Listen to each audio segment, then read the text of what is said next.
Yeah.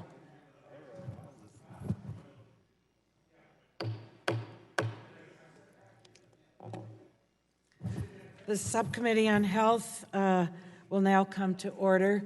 Good morning, colleagues. The chair now recognizes herself for 5 minutes for an opening statement. Madam Chair, would you yield for parliamentary inquiry as we start this hearing? Well, I want to do my opening statement. Pardon me?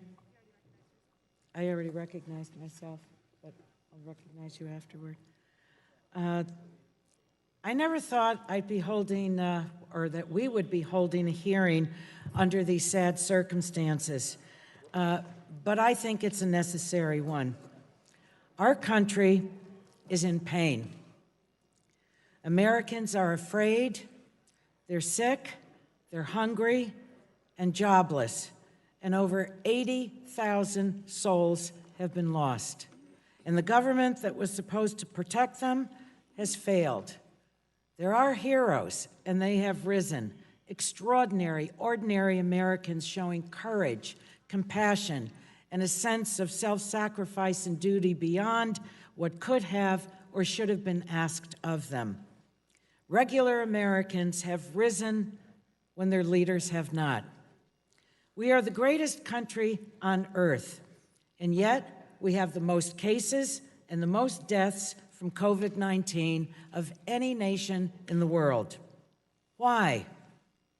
First is the inept, ineffective, and extremely late effort to respond to what was clear to many scientists and public health experts in January. That basic delay cost precious lives and is continuing to cost lives. We can't have a system where the price paid is unconscionable. Mothers losing daughters, daughters losing fathers because of incompetence, denial, delay, and a disorganized response. Frankly, I'm tired of those who bear the responsibility accepting none of it while deflecting blame on others. The previous administration, the World Health Organization, the Wuhan lab, anywhere but where the blame belongs. Second, the United States has and remains dangerously dependent on foreign countries for our supply of critical life-saving drugs and life-saving equipment, masks, gloves, PPE, and ventilators. As a result, we can't treat our own people without relying on China and others to supply us. We can't outfit our first responders, our hospital workers, our nurses, our doctors. We can't care for our own nation in crisis. This surely is a national security issue. I want to thank the gentlewoman from Indiana, Ms. Brooks, for her bipartisan work with me to address the drug supply chain issue, as well as other members on a bipartisan basis for their legislation on those issues as well. Today, we're going to hear about the disastrous federal response to an approaching pandemic. Dr. Bright has filed one of the most specific and troubling whistleblower complaints I've ever seen. He was the right person with the right judgment at the right time. He was not only ignored, he was fired for being right. We can't have a system where the government fires those who get it right and reward those who get it completely wrong. Mr. Michael Bowen, the Executive Vice President of Prestige Meritech, will speak to America's crippling dependence on foreign countries for critical medical supplies, a public health issue and a national security issue. Our country is paying a terrible price today, and it rests on Congress to address this threat where any effort of an adversary can cut off our supply of life-saving drugs and supplies, our lifeline. And this would create a healthcare disaster on a scale never experienced before. I bear this responsibility, as does every member of Congress. This subcommittee has jurisdiction over our country's most prestigious healthcare institutions, FDA, NIH, CDC, and BARDA. We have to listen, we have to learn, and we must work together for the people of our country who need us so, so much, regardless of inconvenient truths. Finally, I regret the Secretary Azar, Dr. Robert Kadlec, and Dr. Peter Navarro have all refused to testify today. I now ask for a moment of silence in honor of the over 80,000 Americans who have lost their lives from COVID-19.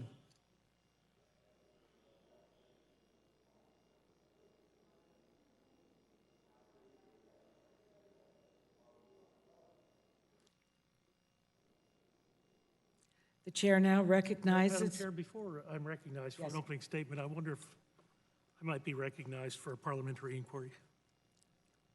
Gentleman is recognized.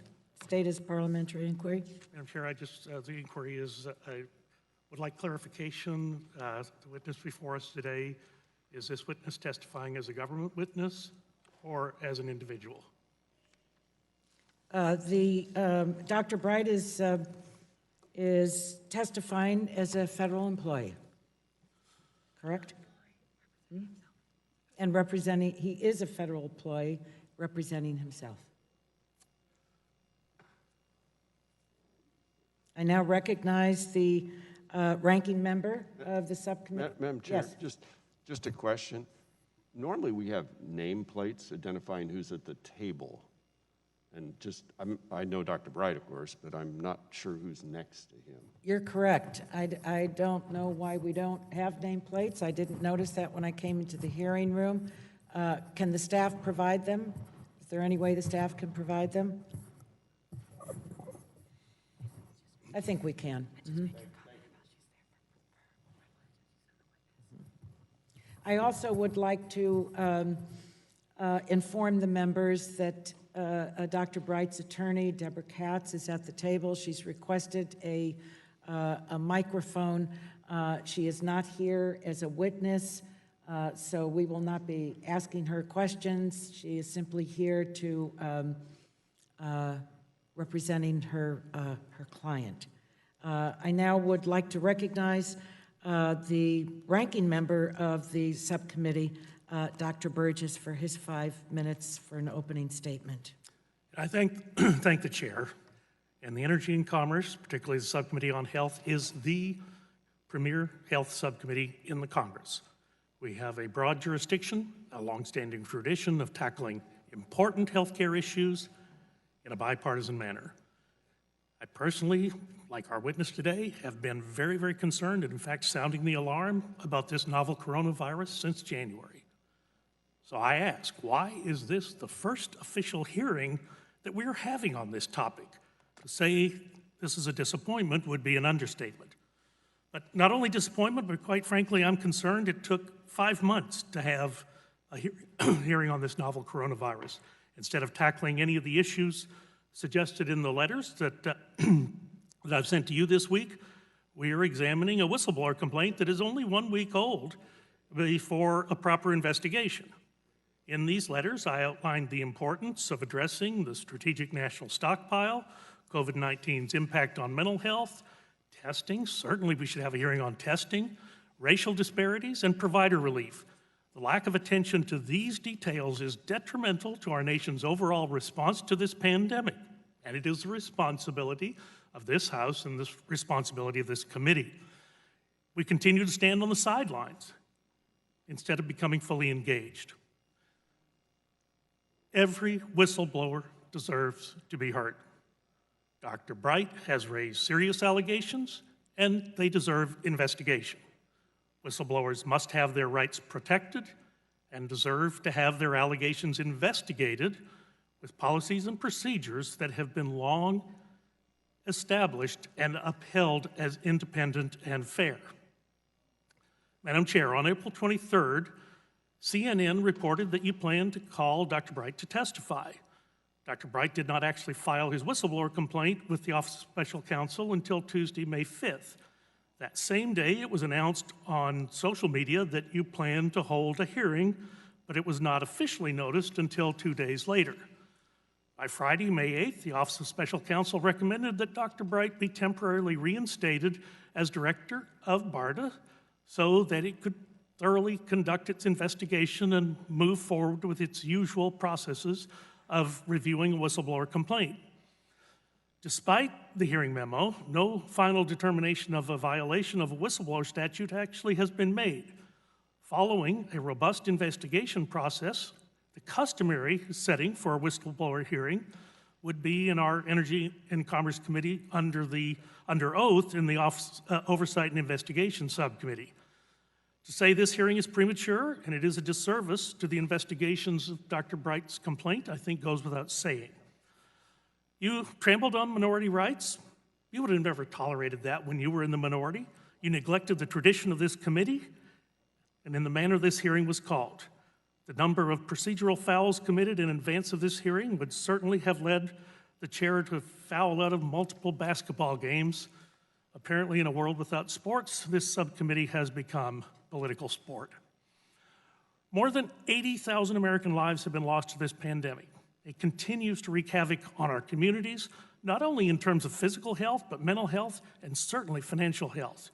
We should be conducting a hearing on the real-time implementation of the Pandemic All-Hazard Preparedness and Advancing Innovation Act, and we should have done it in February.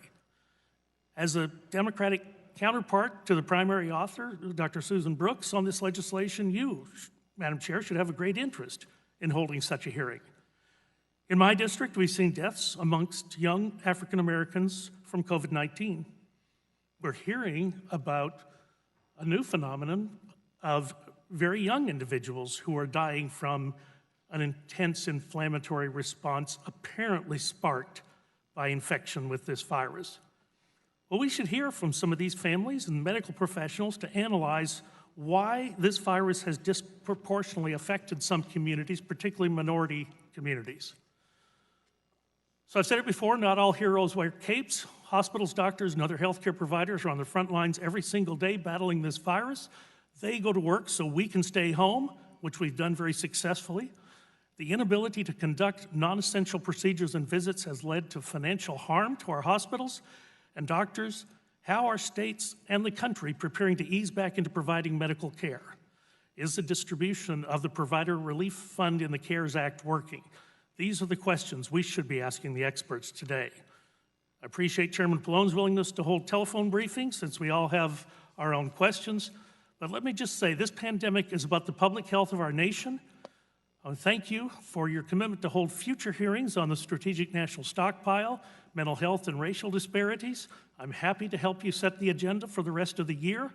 I hope you will commit to additional hearings on testing and the Provider Relief Fund. And I request that my letters and your responses be part of the record. I yield back. The gentleman yields back. I think the gentleman will recall that I called for a hearing on January 30th. And on the heels of that, it was to be with Dr. Kadlik, Dr. Fauci, all the heads of our health agencies, and it was Secretary Azar that said they cannot come. I'm the top person, and when I come, they will come with me. So that was January 30th. Madam Chair, if I may, they managed to go to the Oversight and Government Reform Subcommittee for 2 days. I'm not finished yet. I'm not finished yet, Dr. Burgess.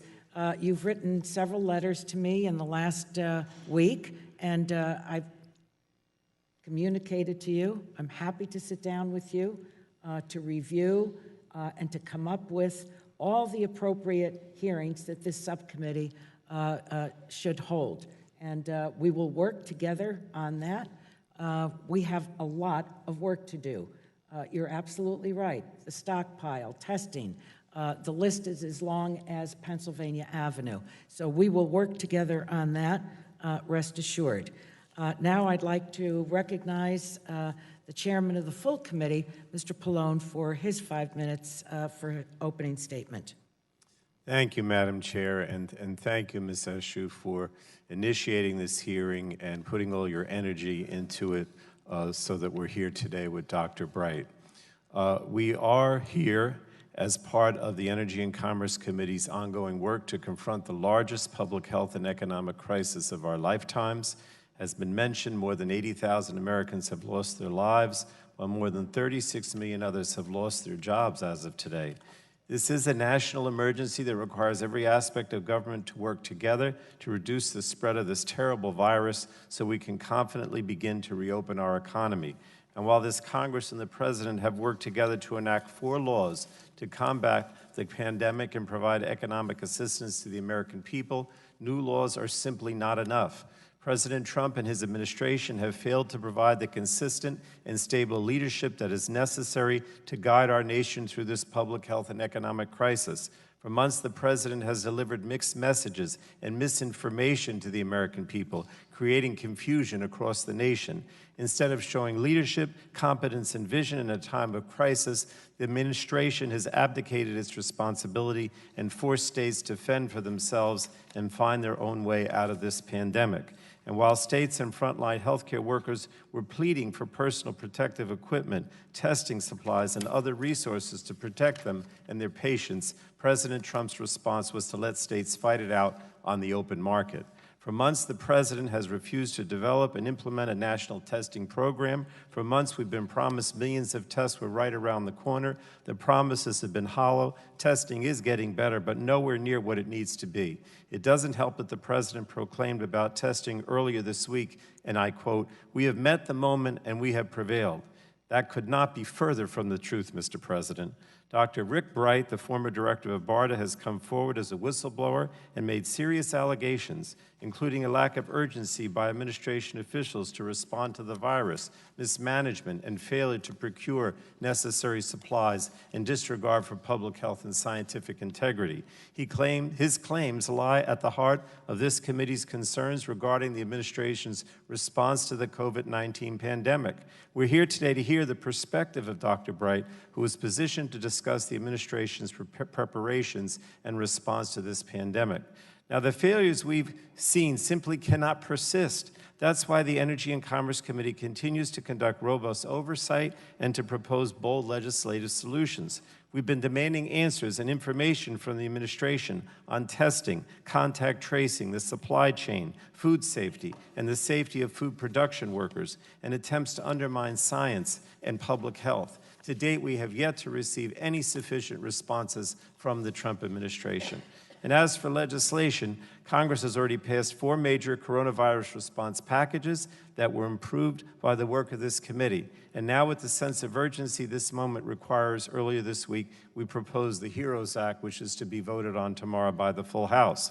The HEROES Act continues our ongoing commitment to providing the healthcare resources and support needed to combat the coronavirus crisis. Our legislation will strengthen testing and contact tracing by finally requiring the administration to develop comprehensive plans with clear benchmarks and timelines and public reporting of key metrics. This will allow transparency so we can see if the Trump administration is fulfilling their promises and hold them accountable if they're not. We also provide $75 billion to support robust testing, contact tracing, surveillance, and containment activities. This is beyond the 25 that was in the last bill. And we simply cannot beat this virus without these efforts in place. Our legislation also ensures that all COVID-19 treatments, drug, and vaccines are free of cost for patients. The bill will help us shore up our public health infrastructure for the long road ahead. Our top priority is the health and safety of the American people. The HEROES Act builds on the progress we have made and lays the foundation we will need to ease social distancing and safely reopen the economy. So I just want to thank Dr. Bright for coming forward and for being here today. I want to thank you, Madam Chair, for bringing him here. And I'm hopeful that this hearing will help us better understand the failures of the Trump administration so that collectively we can find solutions that will help us finally get a handle on this virus. It's the only way we'll be able to protect the American people and safely and confidently reopen our communities. And I thank you, Madam Chair, and yield back. The gentleman yields back. It's a Madam Chair. pleasure to recognize the gentleman from Oregon, the ranking member of the full committee, Mr. Walden. Thank you very much, Madam Chair. And before I use my time, I do have just a parliamentary question for you, if you would yield to that. Madam Chair, yeah. You can state your parliamentary So inquiry. I know we're operating under really unusual conditions. I get are. that because of the mess and everything else, which also affects the layout of the room. I know when we do oversight and investigation hearings, I know that's not what we're doing here. There is a script about whether an individual is accompanied by counsel, whether they want that counsel represented. I've got that script. The reason I'm asking is we're not in O&I, but it is extraordinarily unusual to have a government witness as an individual with private counsel at the witness table and with a microphone. And so I'm just trying to get clarification for future precedent setting for the committee, and that's the only reason I'm asking this. He obviously have counsel. If we should follow the protocol that is prescribed for the Oversight and Investigations Committee in similar circumstances. Well, I think this is the first time that that's it why is. I asked. We have another first here. When Dr. Bright came in this morning with his attorney, she requested the microphone. And so as a courtesy, I extended the microphone to her. Yeah, sure. Now, she's not a witness. She will not, we are not going to ask her questions. She's simply accompanying her client. So I don't, is it a problem? I have no objection to any of that. Right. It's just that, could I read you what this text is and maybe that resolves it? Well, this isn't O&I. This is, are Right, you suggesting that we need to follow what O&I does? I'm just saying that it is, the witness is not here in his whistleblowing capacity is what I'm told, is what you indicated. But this is his personal attorney, if I understand correctly, but we still don't even know for sure. I know who you are, but we haven't identified that for the record.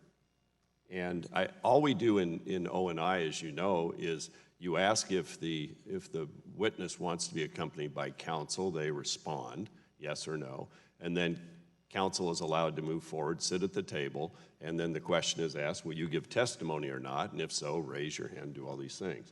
That's all I'm doing here, is just, we don't usually do this type of activity in the other policy committees. And we are not usually set up this way, but because of the pandemic we are. I just think we ought to follow that for future precedent issues. Nothing to do with this hearing, but future precedent is what we're dealing with. It's a good suggestion. We're all learning how to operate in this environment. Exactly. All right, the gentleman is recognized for his 5 minutes for an opening statement. Well, you don't think it's resolved? Well, are we going to ask if he wants to be represented by counsel, and then who the counsel is? Dr. Bright, do you wish to be represented by counsel? Yes. Okay. And then could she identify herself for the record? And for the record, would the counsel please state your name? My name is Deborah Katz. I'm an attorney representing Dr. Rick Bright with the law firm of Katz, Marshall & Banks. All right. Thank you. I think that's all we needed to do. Good. Can I, Parliament? All right, can I the ask a question? gentleman. Well, the Madam gentleman is Chairwoman? recognized for his 5 minutes. Well, if you've got a parliamentary. Parliamentary question. Takes precedent. The gentleman state is parliamentary. Will the witness be under oath? Because if you have a whistleblower testimony under O&I, a witness would normally be under oath, and if not today, he's under oath, not under oath, then if we get into whistleblower allegations, how can we be assured that the witness is telling the truth under oath if they're not under oath? And if they're not under oath, then how can you talk about the whistleblower complaints? I thank the gentleman in a fair and equitable manner. I thank the gentleman for his inquiry. All witnesses know that it is illegal to lie to Congress.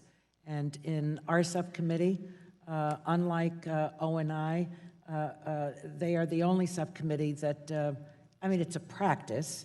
That's true. It's a tradition, but we don't swear people in.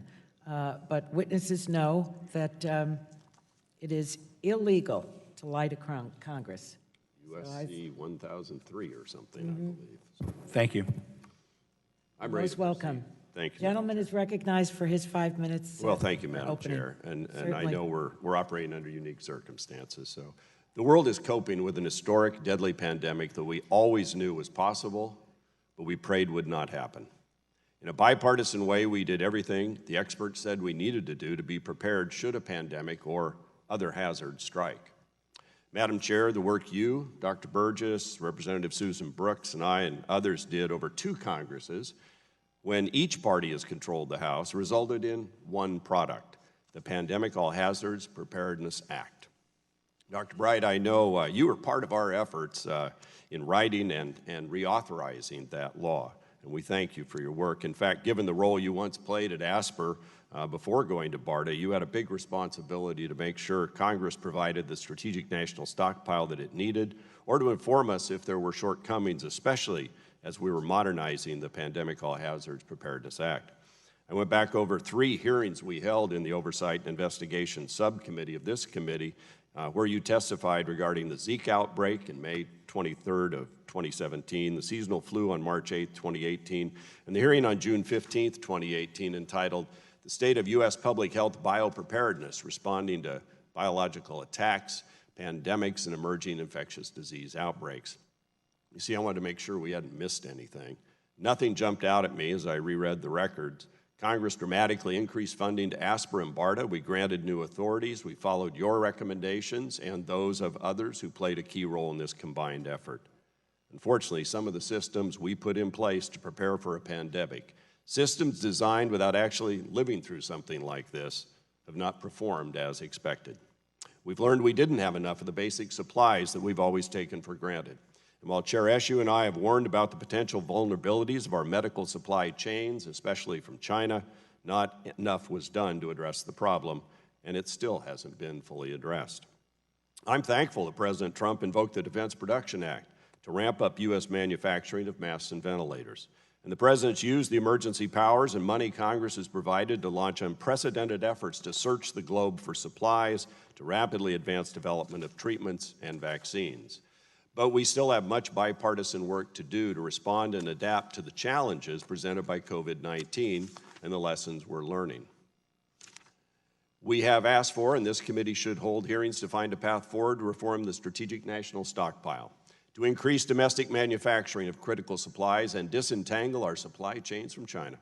We should be exploring strategies for increased testing so we can begin to safely reopen our economy.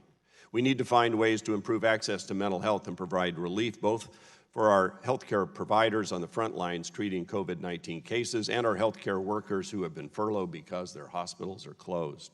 We should be conducting rigorous oversight of the trillions of dollars and myriad new policies Congress has appropriated and enacted in the last 3 months, and we should be really investigating allegations like Dr. Bright's that raise concern about our nation's coronavirus response.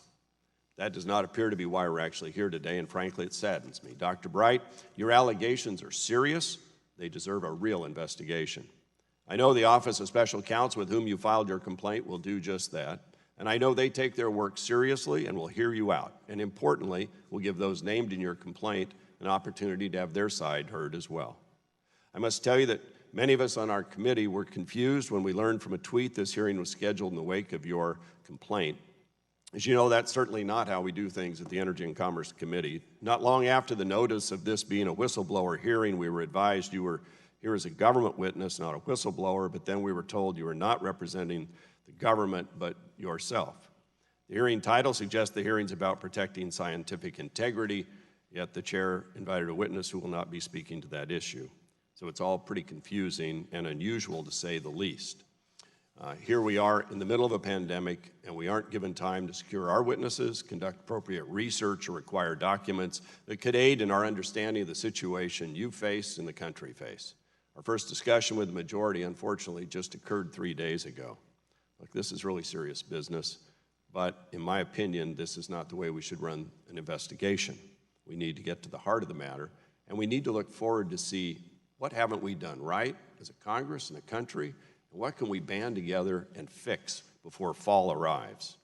And so I thank you for being here. I've enjoyed working with you over the years, and continue to look forward to working with you and others to get this right. And Madam Chair, we have a letter for you asking for a Rule 11 hearing that we'll provide to you. And with that, I yield back. Thank you. The gentleman yields back. The chair would like to remind members that pursuant to committee rules, all members' written opening statements will be made part of the record. I would now like to introduce our witness, the first panel today. Dr. Rick Bright is a highly regarded scientist with expertise in the fields of immunology, therapeutics, vaccine, and diagnostic development. For the last decade, he's been a career civil servant at the Department of Health and Human Services. In 2016, Dr. Bright was appointed director of BARDA, the third director of BARDA, the Biomedical Advanced Research and Development Authority. As director of BARDA, he has testified before Congress as a government expert numerous times, including before this subcommittee. I share a special pride with Senator Richard Burr because together it was our legislation that created BARDA. So thank you for your willingness to join us today and to offer testimony, Dr. Bright. We look forward to your testimony. You're certainly familiar with the lights. I don't need to explain those to you. You have 5 minutes for your statement. Welcome, and got the microphone on? There we go. Good morning to you. Good morning, Chairwoman Eshoo and Ranking Member Burgess and distinguished members of the subcommittee.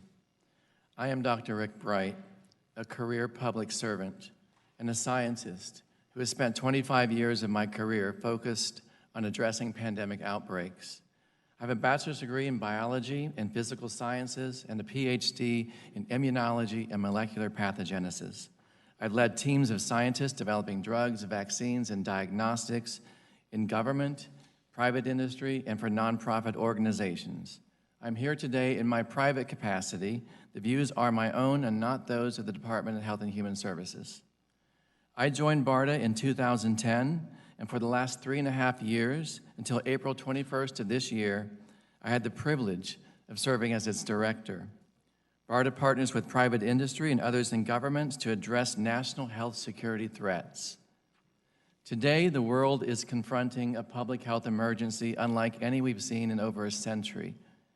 We are facing a highly transmissible and deadly virus which not only claims lives but also disrupts the very foundations of our society. The American healthcare system is being taxed to the limit. Our economy is spiraling downward, and our population is being paralyzed by fear stemming from a lack of a coordinated response and a dearth of accurate, clear communication about the path forward. Americans yearn to get back to work, to open their businesses, and to provide for their families. I get that. However, what we do must be done carefully and with guidance from the best scientific minds. Our window of opportunity is closing. If we fail to improve our response now based on science, I fear the pandemic will get worse and be prolonged. There will be likely a resurgence of COVID-19 this fall. It'll be greatly compounded by the challenges of seasonal influenza. Without better planning, 2020 could be the darkest winter in modern history. First and foremost, we need to be truthful with the American people. Americans deserve the truth. The truth must be based on science. We have the world's greatest scientists. Let us lead. Let us speak without fear of retribution. We must listen. Each of us can and must do our part now. On Tuesday, Dr. Fauci delivered a message in a voice that is clear and trustworthy as he encouraged us to act with caution as we return to our daily lives. We should listen to him and other scientists sharing their expertise. While waiting for a cure and a vaccine, which I believe will come, there are things we must do immediately. We must increase the public education about the basics: washing hands, social distancing, appropriate face covering. They're simple but critical steps to buy valuable time until there's vaccine. We need to ramp up production of essential equipment and supplies, including raw materials and critical components. Shortages of these increase the risk of our frontline healthcare workers, and they deserve the best equipment to protect themselves. We need to facilitate equitable distribution of essential equipment and supplies. And finally, we need a national testing strategy. The virus is here. It's everywhere. We need to be able to find it, isolate it, and stop it. We need to have the right testing for everyone who needs it. We need to be able to trace contacts, isolate, quarantine, and appropriately while striving to develop a cure. Initially, our nation was not as prepared as we should have been, as we could have been. Some scientists raised early warning signals that were overlooked, and pages from our pandemic playbook were ignored by some in leadership. There will be plenty of time to look back to assess what has happened so we can improve. But right now, we need to focus on getting things right going forward. We need a comprehensive plan that everyone knows and everyone participates in. Congress has taken important steps to support the response, and there's much more we can do. With your help, we can get through this crisis. Working cooperatively with our global partners, we can and will succeed in finding a cure for COVID-19. But that success depends on what we do today. We will either be remembered for what we did or for what we failed to do to address this crisis. I call on all of us to act, to ensure the health, safety, and prosperity of all Americans. You can count on me to do my part. Thank you. Thank you, Dr. Bright. We'll now move to member questions, and I recognize myself for 5 minutes for questions. Thank you again, Dr. Bright. You have a distinguished career. You're one of our country's leading public health experts on how to respond to pandemics and national security health threats. You're the first government official who's been on the inside, seen everything firsthand, to come forward and share unvarnished experiences about what really happened from January to the time you departed BARDA in April this year in dealing with the virus. So I want to make sure I understand what you're telling us. You stated in your written testimony, a window of opportunity is closing, but it is not yet closed. What do we need to do with the time left to get it right? And if we don't, what do you mean when you say 2020 will be the darkest winter in modern history?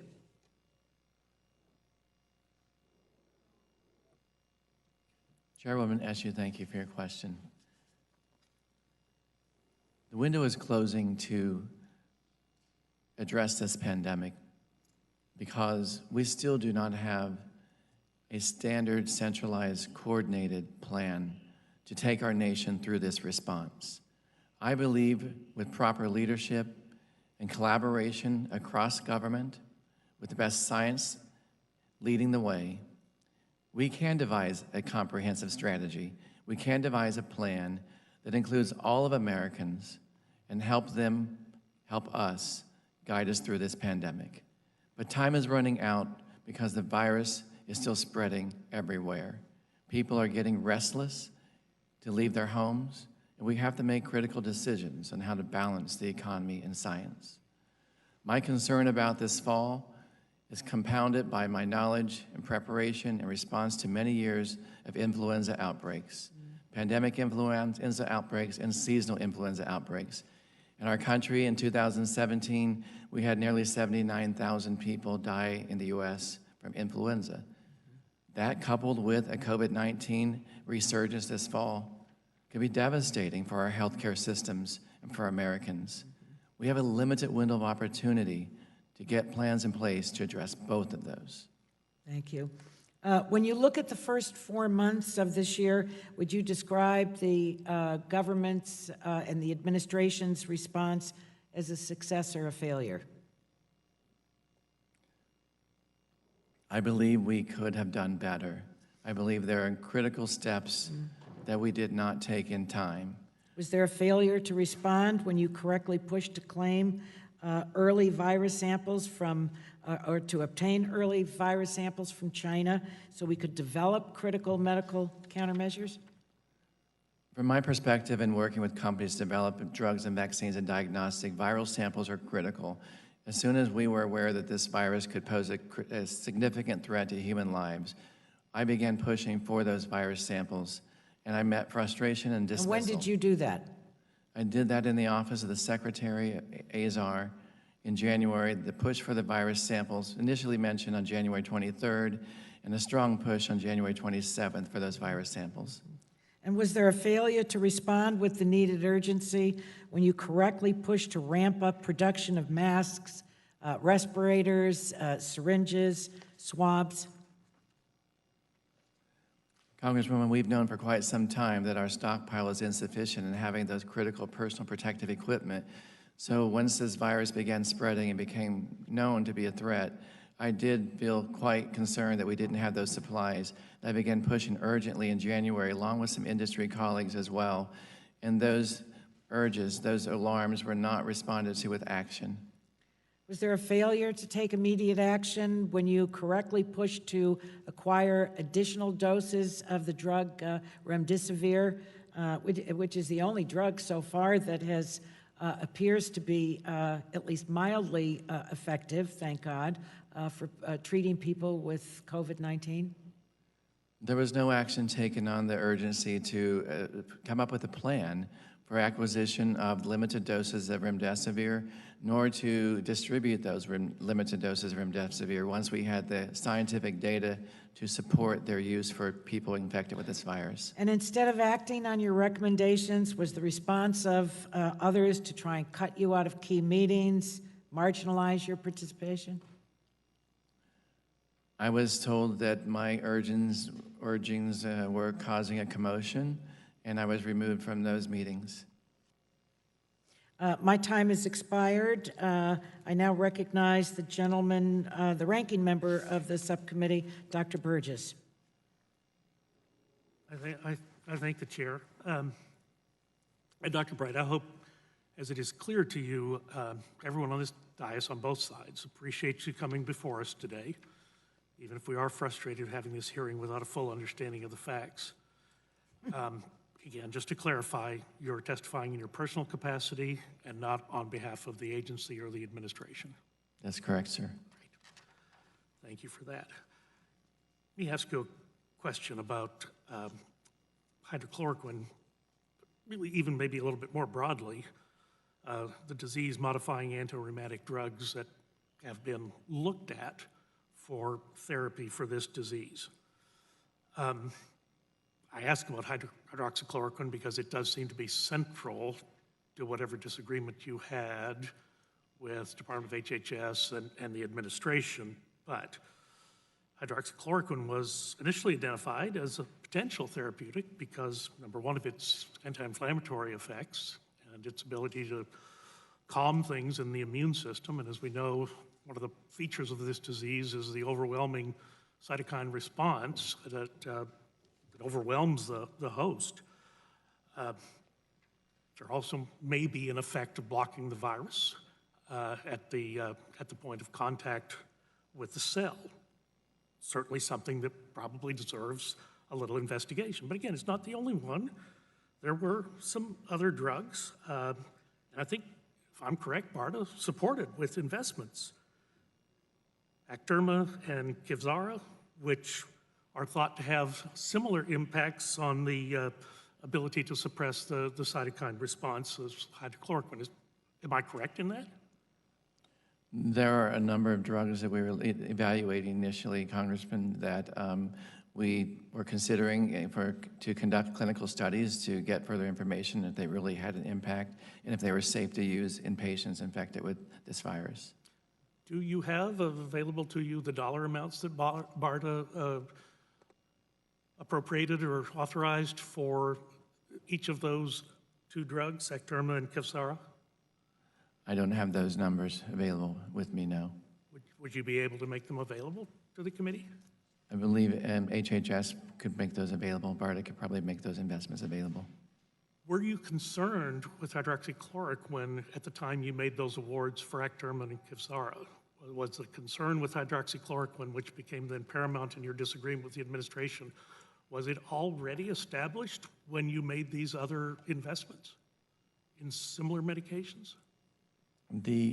My concerns around the safety of hydroxychloroquine in people infected with the COVID-19 virus were reflective of the scientific review that we received from an interagency group of clinicians and regulatory experts and scientists.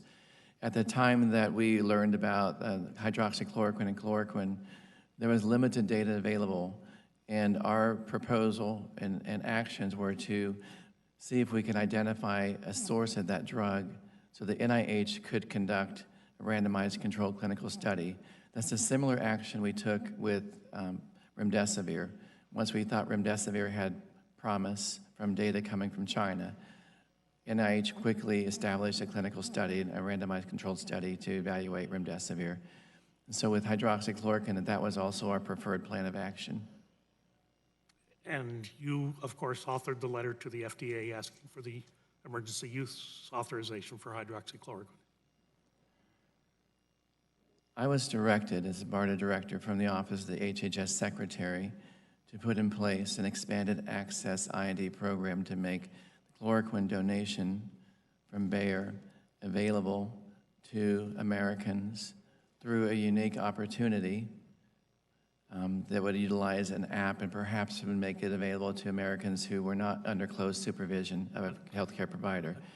Understood. Of course, this hearing, not really a hearing on hydroxychloroquine. I, of course, would welcome a robust hearing on therapeutics and the research that's going on, what we've invested in, what seems to be panning out, what has not. I'll note that both Kevzara and the other medication may not have panned out.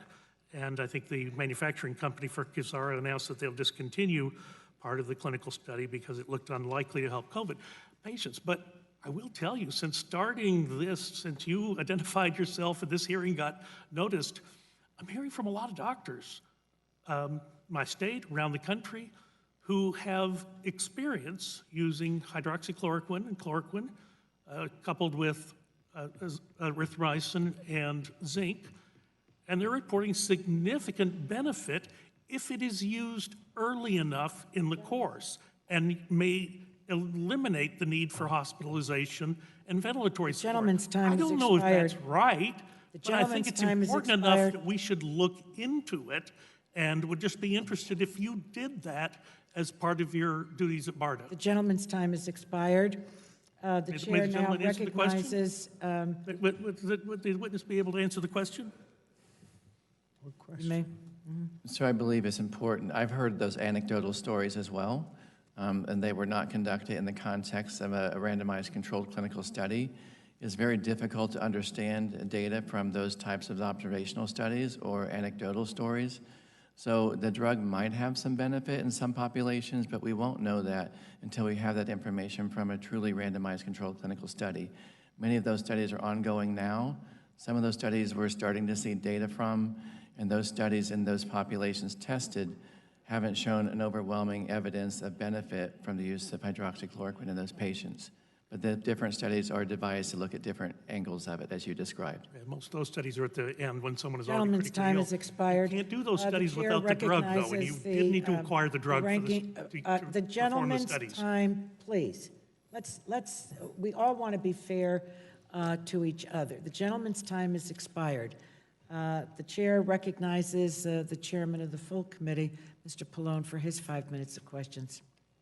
Thank you, Madam Chair. And let me just say, Dr. Bright, thank you for your courage in being here. When I was younger, we used to read a book by President Kennedy called Profiles in Courage. And, you know, your courage in being here reminds me of some of the people I read about in that book. I am concerned, Dr. Bright, that the Trump administration does not have plans for a nationwide vaccine program to ensure that once a vaccine is approved, we'll be able to quickly make it available to everyone. In other words, I don't want to see the same mistakes by the Trump administration, the incompetence that they had with the supply chain and the testing, repeated with the vaccine. And you stated at the outset of the pandemic in January, you began urgently pressing HHS officials to provide the necessary resources to begin vaccine development, but that your pleas fell on deaf ears. And as the pandemic progressed, you also stated you were alarmed by the pressures coming from some administration officials for your agency to invest in drugs and vaccines, I quote, without proper scientific vetting or that lacked scientific merit. Can you tell us where we are now in the hunt for a vaccine and where we could have been had the HHS leaders made investment decisions sooner that were based on scientific merit? Thank you, Congressman. As we all know, vaccines are very difficult to make. It's nothing that you can do quickly, and you need multiple shots on goal to try to make a vaccine. There are many diseases we've attempted to make vaccines for through history, and we still haven't been able to do so. So it takes many opportunities and many different approaches. Right now, there are over 100 different approaches for developing a vaccine for this coronavirus. So we're confident that hopefully, I should say, at least one of those or two of those will work, but you've identified key critical challenges that we need to anticipate and prepare for early. Number one is the supply chain for those vaccines, needed reagents and buffers and salts and various ingredients that go into a vaccine, as well as the glass vials that the vaccines are put into, and needles and syringes, and then a carefully coordinated distribution and administration strategy. We haven't yet gotten to those downstream strategies yet in our government, and I think those are going to become a significant issue down the road if we don't plan for that now. The urgent need for funding at the outset of a pandemic is something we've known about through many years of pandemic exercises. Even in our August 2019 Crimson Contagion exercise, it was highlighted that we would need at least $10 billion from the outset of a pandemic to start the development of drugs and vaccines. Every day we delay delays the output of that vaccine or drug. And so in those early days, my first meeting with Secretary Azar, I asked for funding for people and for those viruses, the three critical things to get the vaccine started. It took some time to get the funding available through various processes. But what BARDA did is we began to look internally at other contracts and other programs we had to redirect some available funding, some minimal funding, to even as early as January, be able to initiate contracts or agreements with some companies to start working on those vaccines as soon as possible. It's because of those actions now that not only have those vaccines started and made some progress, but also the United States has a placeholder with some of those companies to be able to place orders for those vaccines when they are available. And we did everything possible to ensure that those investments were in companies that would build capacity in the United States to manufacture those vaccines.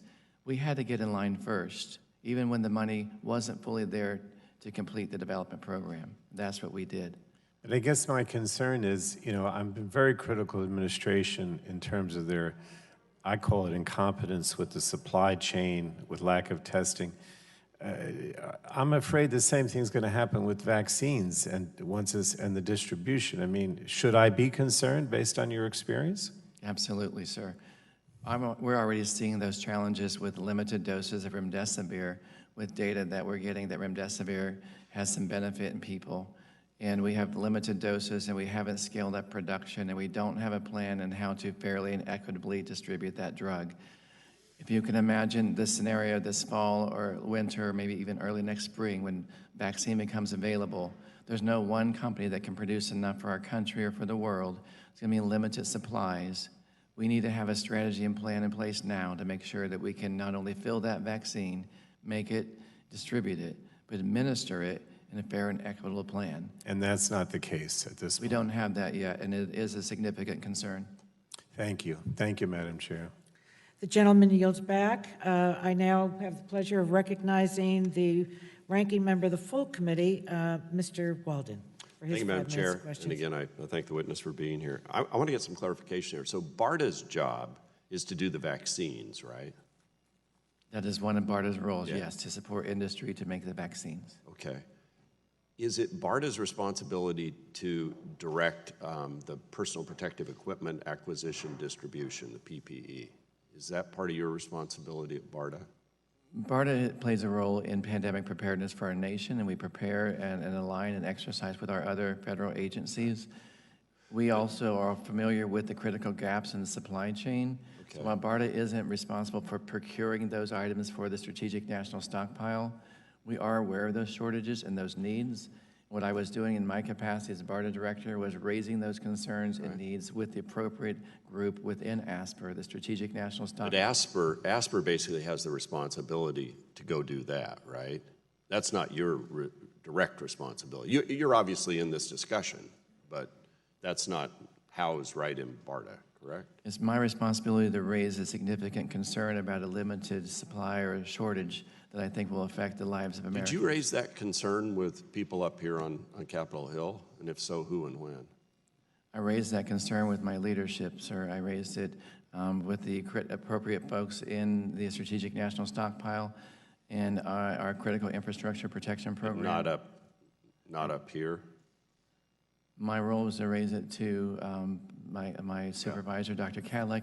I also did raise that concern, though, in the White House with Mr. Navarro. Yeah, I'm interested because we're passing these bills. In the future, I hope you would, or anybody out there listening in these agencies, if you're spotting something that's not working right, we need to know. Yes, On the first case of SARS-CoV-2 in the U.S., it was identified, I believe, in January 22nd in Washington State. CDC put the positive specimen in culture that day, correct? I believe so. I think it's January 20th. Okay. It's my understanding the samples from the virus were made available to the U.S. government and that the CDC expanded the virus stocks between January 29th and February 3rd and shared the BEI on February 4th to enable broad sharing. Now, according to your complaint, after virus samples were available to the U.S. government from the Washington State case, and potentially even after the CDC's effort to grow the virus and then share with the BEI biorepository, you were still seeking to obtain a sample of the virus, correct? That's true, sir, but we need more than one virus. Right, I'm going to get to that. Why were the strains not available within the U.S. government, not available to you? Were they available to you? Sir, I was asking for viruses in January because we wanted to make sure that we had a head start on developing the vaccine. Yeah, no, I get that. When they became available in February, I believe it's February 6th, through the BEI resources, then those were distributed to laboratories. Did you ask for the virus sample from Washington State that was part Absolutely. of that? You did? BARDA did. We asked to make sure we had access to those viruses, and they were distributed to the right laboratories and the right companies. And where did you ultimately get the virus that you distributed sample? Some of those viruses came from the BEI resources at NIH, and some of those viruses came from laboratories that received the initial seed from CDC. Okay, that's helpful to know. In some conversations I've been a part of with some at NIH, they indicated that the real key here was to get the DNA sequence, which China did eventually put up, I believe, at the end of December, early January. And that in terms of going after the vaccine, it was that sequencing that really mattered most to get started on vaccine development. And there are other scientists who are very distinguished who believe that the delay in getting the virus sample actually didn't set them back. Is that an accurate assessment, or do you just have a disagreement in that view? And I know scientists disagree, so do we up here. But I'm kind of hearing that having the sequencing really mattered most, and getting the virus important, but did not set them back in proceeding to get the vaccine and vaccine development underway. Sir, China posted the first sequence on January 11th, I believe, and made it available January 10th or January 11th. It's important to understand that the sequence is available, when a sequence is available, some companies with some technologies can get started with that sequence information. And you did still they? are vulnerable because you have another country in their laboratories that posts it on the internet or a database of their sequence. So there could still be challenges, especially for national security, about the integrity of that sequence. Yeah, before my time runs out, it's run out. I was just going to ask, did they begin efforts at that time once they got the sequence? The NIH began efforts on a synthetic messenger RNA vaccine candidate. However, without the viruses, you really cannot tell if the neutralizing antibodies Right. elicited by that, or your diagnostics, or your therapeutics can actually work. You can try to synthesize a virus with a sequence, but it's never going to be representative of the actual virus. And we're spending billions of dollars on drugs, vaccines, and diagnostics. We want to have the most credible information possible. Right. Thank you, Madam Chair. The gentleman yields back. Pleasure to recognize the gentleman from New York, Mr. Engel, for his 5 minutes of questions.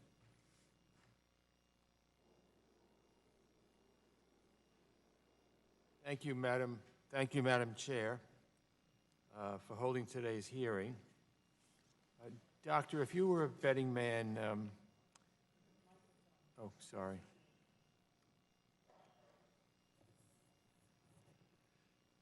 Thank you. Doctor, if you were a betting man, when would you bet that we would, that we would have a vaccine? That's a very difficult question to answer. I know that there are companies and academic labs working very hard. Normally it takes up to 10 years to make a vaccine. We've done it faster in emergency situations, but from when we had starting material in the freezer for Ebola.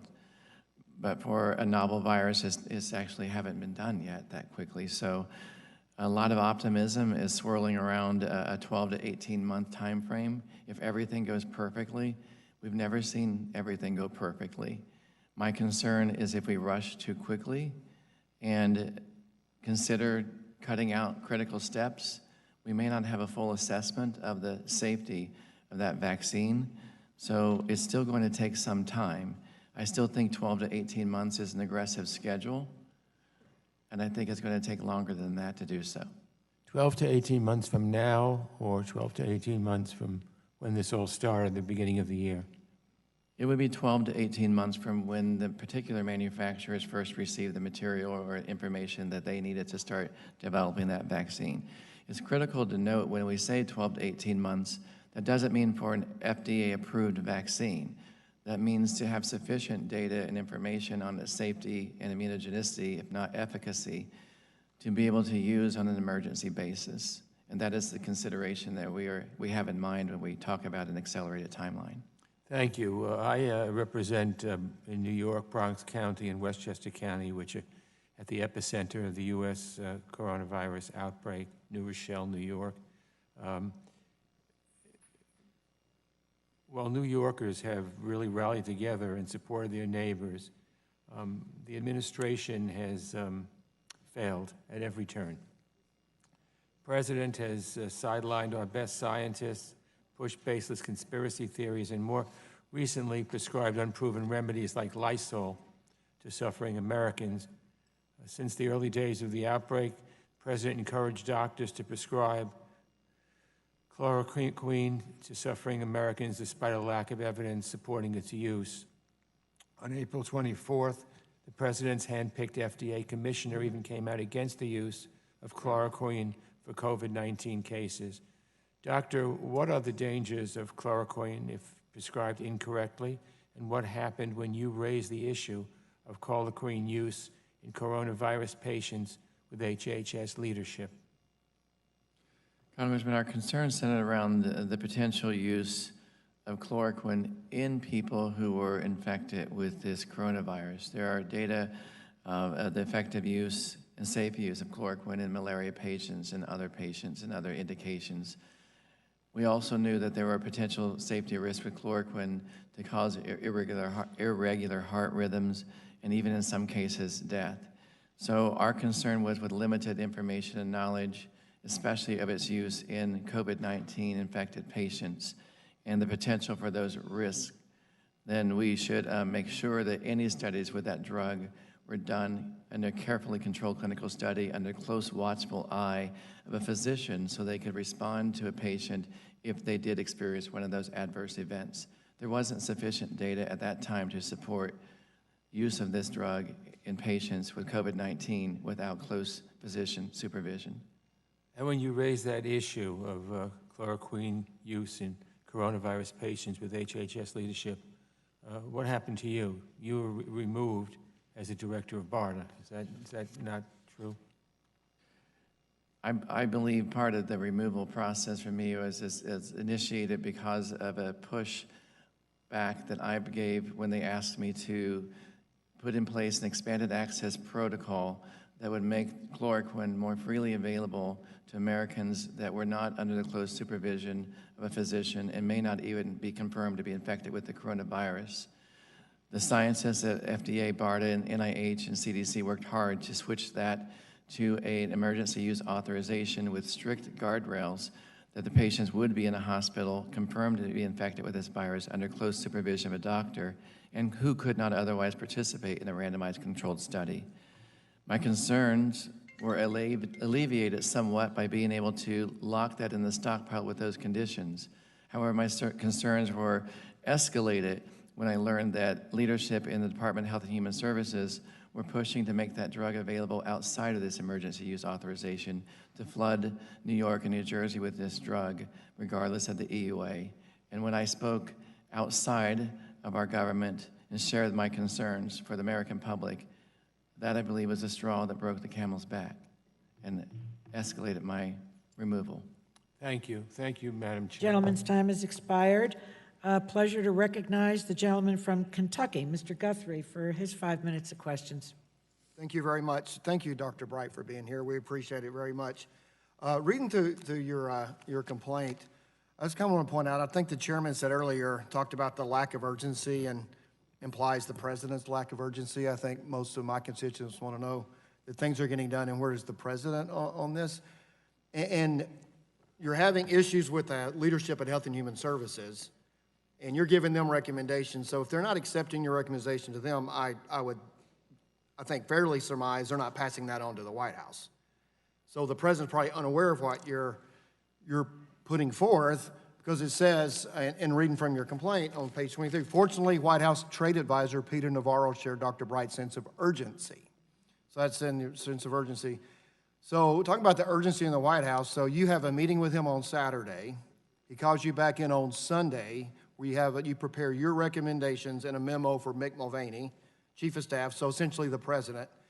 And then, so you get around the leadership of HHS, meet essentially with the president, with Mick Mulvaney, and it says, you have the meeting with Navarro on Saturday, the memorandum of Mick Mulvaney on Sunday, and on Monday, it says the National Security Council Policy Coordinating Committee met and directed Dr. Kalik and HHS to implement Navarro's recommendations. The push by the White House for HHS to act more swiftly created tension between Dr. Bright and HHS political leadership.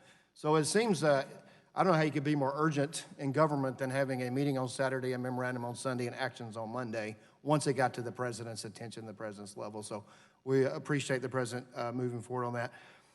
I'm on the ranking member of O&I, which the investigations which you've testified in front of us before, and we appreciate that very much. So I'm kind of looking more at the process of putting this hearing together and some things. As we read through your complaint, the only way we have is because you made it public. And in your complaint, there are different exhibits that you talk about, and we're having a hearing today, and there are actually 33 exhibits referenced in your complaint that's not public. I think we got them from the majority through the Washington Post or something like that. That's how we were made documents available for this hearing, in my understanding. So the 33 exhibits that are not made public that are referenced in your complaint, would you make those available to the committee? Do you have those and make them available to the committee?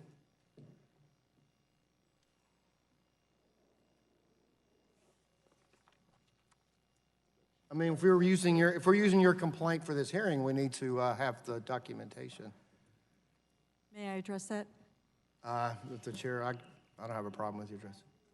Yes, we will take that under advisement and get back to you. Okay. Also, when we read through the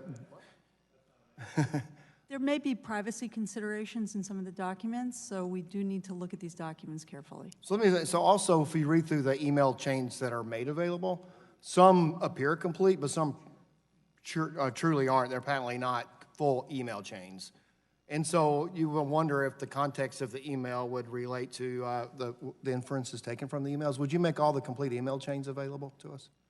I'd like to address that as well, which is a problem is when Dr. Bright was removed from his position, he was locked out of his email. He does not have access to his full email.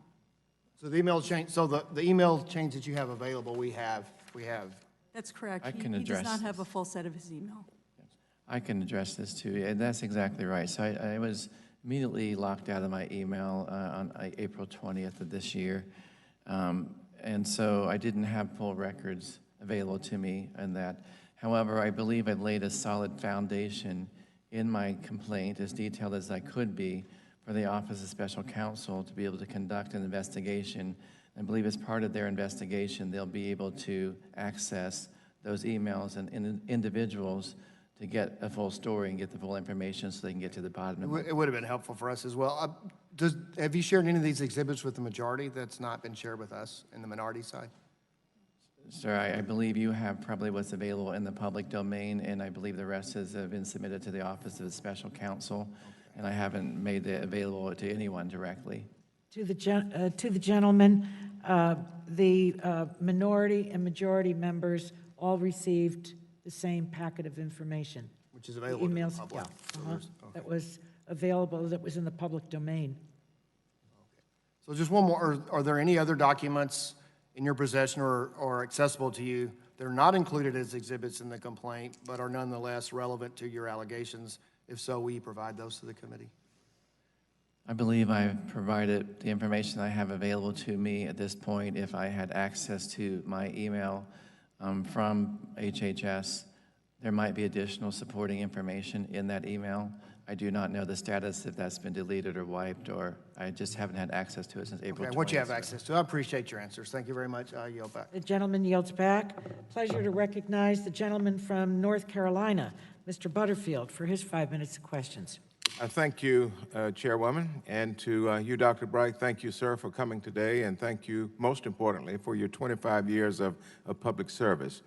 Dr. Bright, I'd like to ask you about your efforts to address supply shortages for administering COVID-19 tests. According to your account, as COVID-19 testing ramped up, you asked for an inventory of the strategic national supply availability of testing supplies, including swabs, viral transport materials, and extraction buffers. You learned that the national stockpile did not stock these items. After that, you learned that FDA's source of swabs was a manufacturer in the region of Italy, which was the center of the COVID-19 outbreak in Italy. It is my understanding that this information then prompted you to reach out to the DoD agency that had previously assisted your office with international transportation of supplies related to Ebola.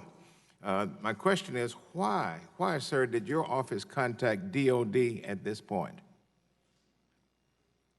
Sir, it was quite a surprise to me that the urgent ramp-up of the testing did not include full consideration of all the critical supplies needed to support that ramp-up of testing, including those materials you mentioned, swabs, viral transport media, buffers, et cetera. And I was quite alarmed to learn from sitting behind CDC Director Redfield that we were going to experience this shortage of swabs. And I was even more surprised that our strategic national stockpile did not plan or have any of those in supply. So my urgency to find a solution to that was supported by the FDA director of the Center for CDRH, who does devices and diagnostics at FDA. And once I confirmed that there was a shortage, it was critical that we find a solution. And that was by partnering with our Department of Defense colleagues who work with us for the Ebola response. We actually work with them to ship doses of Ebola vaccine from Germany to the United States so it can be filled rapidly to respond to the outbreak in Africa. So it was a natural occurrence or response for me and my colleagues in BARDA to come up with a solution to that critical supply chain. Let me ask you this, were there any restrictions in place in Italy that would require Secretary Azar to move forward with the request to DoD? What we needed to enact that air bridge with the Department of Defense was we needed our Secretary Azar to make a request of the Secretary of Defense.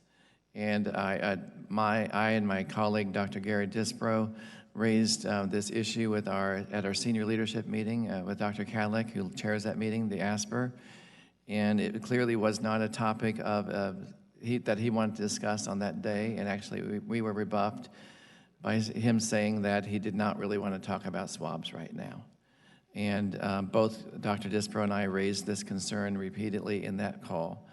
So knowing that it was critical and time sensitive, and we had a critical shortage of these swabs, I placed a call to Mr. Navarro's office once again and asked if Mr. Navarro could offer some assistance in contacting the Secretary of Defense to get clearance for DOD to put those airplanes in place under the contract we have. And that happened in a very quick turnaround, a matter of minutes. With that permission from the Secretary of Defense, we were able to start those flights within 2 days. We have now transferred back over 25 million swabs. So you're saying that you alerted White House Advisor Peter Navarro about this issue, is that right? Yes. And within hours, literally within hours, he had coordinated with DOD to start these flights to transport the swabs? Yes, sir. Correct. This seems like a logical response to the analysis that you provided. What is truly perplexing to me is why anyone would resist such an initiative. That's a rhetorical question. I won't ask you to answer that. Finally, we still don't have enough testing supplies. I don't understand how and why that is possible. I understand that converting an auto plant to build ventilators might take a little time, but how can we be struggling to get adequate supplies of simple supplies like swabs? What does this say about the federal response to the coronavirus outbreak? It says to me, sir, that there is no master coordinated plan on how to respond to this outbreak. We don't have a strategy or plan in place that identifies each of those critical components, and we don't have a designated agency that is sourcing those critical components and coming up with a strategy to make sure that we have those supplies when we need them. We need this comprehensive national strategy that's end-to-end about what includes every component to make sure we can respond and protect American lives. Thank you, Dr. Bright. You're a great American. Thank you very much. I yield back. The gentleman yields back. Pleasure to recognize the gentleman from Virginia, Mr. Griffith, for his 5 minutes questions. Thank you, Mr. Chairman. Madam Chairman, appreciate that. It seems like Mr. Navarro's done a pretty good job in listening to the questions. I do wish we had more of the information available, and it's one of the reasons why it's not your fault, but why I wish we had done this through the regular channels. But I would ask this on some of the questions that were just asked about supplies being available. I kind of got the impression from prior testimony that Project BioShield, which you urged us to put money into, and we put $700 million in 18 and 735 in 15 and 19, was supposed to take care of some of that. Am I misunderstanding Project BioShield? Project BioShield is used to invest in late-stage development of drugs and vaccines, primarily, and some diagnostics. And so that didn't help on this at all? It didn't help on this at all, sir. All right. Now, that being said, and I did say, and I would hope that we would have had everything available to us, and I understand that may not be your fault, but it does create issues. But everything's going crazy. People have all kinds of things going on. And this hydrochloroquine comes up, and there's some email exchanges in Exhibit 54 from your documents indicate that Christopher Houchins writes, and he says, we should probably take a look at this. I'm paraphrasing, but the line I took out of it was, especially when we have few or no options. One of the frustrations I have had for years with our community trying to respond to all kinds of different diseases is we want to have the double-blind studies in place. We want to have all the science there, which makes sense if you have an alternative. But when you have few or no options, it seems to me you would go after those things that are available. And if hydrochloroquine is one at one point, then remdesivir, I'm assuming, have they done the double-blind studies related to COVID on remdesivir? Has that already happened? And then I've got an article from the Richmond Times-Dispatch, April 15th, where a doctor used high doses of vitamin C and a drug called Actemra, also an Actemra. All of these are floating out there. Doctors are using all kinds of things because we don't have other options. And so I'm wondering, what was the great hesitancy to at least let doctors try, and even if anecdotally it was having some effect, wouldn't you have to have that available in order to be able to do the tests? And if you've got few or no options, why wouldn't you want to go down that pathway? We want to make sure that the drugs that we consider are safe and effective. The highest priority is safety.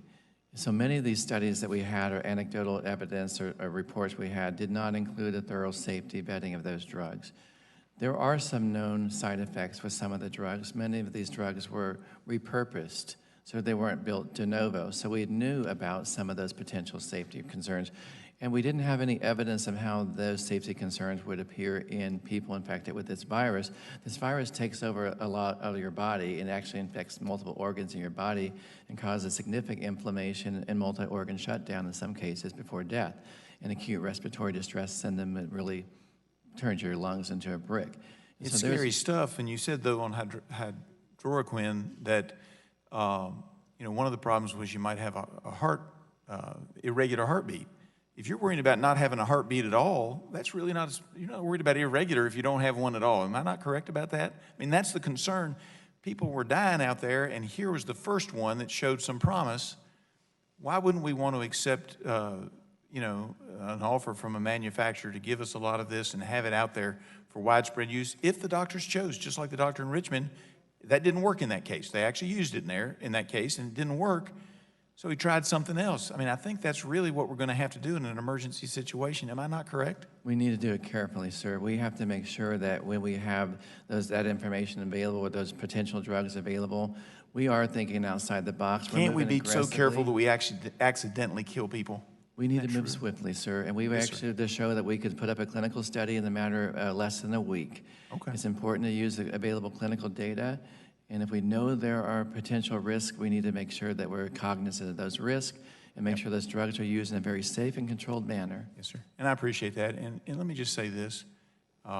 It's our job to ask some tough questions sometimes, but just like you found friendly ears at the White House, you might have found some friendly ears on our side of the aisle here as well. And I would note that in 2018, you were talking about vaccines and you were talking about offshore production. And I said, let me know what I can do to help get more production onshore, but I never heard from you. I'm happy to help. I want onshore production. I'm with you on a lot of these issues. I don't know what's going on behind the scenes. We've got to investigate that. Today, unfortunately, was not the day to do that investigation. We don't have enough information. A lot of stuff is not here for us, but don't hesitate in the future. If you see something, let us know on both sides of the aisle what's going on. I appreciate it, and I yield back. Thank you. Gentleman yields back. Pleasure to recognize the gentlewoman from California, Ms. Matsui, for her 5 minutes of questions.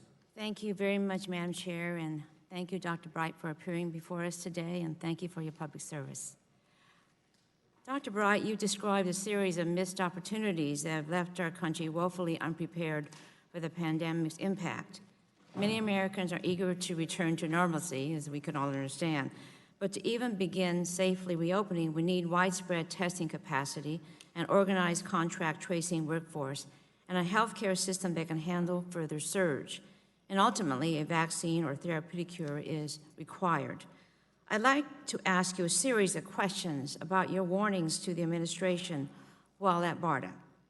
I'm hoping you can succinctly answer whether you believe each scenario will ultimately shorten or lengthen the time it takes for our country to safely reopen and recover from the coronavirus pandemic. On January 10th, you began pushing HHS leadership to obtain sequencing of virus samples. Given the importance of these samples for vaccine and diagnostic development, has the administration's inaction shortened or lengthened our timeline for reopening? Those samples were critical to get started as early as possible. There was delay in getting those samples. That means there'll be delay in getting those countermeasures. So those countermeasures are critical to reopening our country. Okay. Throughout the month of January, you made HHS aware of the urgent need to increase funding to combat the virus. HHS leadership believed that BARDA's budget was sufficient. Has the delay of these resources shortened or lengthened our timeline for reopening?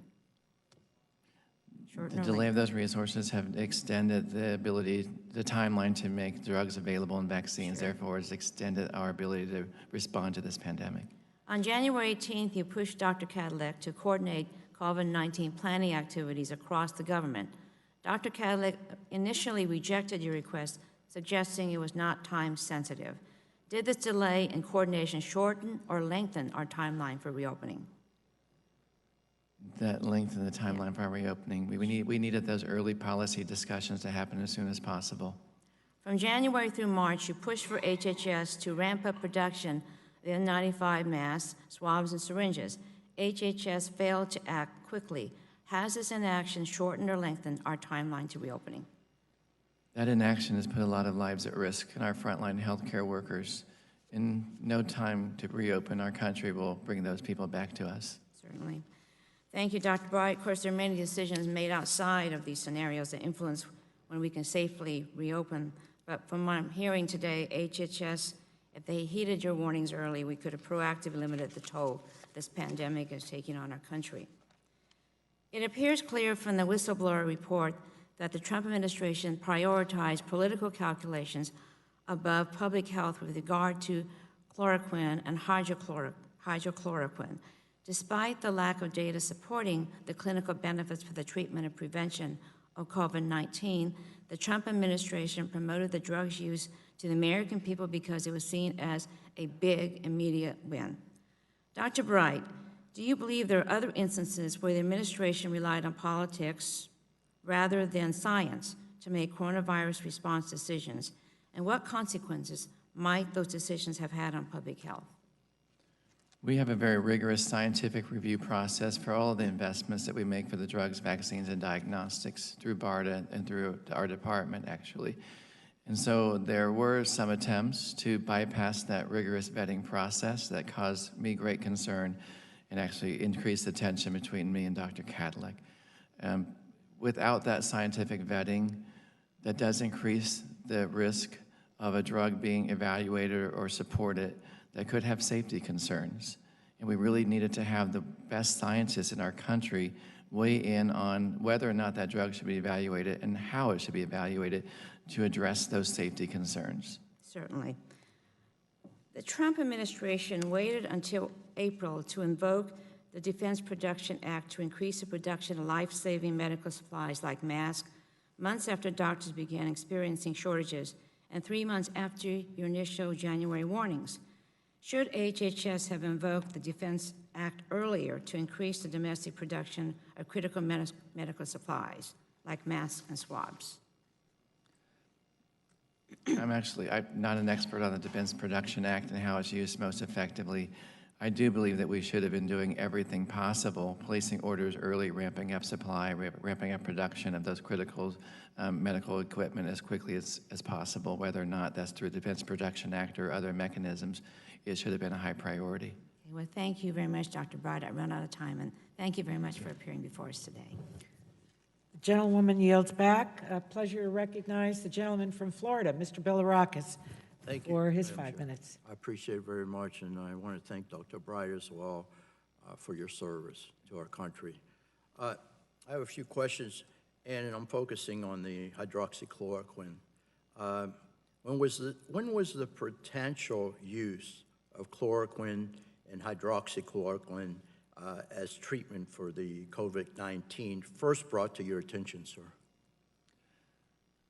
I believe it's probably mid-March, between March 10th and March 17th, somewhere in that time frame. And not prior to that? Not that I recall. The first I heard of the drug itself was a call I received from Dr. Woodcock at the FDA asking if I'd heard of the drug. And I hadn't heard of the drug, and I hadn't heard of its potential use for COVID-19 patients. She said there might be something interesting to look at. And she forwarded a manuscript, a draft manuscript. I learned of the drug itself. So you weren't aware of any news articles and research papers in January discussing the potential benefits of the drug? I had heard anecdotal stories and reports, sir. You had? I had probably, I can't recall if I did specifically for chloroquine, but I tried to track the media and the scientific journal as well. However, I rely on the guidance of the science within HHS. And the first I had heard of that was from my colleague, Dr. Woodcock at the FDA, and then a summary report from our scientists at FDA, CDC, NIH, and BARDA that indicated that the evidence for its benefit was weak and the evidence for its safety concerns was stronger. And they did not believe at that point it was something that should be supported. Okay, now, again, what was your reaction personally? Did you think it was something worth pursuing initially when you heard from Dr. Woodcock? Initially, I said that I do believe, I trust Dr. Woodcock and her scientific judgment immensely. And if she mentioned that this is something that we should look at, then it's something we should consider testing in a randomized controlled clinical study, I would be supportive of the team reviewing that protocol and that information to see if it should be used. Sir, you know, I understand, I've heard from experts, and I'm certainly not an expert in this area, that the drug, the one that we're talking about, in this case, hydroxychloroquine, if it's used, first of all, timely, because I understand there's a window there as far as the patient, the efficacy of the drug. Have you heard this, that if it's administered properly, there's a small window there for the patient as far as risk is concerned? Can you elaborate a little bit on that if you've heard that? And again, this is not from a layperson, this is from an expert. We have seen heard of anecdotal data from different physicians that they believe they've seen benefit or patient improvement from use of this drug in either combination with antibiotic azithromycin or a combination with zinc or other vitamin C or other things, but there was never sufficient evidence from a randomized controlled study to show its benefit would actually outweigh the potential risk. That is why the NIH and probably 40 other institutions around the world are conducting randomized controlled clinical studies to look at the benefit either in late stage treatment or early stage treatment. Most of the data coming out from those clinical studies to date haven't shown an overwhelming level of evidence that it has benefits in those patients. Doesn't mean that it might still have some benefit in individuals or a case or two in different studies, or that physicians believe they see a benefit in their patients. But in the context of a randomized controlled study, we haven't seen an overwhelming level of benefit. Have you reviewed the studies in other countries such as France and possibly Japan on these? I mean, are you, I just want to know, because my constituents ask these questions, do you take those studies into consideration when you make these decisions?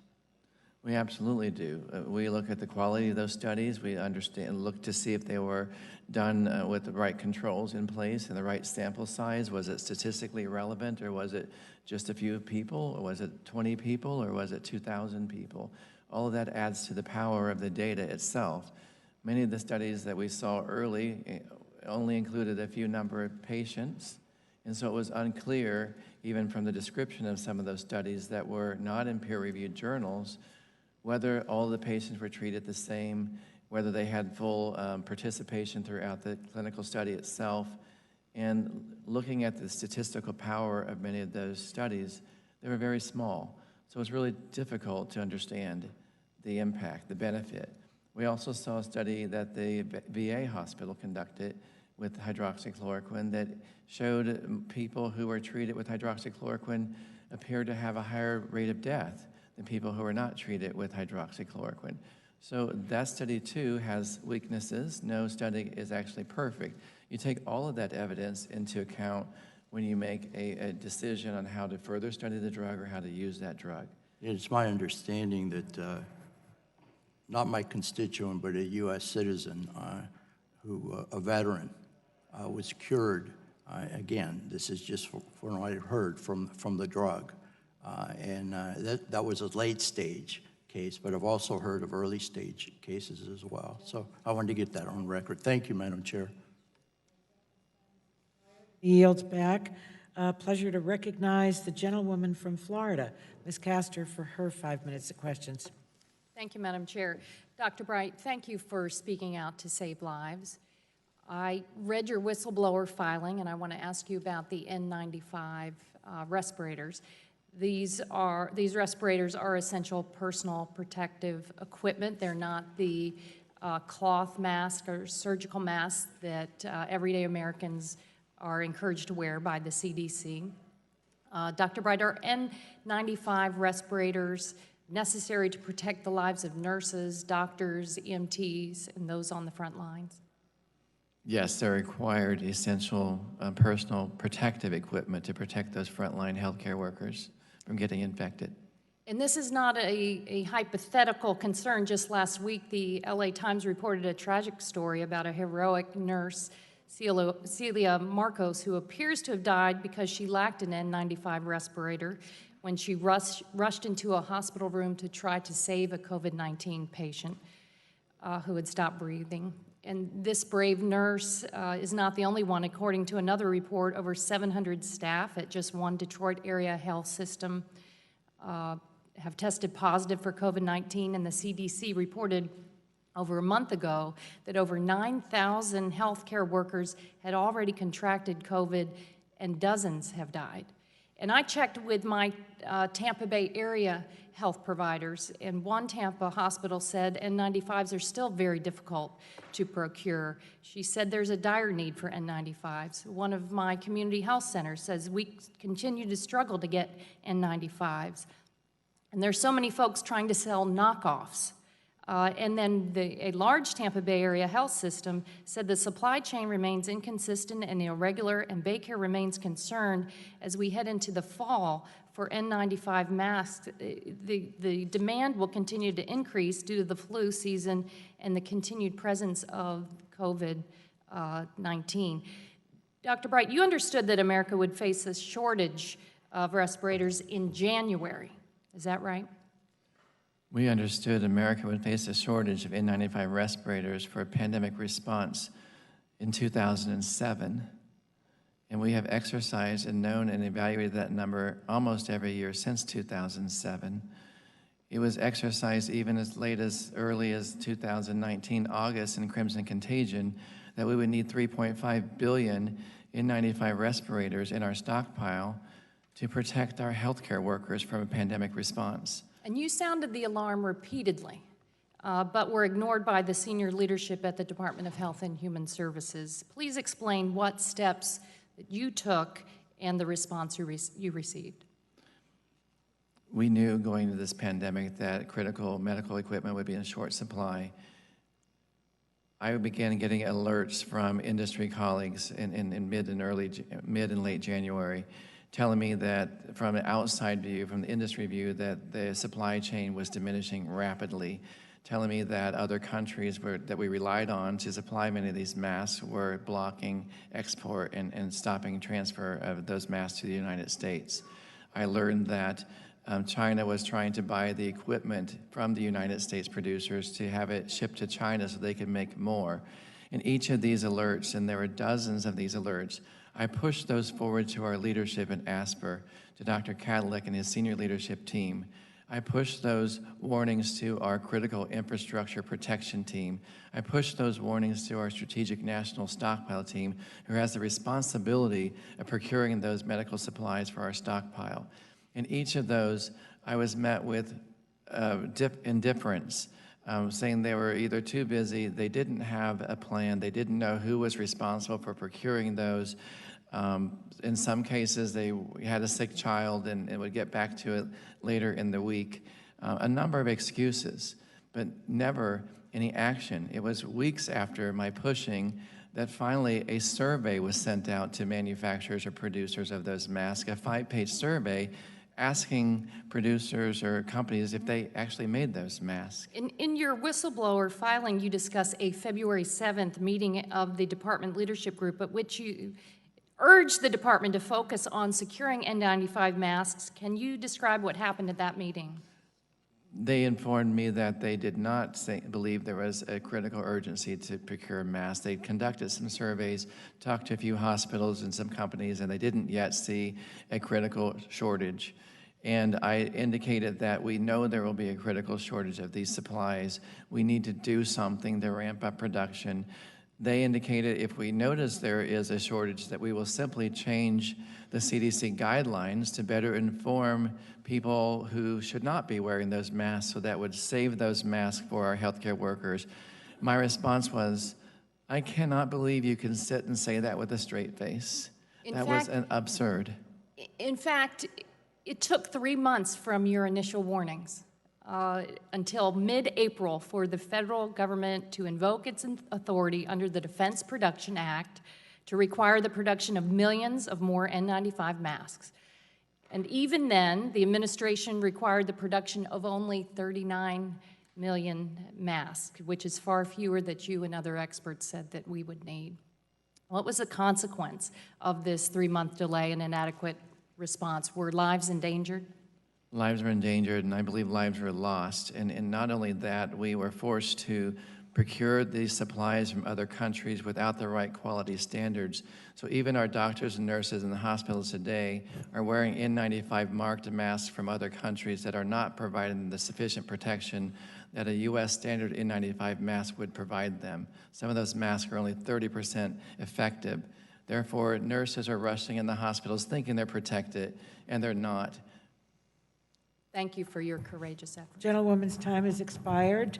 A pleasure to recognize our colleague from Indiana, Dr. Bouchon, for his 5 minutes. Thank you, Madam Chairwoman, and thank you, Dr. Bright, for testifying. I appreciate it. I was a cardiovascular and thoracic surgeon and been in healthcare for over 30-some years, so I want to comment on, I'm not going to ask a question about hydroxychloroquine. I just want to comment on how the medical community responds to this type of thing. Doctors across the country will use drugs off-label in a circumstance where they don't have or they don't see a viable alternative to that. And I think this is one of those circumstances. I'm hearing from doctors across the country. And look, I'm with you. You have to have double-blind studies. You have to have proof under normal circumstances. But in this situation, I think a little bit of understanding and leeway from the federal government is in order. We do want to ensure the safety. This is a drug that has been proven safe for many, many years in the appropriate doses. It does prolong the QT interval, as you've outlined, which can lead to cardiac arrhythmias if not used properly. But I mean, tell you, when states tried to stop doctors from using this, there was such a backlash, they had to back away from it because the physicians in the community wanted to use it. And so doctors like me out in the real world, if things are working, even anecdotally, they're not going to wait for the government bureaucracy to approve it. I just want to get that on the record. I'm just saying this is why doctors are using this drug. Whether it's right or not, data will show. But, you know, if 2 years from now we have the studies and we say, hey, that stuff really would have worked, and the government stopped that from being used, if I was a family of a person that was stopped from getting hydroxychloroquine, I'd be pretty mad. I want to talk about the supply chain issues and as it relates to PPE, the personal protective equipment, and I think there's enough blame to go around in the federal government about what happened there. For, you know, after H1N1, where our national stockpiles were depleted, we didn't replenish them. We've had people on both sides of the aisle talking about this, and I think there's some blame to go around. But, you know, I don't want to be accusatory, but I do want to go over some of the facts about BARDA's situation as it relates to the masks, okay? And according to Washington Post report in 2015, the Obama administration and a company now known as O&M Halyard, H-A-L-Y-A-R-D, announced a project to develop a rapid pandemic mask production line. According to federal contracting records in 2017, HHS signed off on a $3.3 million, with an M, payment to Halyard to build a machine that could churn out millions of protective respiratory masks at a high rate of speed during a pandemic. However, in September of 2018, CNBC reported that the machine was never built. And despite BARDA's $1.5 billion, with a B, budget, the Washington Post reported there wasn't money to pay for the project. Why was the project scrapped, and did you sign off on that decision? So that project with Halyard was to build a novel new machine to make a respiratory protection face mask faster, as you described accurately. Right. Actually, the technical team must have reviewed that proposal on the next step or the further investment in that machine. I believe that the investment to date was made to design the machine, build the blueprint of the machine, and I'm not even sure if it was to build the actual at that time, in September 2018, were you the head of BARDA? In 2018, I was the director of BARDA. Right, so did you sign off on the decision? Because I would expect a decision like that, a contract, money was allocated apparently from HHS, to BARDA to do this, I wouldn't expect that to be scrapped without the director of BARDA signing off on that, right? So did you sign off on it? It's a yes or no question. Not necessarily scrap the project, sir. I don't know what the proposal was, that we rely on a very thorough vetting process in our contracting office. So that proposal to further continue that project never made it to me. So if it wasn't approved, it didn't make it through the proper vetting process in BARDA. The decision to end or continue that project was not brought to me. Okay, I find that surprising, but I'll take your word for it. Nicole Lurie, who hired you, told the Washington Post that the Halyard contract was part of an explicit strategy to ensure we could surge mass production in the next crisis. Well, now we're here and we don't have it. So we're dealing with the consequences of that decision. And in addition, I guess, to the Halyard, I keep saying that wrong. It is my understanding, well, I'm running out of time. So what I'm going to just say is, look, to doctors across America, you know, it's easy for us to sit in Washington, D.C., whether we're members of Congress or whether we're agencies, and talk in the abstract about people dying in our intensive care units, but when you're the physician at the bedside and there is a medication that has promise and that has a safety profile that we understand, doctors will use this medication offline, and that's what's happening. And you know, whether that's right or wrong, we might take us years to prove, but in the meantime, people can die. So I yield back. Gentleman's time has expired. It's a pleasure to recognize the gentleman from Maryland, Mr. Sarbanes, for his 5 minutes of questions. Thank you, Madam Chair. Dr. Bright, welcome back to this committee. The United States government deploys millions of dedicated public servants working together to achieve our shared goals as a nation, to promote effective government, and to protect the public interest, in this instance, to protect the public health. As a scientist and public health official, that was your charge, and you took it seriously. Unfortunately, the record shows that your superiors at HHS and potentially beyond, instead of valuing your expertise and experience, squandered it in ways that in this moment, in the face of this crisis, amount to gross negligence. They ignored your science-based pleas to pursue critical strategies, for example, your repeated calls to obtain virus samples from China and to find supplies, masks, respirators, swabs. They dismissed your science-based warnings about pursuing unproven strategies. They dismissed your concern, for example, about the stampeding towards hydroxychloroquine. We've heard about that today. And they sent you on errant missions to find treatments with little therapeutic value, all for the sake of satisfying political cronies. And you've testified about the miracle cure drug that was an example of that. Ignoring, dismissing your input was not harmless malpractice, because there's every reason to believe that if that input had been heeded, particularly your pleas for action in the early days of the pandemic, it might have saved thousands of lives. I want to thank you for coming forward. I want to thank you for blowing the whistle on the misguided and chaotic response to this pandemic. I am sure there are specific conversations, emails, moments in time that you remember like they happened yesterday, the inflection points where if the response to your warnings had been heeded, things might have been different. And I'm sure they haunt you and keep you up at night. From January of this year, tell me about just one specific moment when you had that sinking feeling in the pit of your stomach because you were not seeing the response that you knew needed to happen. Congressman, I'll never forget the emails I received from Mike Bowen and indicating that our mask supply or N95 respirator supply was completely decimated. And he said, we're in deep shit. The world is, and we need to act. And I pushed that forward to the highest levels I could in HHS and got no response. From that moment, I knew that we were going to have a crisis for our healthcare workers because we were not taking action. We were already behind the ball. That was our last window of opportunity to turn on that production to save the lives of those healthcare workers, and we didn't act. Listening to your testimony gives me chills because it all adds up to one inescapable conclusion. It didn't have to be this way. There was another path. Things could have gone differently. The federal response to the pandemic could have been much more effective. So here we are. At a moment when our country needs the kind of expertise and science-based guidance that you and others like you can offer us, these voices are too often being sidelined. Things are upside down.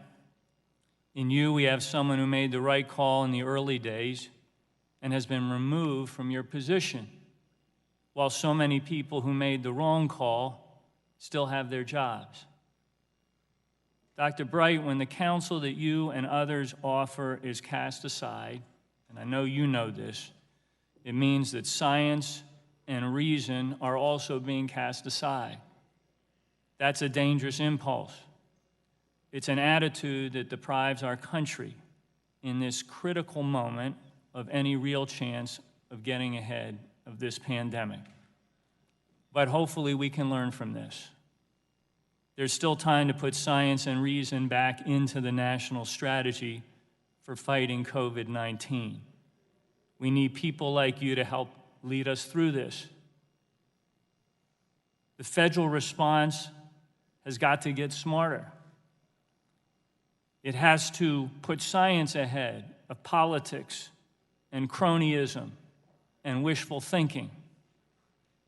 Our committee will continue to press for that in the days ahead, and I know that you want to look forward. So tell us, what can we do now to learn from the mistakes of January and February and March and make sure that we navigate and lead our country through this public health crisis? Congressman, we need to install and empower leadership. And we need to unleash the voices of the scientists in our public health system in the United States so they can be heard, and their guidances need to be listened to, and we need to be able to convey that information to the American public so they have the truth about the real risk and dire consequences of this virus, and they have the truth about the consequences of their actions if they don't follow those guidances.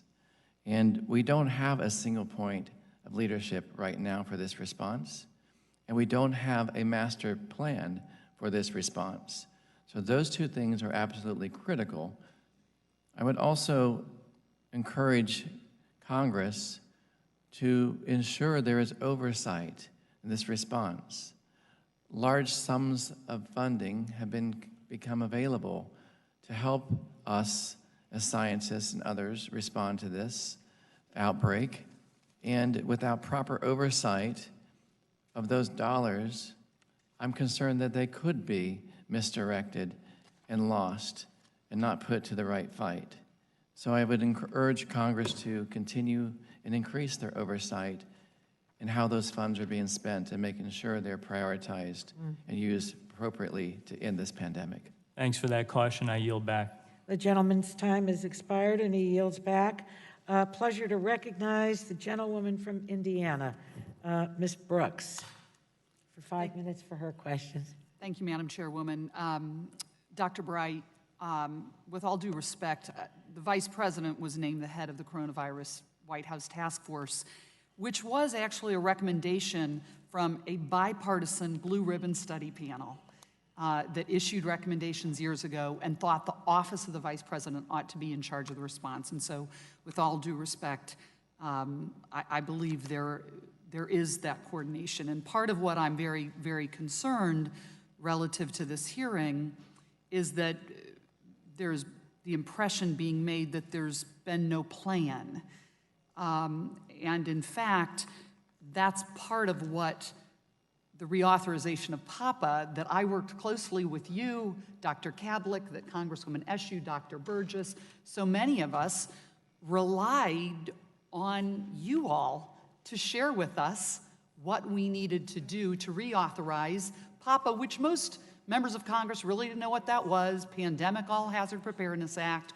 Most members of Congress and most members of the American public didn't know we had strategic national stockpiles and that we might actually be short some of these things until this all hit.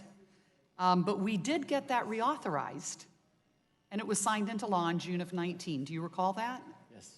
And Dr. Bright, you joined BARDA to lead the Influenza Division in 2010, right after H1N1, because of your expertise. And we rely on your expertise, and you became director in 2016.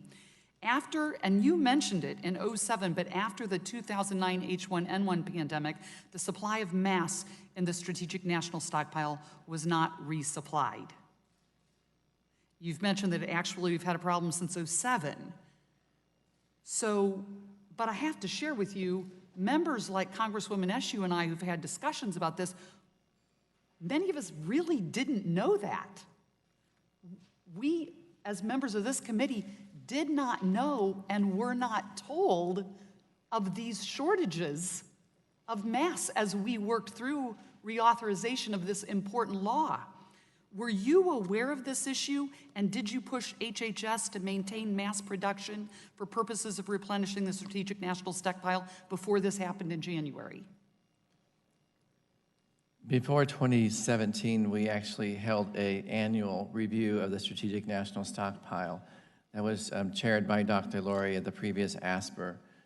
Since we removed the Strategic National Stockpile from the CDC management under the ASPR management, we have not yet had an interagency, cross-departmental review of the supplies in that Strategic National Stockpile. We went through an annual prioritization process. There's always been limited funding and never enough to completely top off the stockpile. Did you know Greg Burrell? I do. He retired. Yes. Prior to all of this happening. He led the Strategic National Stockpile. Yes. Did you have conversations with Greg Burrell from 2009 until 2020 about what was in the Strategic National Stockpile? Absolutely. The flu risk management meeting met on a monthly basis, and each year they reviewed and prioritized items that should be purchased by the Strategic National Stockpile. Okay. That body, which I actually directed for some time, made recommendations and prioritizations to the Strategic National Stockpile. However, it was the Strategic National Stockpile's responsibility to make those purchases. And how about FEMC? Does BARDA participate in FEMC? And would you please, very, very briefly, because my time is limited, explain what FEMC is? This is a plan that experts like yourselves participate in. So I want the American people to know there have been plans. There have been plans that FEMC had forth a 2017-18 implementation plan. The White House put forth, in September of 2018, a National Biodefense Plan. Did you participate in that National Biodefense Plan? I did, and many of us did. And it was the first time that our country had actually put forth a National Biodefense Plan. Many said it was kind of landmark, and same thing with FEMC, putting forth many plans. So I want the American people to know a lot of folks over a long period of time have been focused, but yet we did not still have enough. We didn't have enough swabs, we didn't have enough masks, we don't have enough gowns for all of those incredible healthcare providers.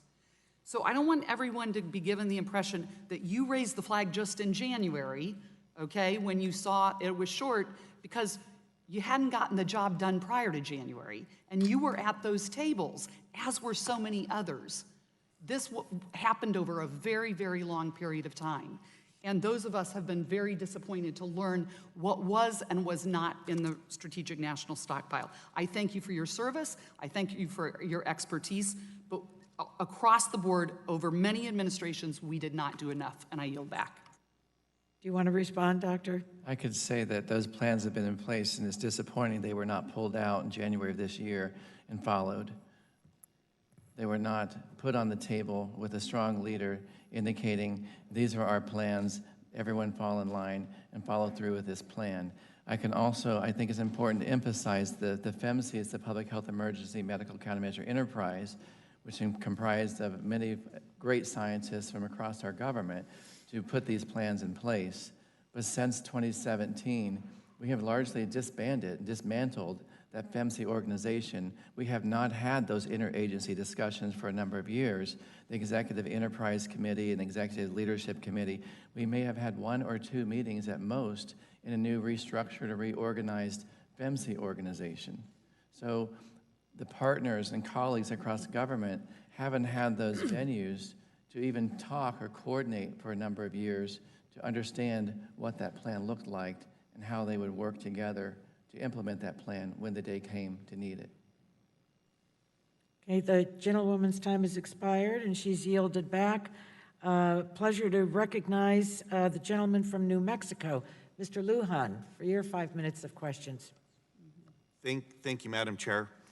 Dr. Bright, you've described pressure from senior Trump administration officials to promote the malaria drug chloroquine and hydroxychloroquine to treat COVID-19 despite the lack of scientific support for this treatment.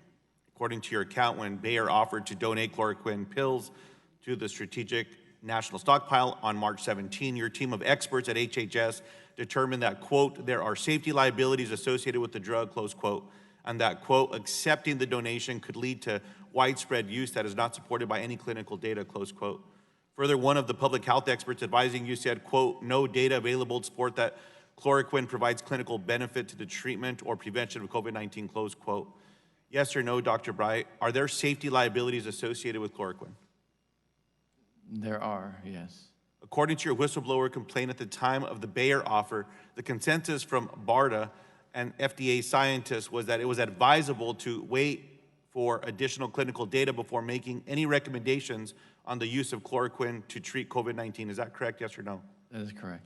Yet on March 19th, the Bayer moved forward and announced the donation of chloroquine, and President Trump told the country at a White House press conference that the drug had, quote, shown very, very encouraging early results, close quote. Yes or no, was the president's statement accurate? I do not think that was the best informed statement. In that press conference, the president also said that the drug had, quote, been around for a long time, so we know things don't go as planned. It's not going to kill anybody, close quote. Yes or no, is that statement accurate? The drug had been around a long time for its use in malaria, but it had not been around for a long time for its use in COVID-19 patients. That's a different indication, different clinical outcome, and the drug can behave differently in those people. Yes or no, is it true that within days of that press conference, you received urgent instructions from HHS General Counsel passed from the White House directing you to obtain the authorization necessary to make the drugs widely available to the public? That's true. Yes or no, did the pressure from the White House and HHS General Counsel put you in a difficult position? Yes. And how did you handle this pressure while still trying to protect the American people? We had to come up with an alternate solution that our administration would accept. Yes or no, did the administration respect this compromise? They accepted eventually. The emergency use authorization option was accepted by Dr. Cadillac and the administration, yes. What I'm aware of, and I would agree with that the HHS Assistant Secretary for Health, Admiral Brett Goyer, on April 4 said this compromise, quote, matters not, close quote, and that the drug needed to go to pharmacies as well as hospitals. Dr. Bright, there are only 24 hours in a day, and every hour you and your team had to spend on chloroquine is an hour you couldn't work on fighting this virus. Yes or no, did the president's obsession with this issue distract you and others on your team from your mission of saving lives?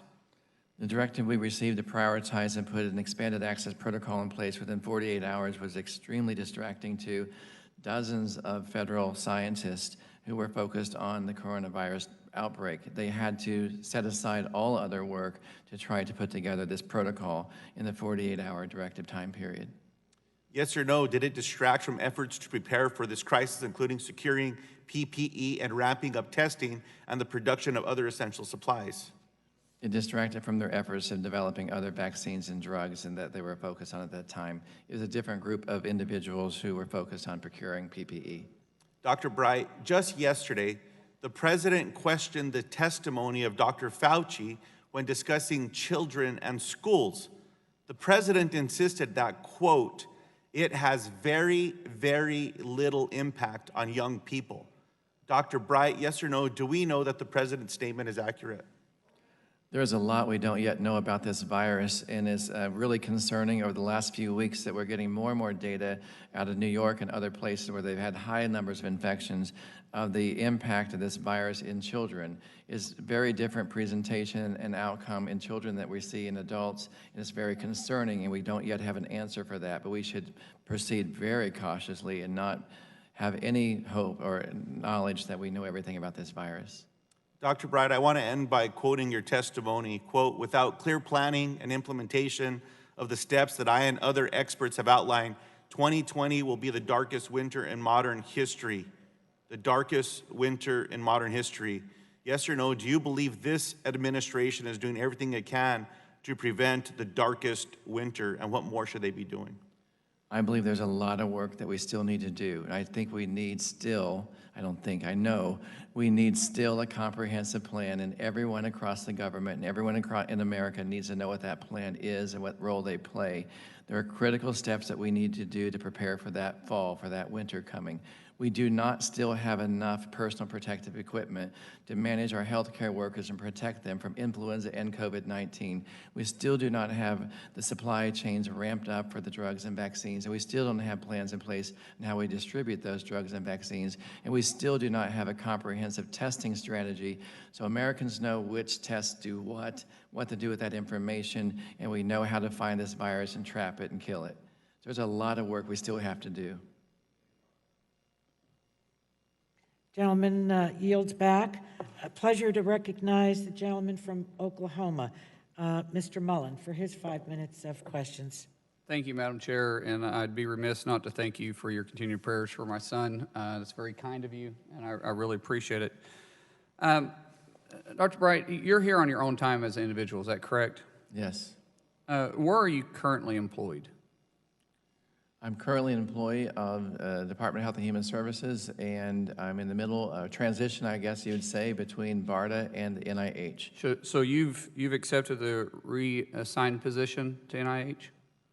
This position is under discussion at this point. I have not yet accepted that role. So are you currently being paid?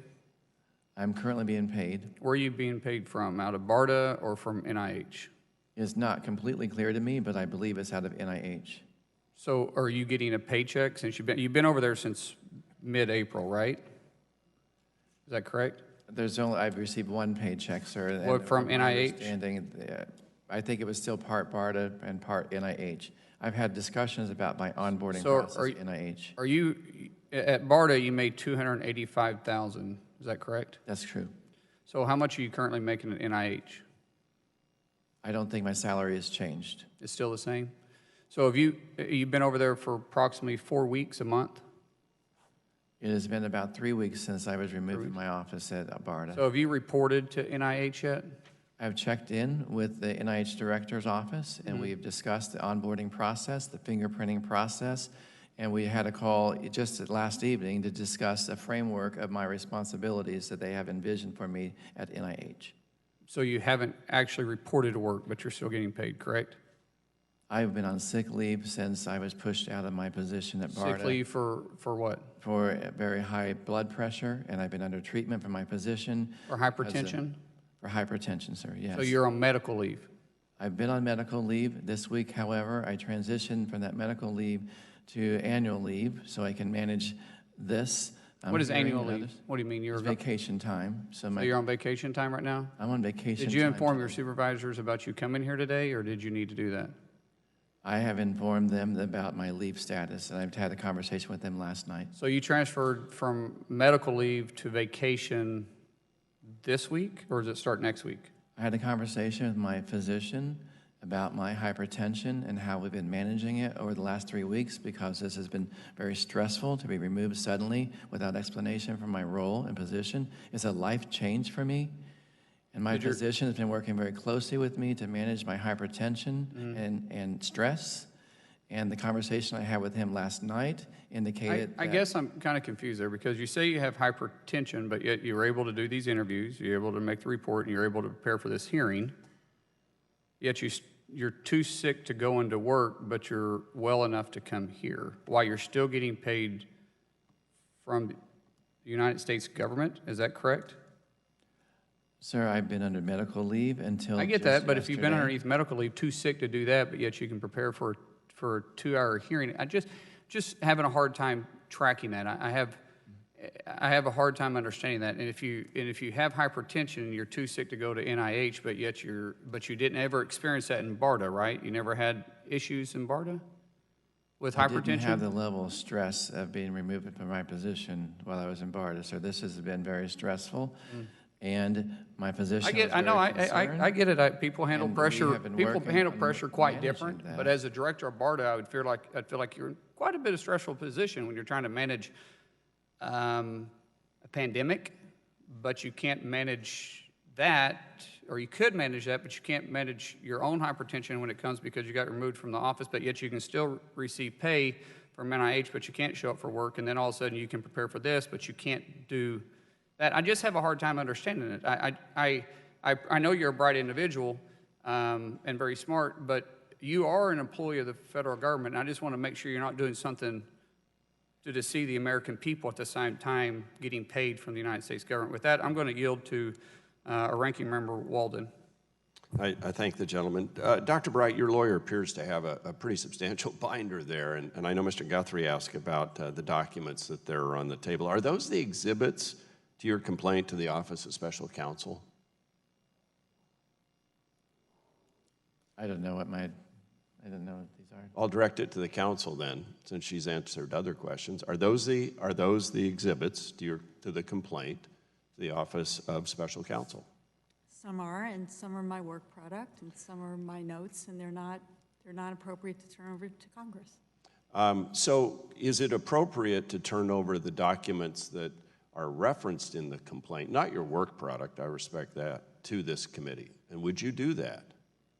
You asked that question initially, and I said we would look at the documents to determine whether they are appropriate to turn over. I'm just talking about the ones that we have partial email chains, we have screenshots of emails. I think we should have the right to see those documents if we're going to effectively know the full extent of this complaint. And I just wish you would commit to turn those over. Dr. Bright, will you turn those over?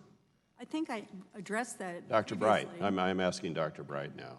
I've Are you willing submitted to my turn full over? complaint to the Office of Special Counsel, and that is the process I know to follow. So, but you're here as an individual citizen. The gentleman's time is expired. Whistleblower, we just want to see what you've submitted so we can evaluate it ourselves. Sir, I don't understand the full process other than I was supposed to submit it to the Office of Special Counsel, which I've done so. I don't understand the legalities of sharing that before they've had their opportunity to review that. And they've certainly been shared out into the public and press. The Washington Post has them from some source. They look a lot like what's referenced in your complaint. None of us, I don't know where those came from, but other media outlets are certainly seeing them. I just think as part of this investigation, Madam Chair, you should request them. We will seek all information that's appropriate to be submitted to the committee. And what I circulated, or we circulated to all members of the subcommittee were the emails that were public as well as the complaint. That's what was out there. I know, now, but I haven't any other daily investigation, who says what. I mean, maybe Politico has something too. I don't know the veracity of things. But in like any other, any other investigation, we'd both be going, say, we need to see all the documents as a committee. So that's all I'm after. Madam Chairwoman, Just the may I facts. address one point? No, I think we need to move on. The gentleman from Oregon is recognized, Mr. Schrader. Thank you. Thank you for being here, Dr. Bright. Really appreciate it. Tough to do. Very impressive that you're here. Could you describe the tone and reactions of Dr. Kadek and Dr. Azar at your January 23rd meeting when they had the all agencies meeting on the COVID virus? Could you describe how up to speed they seem to be? in that meeting, sir, it was one of our first meetings that we had about how to address the outbreak. And because we had practiced, I came in with my list of needs, and those lists for money, people, and viruses. My request was met with a bit of surprise and puzzlement. I remember Secretary Azar looking around the room and saying, money, you need money, maybe there's money somewhere. I mean, it was just something that I This could is tell had been despite the thought of. fact that we had had the outbreak in China for some time. This was January 23rd at this point. Could you describe January 25th, if you remember, email exchange with Mr. Bowen on the mask situation? I don't remember that specific, but I'm sure it was urgent. I'm sure that Mr. Bowen was sending me a notice saying, asking if this. So you didn't ask him to come and talk to you. He just reached out to you. Yes, sir. Okay.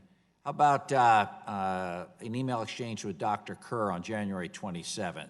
Did you reach out to Dr. Kerr? Did he come and wanted to Dr. email Kerr you? reached out to me, I believe. This was because, again, he is a pandemic influenza expert as well, response, and he knows the vital nature of needing those viruses, and he was involved in prepping our secretary for a call he had with the Vice Minister Ma in China.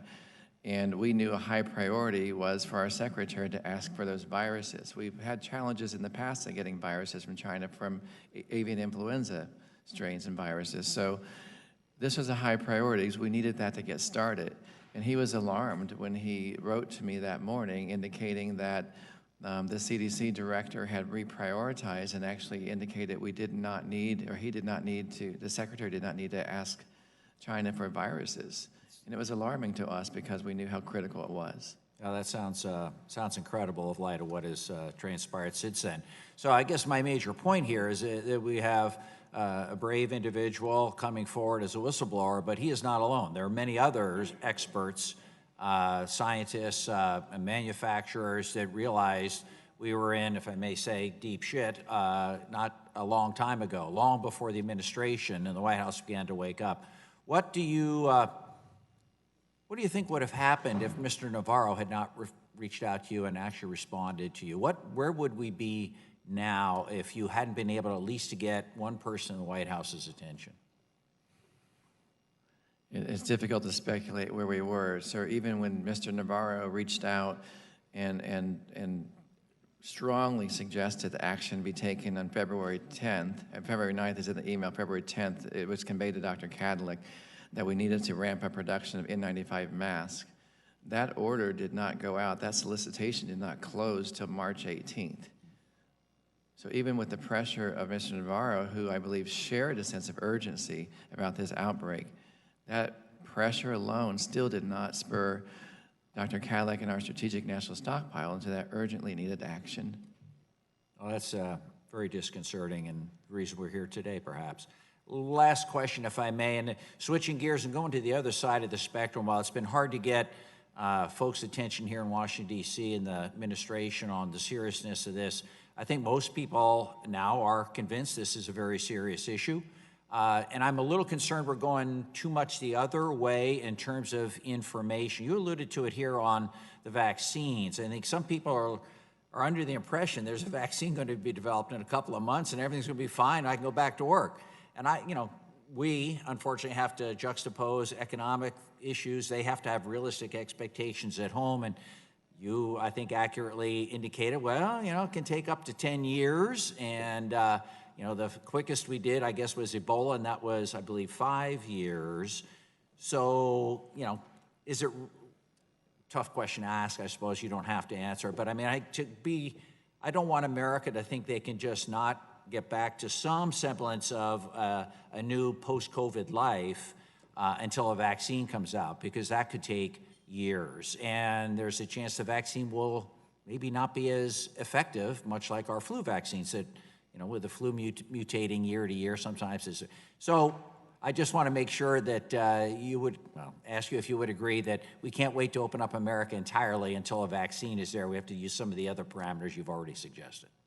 We have to make sure that we have some scientifically led and driven decisions on how and when it's safe to reopen America. If it happens before we have a vaccine, if we have a vaccine faster, that's great, but if we do need to open America up sooner, we need to make sure everyone understands the risk and understands the risk of their activities, and everyone has to play a critical part in following those activities to reduce the risk. We have to have a testing plan in place and enough tests to make sure that we know when people are exposed so they can be quarantined and isolated and not continue to infect others. And we also are developing a number of therapeutics that could offer some potential benefit prophylactically or protect you almost like a vaccine before you're infected.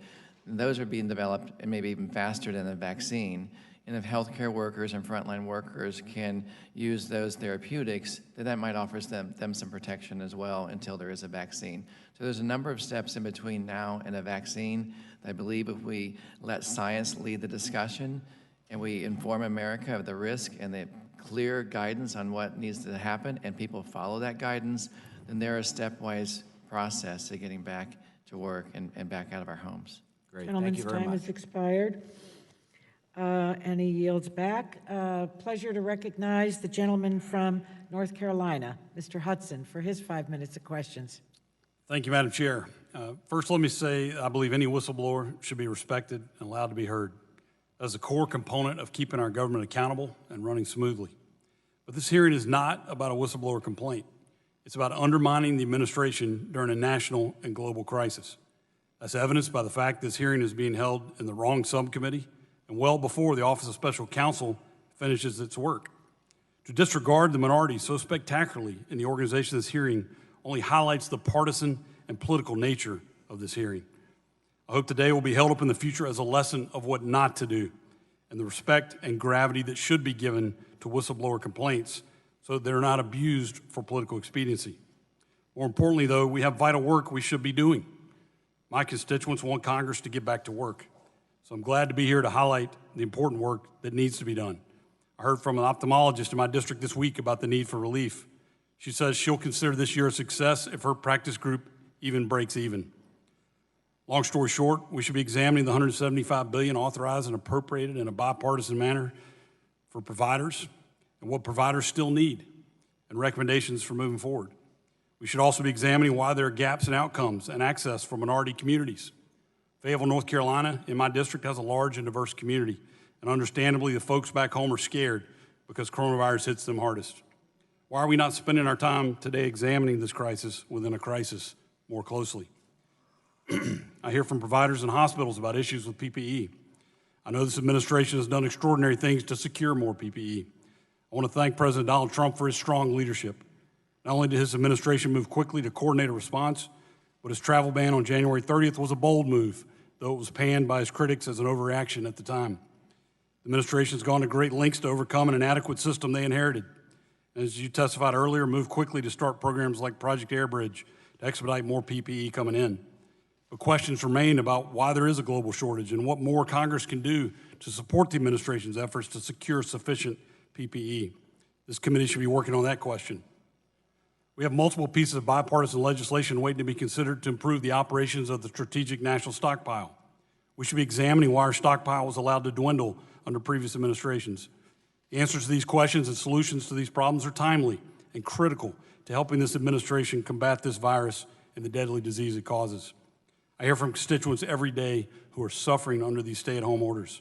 This crisis is hard for anyone who, even if they weren't suffering from substance use disorder or mental health challenges before they were confined to our homes. And this crisis has exacerbated this problem. Why are we not examining access issues to mental health providers and the effects this crisis has had on our constituents' mental health? Dr. Bright, you're no doubt an accomplished scientist, and I appreciate the service you've rendered this country. You deserve to be heard, and your whistleblower complaint should be given the serious consideration any whistleblower complaint deserves. But we also deserve to have the opportunity to ask questions about serious allegations that have been made against you. And I'll note again, this is not the time or place for that hearing. The time is after the Office of Special Counsel has completed its work, and the place is the Oversight and Investigations Committee. But Dr. Bright, building on questions from Mr. Walden and others, Politico released an article yesterday stating that your complaint left out a lot of information and context regarding agency decisions to acquire hydroxychloroquine. You chose not to elevate your concerns to the Office of Inspector General, but instead kept selected screenshots that didn't include full context. Another example, the Wall Street Journal reported on an email today that seems to show that you were in support of acquiring and using hydroxychloroquine. Can you elaborate on what was missing from your screenshots and why you didn't elevate your concerns at any time to the Office of Inspector General? So the early days of when I was aware of the hydroxychloroquine, We were interested in acquiring that drug for its use in a randomized controlled clinical study. Actually, when I heard from Dr. Woodcock that it's something that we should try to investigate in a randomized controlled study, I even reached out to a company that was licensed and approved to make that drug in the United States to see if they could donate that drug to the NIH to conduct those clinical studies. I was aware of other efforts that were ongoing to try to acquire some of that drug for its use in randomized controlled clinical studies. As long as it was going to be used at that time for those randomized controlled clinical studies, I thought we should look into the supply chain the same way I did with remdesivir. It was only after I learned that that supply that was being discussed was coming in from Pakistan and from India, from facilities that were not approved by the FDA, and the drug was not approved for use in the United States, that I became increasingly alarmed of having that drug in the United States. Second, it was when I learned that the plan was to make that drug available through an expanded access program so people could potentially get that drug and not be under the close supervision of a healthcare provider. That caused significant concern. It's because of that and the cascading days afterwards that we put in that emergency use authorization with the safety bumpers and barriers that we could feel comfortable with, that that drug would only be used under close clinical supervision. But in the earlier days, in that email exchange that you're referring to, was before we knew about this information in Pakistan, before we knew it was going to be used for expanded access protocol. It was when I thought our efforts to obtain some of that drug would be used at the NIH to conduct randomized controlled clinical studies. So I was relieved that we did identify some supplies of that drug for those clinical studies. Jim, my time's expired, Madam Chair. I yield back. The gentleman yields back. Pleasure to recognize the gentleman from Massachusetts, Mr. Kennedy, for his 5 minutes of questions. Dr. Bright, thank you very much for being here, and thank you for your service to our country. Let's ground this hearing a little bit. As of this morning, which means these numbers have increased, there's nearly 1.4 million cases diagnosed of COVID-19 in the United States and over 80,000 fatalities. Experts believe both of those numbers are an undercount because after 5 months of this virus being on our shores, we still have a systemic problem with regards to robust testing. Is that right? Cases in many states across the country are still actually increasing in number despite that lack of testing. Is that right? You've mentioned in your testimony that, quote, we missed early warning signs and forgot important pages from our pandemic playbook. Is that right? Yes. Sir, you've been the head of BARDA since 2016. Is that right? Yes. Until recently. Have you experienced any pandemics prior to this one over your course of time, either there or in your prior government service? We responded to the Zika outbreak. We responded to the Ebola outbreak. They didn't rise to the level of pandemic. Of course not. But yes. Right. Thank you for the clarification. Sir, you're aware at the end of the Obama administration, the Obama team put together a playbook to try to guide succeeding administrations on how to handle an outbreak, correct? Yes. Sir, you're also aware that there's a simulation done from an outgoing Obama administration in January 2017 with an incoming administration about how to respond to a pandemic. Is that right? Yes. And you're aware that the Trump administration cut the number of CDC staff located in China from 47 to 14. Is that right? I don't know the exact number. I know it was reduced. Okay. And sir, you referenced already the simulation called Crimson Contagion. That was a simulation done by HHS begun in January of 2019. Can you shed just very briefly a little bit of light as to what the findings of Crimson Contagion were? The significant findings, it was actually, the participants were beyond HHS, it covered broad areas of government and federal and state and locals. Some of the significant findings were the need for improved coordination and communication and alignment between the federal and state and local tribal territorial governments, and the significant need for personal protective equipment and the shortage, and a significant need for funding initially. And sir, that simulation was based off of a flu-like virus that was initially detected in China, spread by global air travel, and resulted in the infection of 110 million Americans, leading to 7.7 million hospitalized and nearly 600,000 dead. Is that right? Yes. Sir, when did you first have concerns about the potential impact of COVID-19 on the United States? In early January. And were you aware that your supervisor, Dr. Cadlick, suggested that the activation of the Defense Production Act in mid-January? I wasn't aware of him doing that, no. Okay, well, you mentioned that you had 2 meetings with Secretary Azar. I'm sure you had others, but you referenced so far in your testimony meetings on January 23rd and 27th, where you raised concerns directly to the Secretary. Is that right? Yes. And The Secretary was not at the second meeting. Deputy Secretary Hargan was there. Thank you. You're aware that top National Security Council staff, including National Security Advisor Mr. O'Brien and his deputy Matthew Pottinger, raised significant warnings that China was downplaying the impacts of this virus. I did learn of that in the meeting at the White House, yes. You're aware that we sent 17.8 tons of medical supplies to China in early February. I've learned of that. Are you aware that the Trump administration budget proposal released in February of 2020 called for a cut to CDC by nearly $700 million? I'm not aware of that. I've heard of it. Are you familiar with a memo written by Peter Navarro that warned of the impact of the virus? Yes. Are you aware that it was spread among senior administration and White House officials? Yes. Are you aware that it was on or about April 2nd when the Trump administration finally activated and expanded the Defense Production Act, months after being warned by you and other senior administration officials?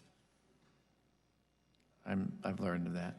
Are you aware that that order itself did not extend to the full authority of the DPA and left a haphazard allocation process to states and hospitals to compete against each other? I don't know the details of that authority, sir. Has the Coronavirus Task Force actually developed a plan for reopening the country? I'm not aware of the full plan to reopen, sir. Have they developed some principles that the White House has touted as some principles or guidelines as to how to reopen the country? I've heard of some principles. Are states following that plan? It doesn't appear that there is a nationwide coordinated plan that states are following, sir. So after this recitation of the actions and inactions of this administration over the course of the past 6 months or so, can we possibly say that this administration has prepared our country for the moment that we are in, and how we could possibly be prepared for the distribution, development, manufacturing, and distribution of a vaccine to try to address 330 million Americans over the course of the months ahead? I think we have a lot of work to do to be prepared, sir. You I are don't think too we're kind. fully prepared. Thank you, sir. Yield back. Gentleman yields back. Pleasure to recognize the gentleman from Missouri, Mr. Long, for his 5 minutes of questions. Okay. We can go to Should we go to?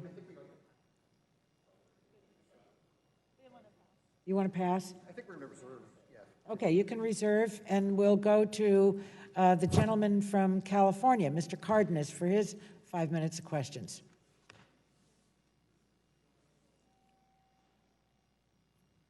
Okay. Thank you, Dr. Bright, for being here today, and I just want to tell you that my family, my community, and myself, we appreciate your 25 years of focused service, specifically when it comes to addressing pandemic outbreaks. And it's my understanding that you've spent those 25 years leading teams of scientists when it comes to drugs, diagnostics, and vaccine development. And we appreciate that.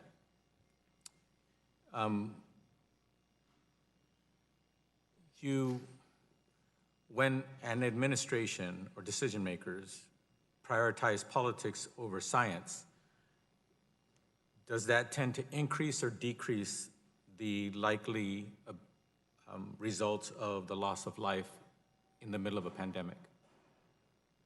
I believe the scientists are best equipped to understand how to manage a public health crisis, and I believe scientists should lead. And therefore, to my question again, I'll phrase it differently.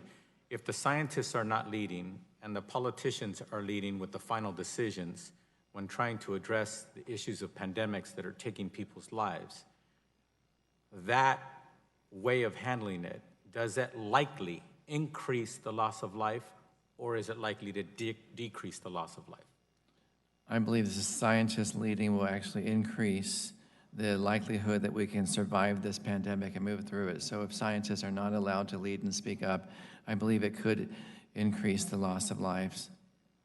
Thank you.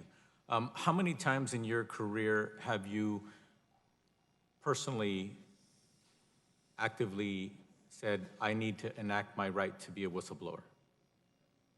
Sorry, could you repeat that? How many times in the last 25 years have you decided to enact your right to be a whistleblower? This is my first time, sir. Okay, I knew that answer was simple, and I think I confused you because I made it so simple. And the reason why I want to say that is because I believe that you've been incredibly consistent in your willingness to dedicate yourself, your expertise, and your career to saving lives. Is the loss of life on your mind? Was that on your mind when you decided that you needed to enact your right to be a whistleblower? I've spent my career focused on saving lives, and sir, everything I've done to come forward now is to raise awareness of challenges we have, things that are not getting done, because I do think it will save more lives. Okay. Are you aware of the fact that the lack of testing in the United States of America is affected by many pieces of the puzzle in order for people to get testing, whether it's swabs, whether it's N95 rated equipment for the caregivers to be able to enact safely with the public? Are those all factors that have contributed to our lack of having adequate testing in America?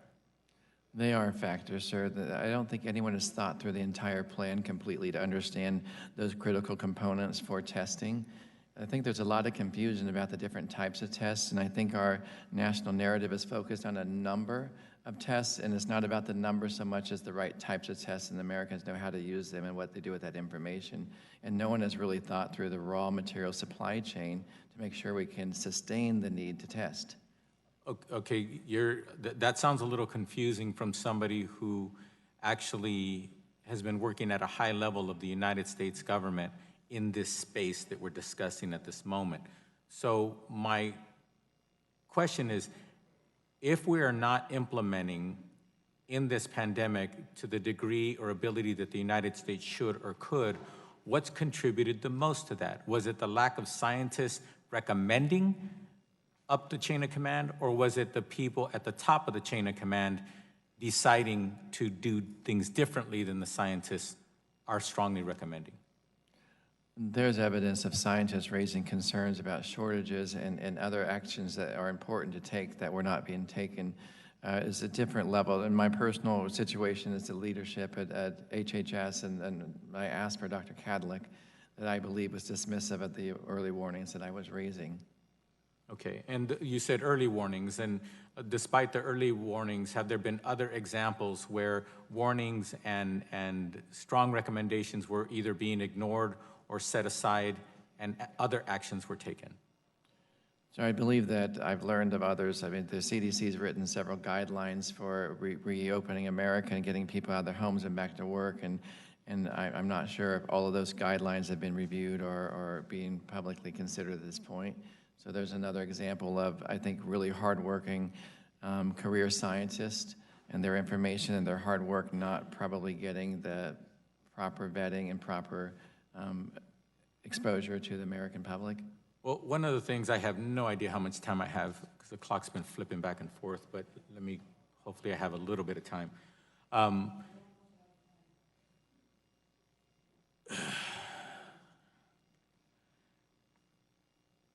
We've heard boasting from the White House about millions of personal protective equipment, PPEs, as everybody knows them as. Millions have gone out to America. But fact, to date, we should have had billions gone out throughout America. Isn't that the disparity? There's a huge disparity, and healthcare workers are having to compromise their protection and their health and safety because they're having to be creative and reuse a single mask for the entire week or come up with novel sterilization practices that are not proven or tested yet. So that disparity actually is impacting our frontline workers, and those are the people whose lives we really need to preserve so they can treat others. I have family members who are working in hospitals today on the front lines who have been telling me that they are wearing equipment for days at a time that they're supposed to be disposing of several times a day, and they're having to use them over and over. Expired. So, thank you very much, Madam Chair, and if somebody could do a better job of the clock, Yes. I'd appreciate it. It kept flipping back and forth. I was trying to. You're absolutely right. It got stuck at 4:44, went to 0, and popped up to 1:21, so I'm watching too. My father was a watchmaker, clock repairman. Where is Daddy when we need him? A pleasure to recognize Mr. Long from Missouri for his 5 minutes of questions. Thank you, Madam Chairwoman. And Dr. Bright, you contend that your removal was because the Trump administration and HHH leadership in particular lacked scientific integrity. Do you think that Dr. Fauci lacked scientific integrity? Sir, I don't think my removal has anything associated with Dr. Fauci at all. I think my removal was because of tensions and actions I took between my supervisor, Dr. Cadillac, and myself. Do you know about Dr. Fauci's testimony 2 days before at the Senate Health Committee? I'm aware of that testimony, yes. If HHH leadership is so hostile to scientific integrity, as you say, as you allege, how do you explain Dr. Fauci being allowed to testify forthrightly, to serve in a prominent role on the White House task force, the administration, and direct NIAID's extensive research efforts? So I'm not sure what decisions are involved in allowing Dr. Fauci to testify or not. That's not something. Can you say that again? I'm not sure. I'm not aware of what process or decisions are involved in allowing Dr. Fauci to testify or not. But he was allowed to testify. I know he was, but I thought I understood you to ask me if that was appropriate or if he was not being allowed to. Maybe you can repeat your question if I misunderstood it. Okay, what I'm saying is you're saying HHS is hostile to scientific integrity. And if that's the case, can you explain why Dr. Fauci was allowed to testify forthrightly in the committee? If they're hostile to, why would you let him come out and testify without any no holds barred? I'm saying that my supervisor was not following proper scientific process that we have in place for BARDA. I'm not actually saying the administration is hostile against scientific integrity in all cases. So I'm saying in my particular situation, as in my claim, my supervisor was conducting an inappropriate activity that was going around proper scientific vetting. That is what I put in my claim. Why did you not bring these concerns to Secretary Azar or his chief or the Inspector General? Why did you not bring any of them into the loop and say, hey, I have these concerns? Sir, I believe some of the activities were not isolated with Dr. Cadillac. I think some of his senior staff was also aware of some of the processes that were being utilized to go around our traditional review process, scientific review process. But wouldn't normal protocol in any situation be that you go to the Secretary of HHS or his Chief of Staff or the Inspector General with your concerns instead of just gathering them up and deciding that one day you're gonna? Well, I didn't decide that. I was pushed out, sir, and involuntarily transferred without my knowledge. But you had these concerns, so why didn't you take them to your superiors when you had the concerns? And maybe none of this, maybe we wouldn't be here today. It wasn't easy for any of us to get here today. Sir, I requested an IG investigation, as is my claim. I think it was in 2018, that they look into what I believe was inappropriate pressure, political pressure on some of our contracting activities in discussion about procurement integrity. And I do not think that that was ever followed through on. So Did you bring your concerns to the Inspector General? I do not believe they were followed up through and submitted to the Inspector General. I raised those concerns to our HHS. But you personally didn't talk to the Inspector General, didn't raise the concerns with the Inspector General or with Azar's chief or with Azar, correct? I raised those with the Secretary's Office of General Counsel. They were present in that meeting, sir. I'll take that as a no. Okay. You state in your testimony that HHH leadership was dismissive about your predictions about the broader outbreak and the pressing need to act. However, it's my understanding that it was Dr. Redfield at CDC who alerted the White House's National Security Council about the risk of the virus on January the 2nd, and a high-level team with the NSC's Counterproliferation and Biodefense Directorate quickly began meeting to address the possibility of a pandemic. Do you consider Dr. Redfield's actions here to be dismissive about the threat of a coronavirus? Sir, if people were aware of the urgency, what was lacking was the action and how to address the urgency. So when we were raising issues on critical supply chain of medical equipment to protect doctors and nurses, if they're aware of the urgency of the situation and still failed to act, I think that is even more unconscionable than not being aware of the emergency and not acting. Okay. In your new position, I would recommend that if you have issues, you might go to the head of the department, his chief, and some folks like that. I yield back. Gentleman yields back.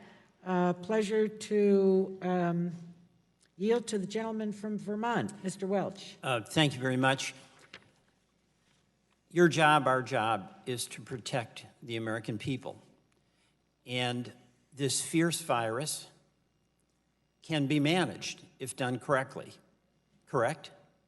I believe so. And in fact, the playbook is established. It's testing, contact tracing, and then isolation, starting with first social isolation, correct? Yes, as non-pharmaceutical interventions and testing are critical first steps. Right. And in fact, this virus is across the world, and many countries that have followed that tried and true protocol have done far better than the U.S. Is that correct?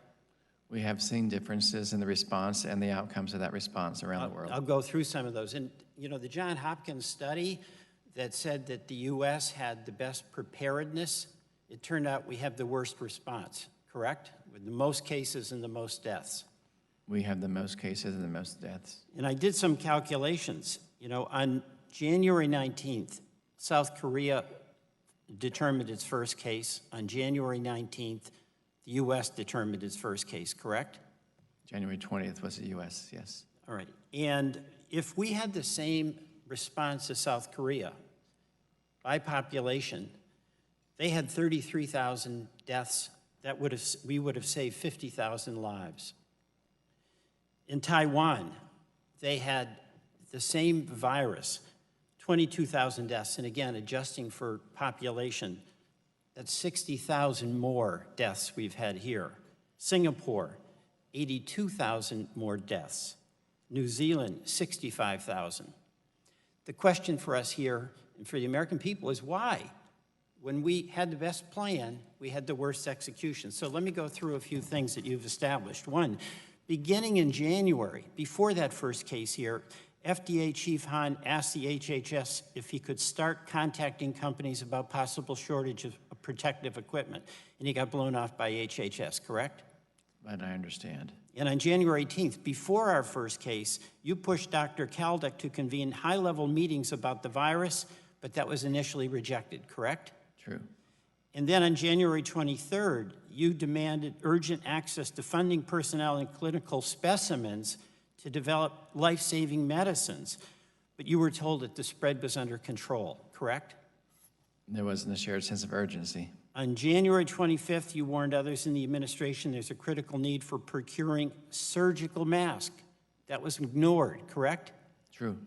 On January 27th, you participated in the daily COVID-19 meeting where you expressed frustration with the slow pace of accessing virus samples and clinical specimens from China.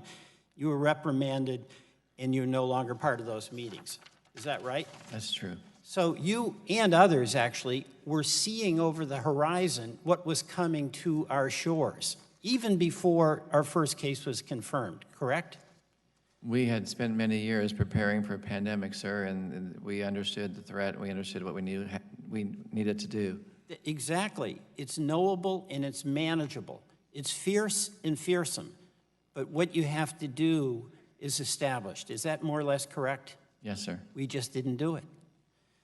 February 25th, President Trump gave an assurance that the stock market is starting to look very good and the coronavirus was very much under control.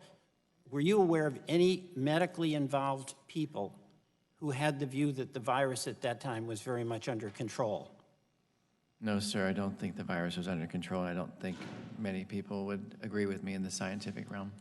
Now, in those countries I mentioned, it includes Germany, Taiwan, New Zealand, South Korea, Singapore, the leaders of those countries accepted that there was a role only the nation could play, and the provinces would have to depend on them for that. And I want to go through some of those things. One, establishing a testing protocol. Was that done here? No. Two, acquiring and allocating and distributing the personal protective equipment to where it was needed, when it was needed. Was that done here? No, sir. In fact, we had governors and hospitals competing with each other to try to get desperately needed equipment. Isn't that correct? There's a lot of confusion, a lot of competition, and bad decisions made to acquire poor quality product. Right. In any of those other countries that I just mentioned, are you aware of the leader of that country at a press conference making recommendations on what kind of medication people should use? I don't know the details of what happened in those countries, sir, so I don't know. All right. You know, we had governors here, Republicans and Democrats, Republicans like Hogan, like Phil Scott from Vermont, who have done a tremendous job. But no matter how good they do their job, can they protect their people without the aggressive intervention of the federal government playing its role? I think the federal government plays a critical role in coordinating and aligning and making an equitable distribution of those critical supplies. I believe that's what we'd practiced and exercised in the past, that there would be a critical role for the federal lead in coordination at the state, local, and tribal and territorial levels. Thank you, Dr. Bright. I yield back. Gentleman yields back. Pleasure to recognize the gentleman from Georgia, Mr. Carter. Do you wish to question, or do you want to pass? You reserve, okay. The gentleman from California, Mr. Ruiz, is recognized for 5 minutes of questions. Dr. Ruiz. Thank you, Dr. Bright. Thank you for your testimony here, and thank you for your service to our country. My heart aches for the family and friends of the over 80,000 in America who have died of COVID-19 in such a short period of time. In fact, my heart aches for those closer to me. The Riverside County has reported 228 deaths. As a doctor, I appreciate your written testimony that states that science, not politics or cronyism, must lead the way to combat this deadly virus. There's been a lot of hype about cures for COVID that have been shown to be ineffective and even dangerous. We are now seeing the very real dangers and consequences of not making decisions based on science. Hydroxychloroquine, which Fox News commentators and then the White House repeatedly touted and actually encouraged people to use, is Exhibit A on this list. But there is one drug that appears to provide some therapeutic benefit, remdesivir. 2 weeks ago, Dr. Fauci announced that remdesivir showed a clear-cut, significant positive effect in diminishing the time to recovery. My understanding is that in January and early February, you launched a comprehensive review to assess which existing drugs might prove a therapeutic benefit, and you quickly identified remdesivir as the most likely drug to be effective against COVID-19. Can you describe how you came to that conclusion, who you told within HHS, and what the response was? Yes, sir, that conclusion came about by a technical review from a number of scientists within HHS, the CDC, FDA, NIH, and BARDA, but it was also aligned with a scientific assessment from WHO and a number of global experts who rapidly looked at every potential drug and ranked remdesivir as the drug that had the most potential for benefit. Who did you tell, and what was the response? We shared that information with Dr. Kadlik. We shared that information within HHS leadership as well. We had discussions about the actions that could be considered for acquiring the limited supply of remdesivir. So what was the response? And we had discussions about how to ramp up production of more remdesivir in case the randomized controlled clinical study that the NIH was conducting came through with positive. And so you had a discussion, and what was the response? Did anything happen? No decision was made at that time. My understanding is that Peter Navarro, the White House trade advisor, reached out to you on February 7th to seek your counsel. You told him about your top 3 concerns: the shortage of N95 masks, the need for a quote-unquote Manhattan Project to develop vaccines, and securing adequate supplies of remdesivir. Can you tell us if Mr. Navarro agreed with you and what steps you and he took? Mr. Navarro did agree with me on the remdesivir, the N95 mask, and the Vaccine Manhattan Project, and he drafted a memo on February 9th to the White House Chief of Staff and Mick Mulvaney to share with the White House Task Force. The directive for HHS to act on remdesivir occurred on February 10th. What happened next? And did the department promptly procure the needed supplies of remdesivir? We did not proceed with procuring any supplies of remdesivir. Okay. You were removed from your position on April 22nd. By the time you were removed, had the department settled on a plan and procured the remdesivir? No, sir. They were still discussing slide presentations about potential donations of remdesivir at that time. So what you are describing is a gang that couldn't shoot straight, and yet we are in the middle of a pandemic. There is one drug the experts say could make a difference, and in fact has been shown to make a difference, yet the department can't seem to figure out how to acquire it. A week ago, the Washington Post published an article on the rollout of remdesivir, describing it as, quote, confusing, unfair, and marred with incomplete medical information, unquote. Doctors described how they can't obtain the drug and don't understand the process for accessing it. Dr. Benjamin Linas from the Boston Medical Center said, quote, there's no transparency. The process is just a staggering injustice. Dr. Bright, you were warning about this over 3 months ago. If the department had listened to you and the other experts at your agency, could this fiasco have been avoided? We would have had a plan, sir. We should have had a plan for that drug and any other drug in limited supply. So it didn't have to be this way. Right. Here's what I don't understand. You were right about the dangers of hydroxychloroquine. You were right about the benefits of remdesivir. You were right about N95 masks and other critical issues. Yet you got fired from your job while officials who botched the response and ignored your warnings stay in theirs. Not only is this unfair to you, it's completely dangerous to the American people. I yield back my time. The gentleman yields back. I'd like to clarify something just very quickly relative to your leave, Dr. Bright. Are you on accrued vacation time now? I'm sorry. Are you on accrued vacation time now? I'm on approved vacation leave today, yes. I've talked to that. And would you be willing to share the exhibits once you remove personally identifiable information? Congressman, I'm having trouble understanding you through the mask. Oh, I'm sorry. Sorry. I'm getting so comfortable wearing a mask, I forgot I had it on. Would you be willing to share the other exhibits once you remove personally identifiable information? Yes. Thank you. All right. Chairwoman, we will make them available after the hearing today when we've had a chance to review it. Thank you. Oh, Madam Chair, will they be made available to the minority as well as the majority? It'll be made available to the entire committee. Perfect. We've never shared anything with the majority that hasn't been shared. This is a bipartisan issue. Thank you. Madam Chair, if there's anything in those exhibits that hasn't already been released to the public that might be degrading, will that be kept in confidence amongst committee members? I'm sorry, I didn't hear you. Not knowing what's in the emails, I'm wondering if there's any information in there that might be deemed to be degrading, would that be kept in confidence amongst the committee members as opposed to being released to the public? We'll follow the rules. And that is in compliance with Rule 11. Thank you. Thank you, sir. Okay. I now have the pleasure of recognizing the only pharmacist in the United States Congress, Mr. Carter. Thank you, Madam Chair. Thank you, Dr. Bright, for being here, and thank you for your service to our country. And before I begin, let me extend my condolences to those 80,000 plus who have lost their lives and to their families as a result of this pandemic, and a shout out to all of our healthcare professionals, as well as our other essential workers who have put their own health in danger in order to provide services to our citizens. Dr. Bright, it's my understanding that in 2017, BARDA funded a project with Applied Research Associates of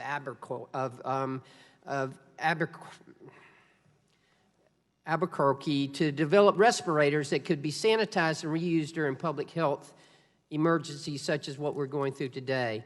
However, according to recent reports by the Washington Post, none of these next-generation respirators are available for us today. Why is that? Do you have any idea?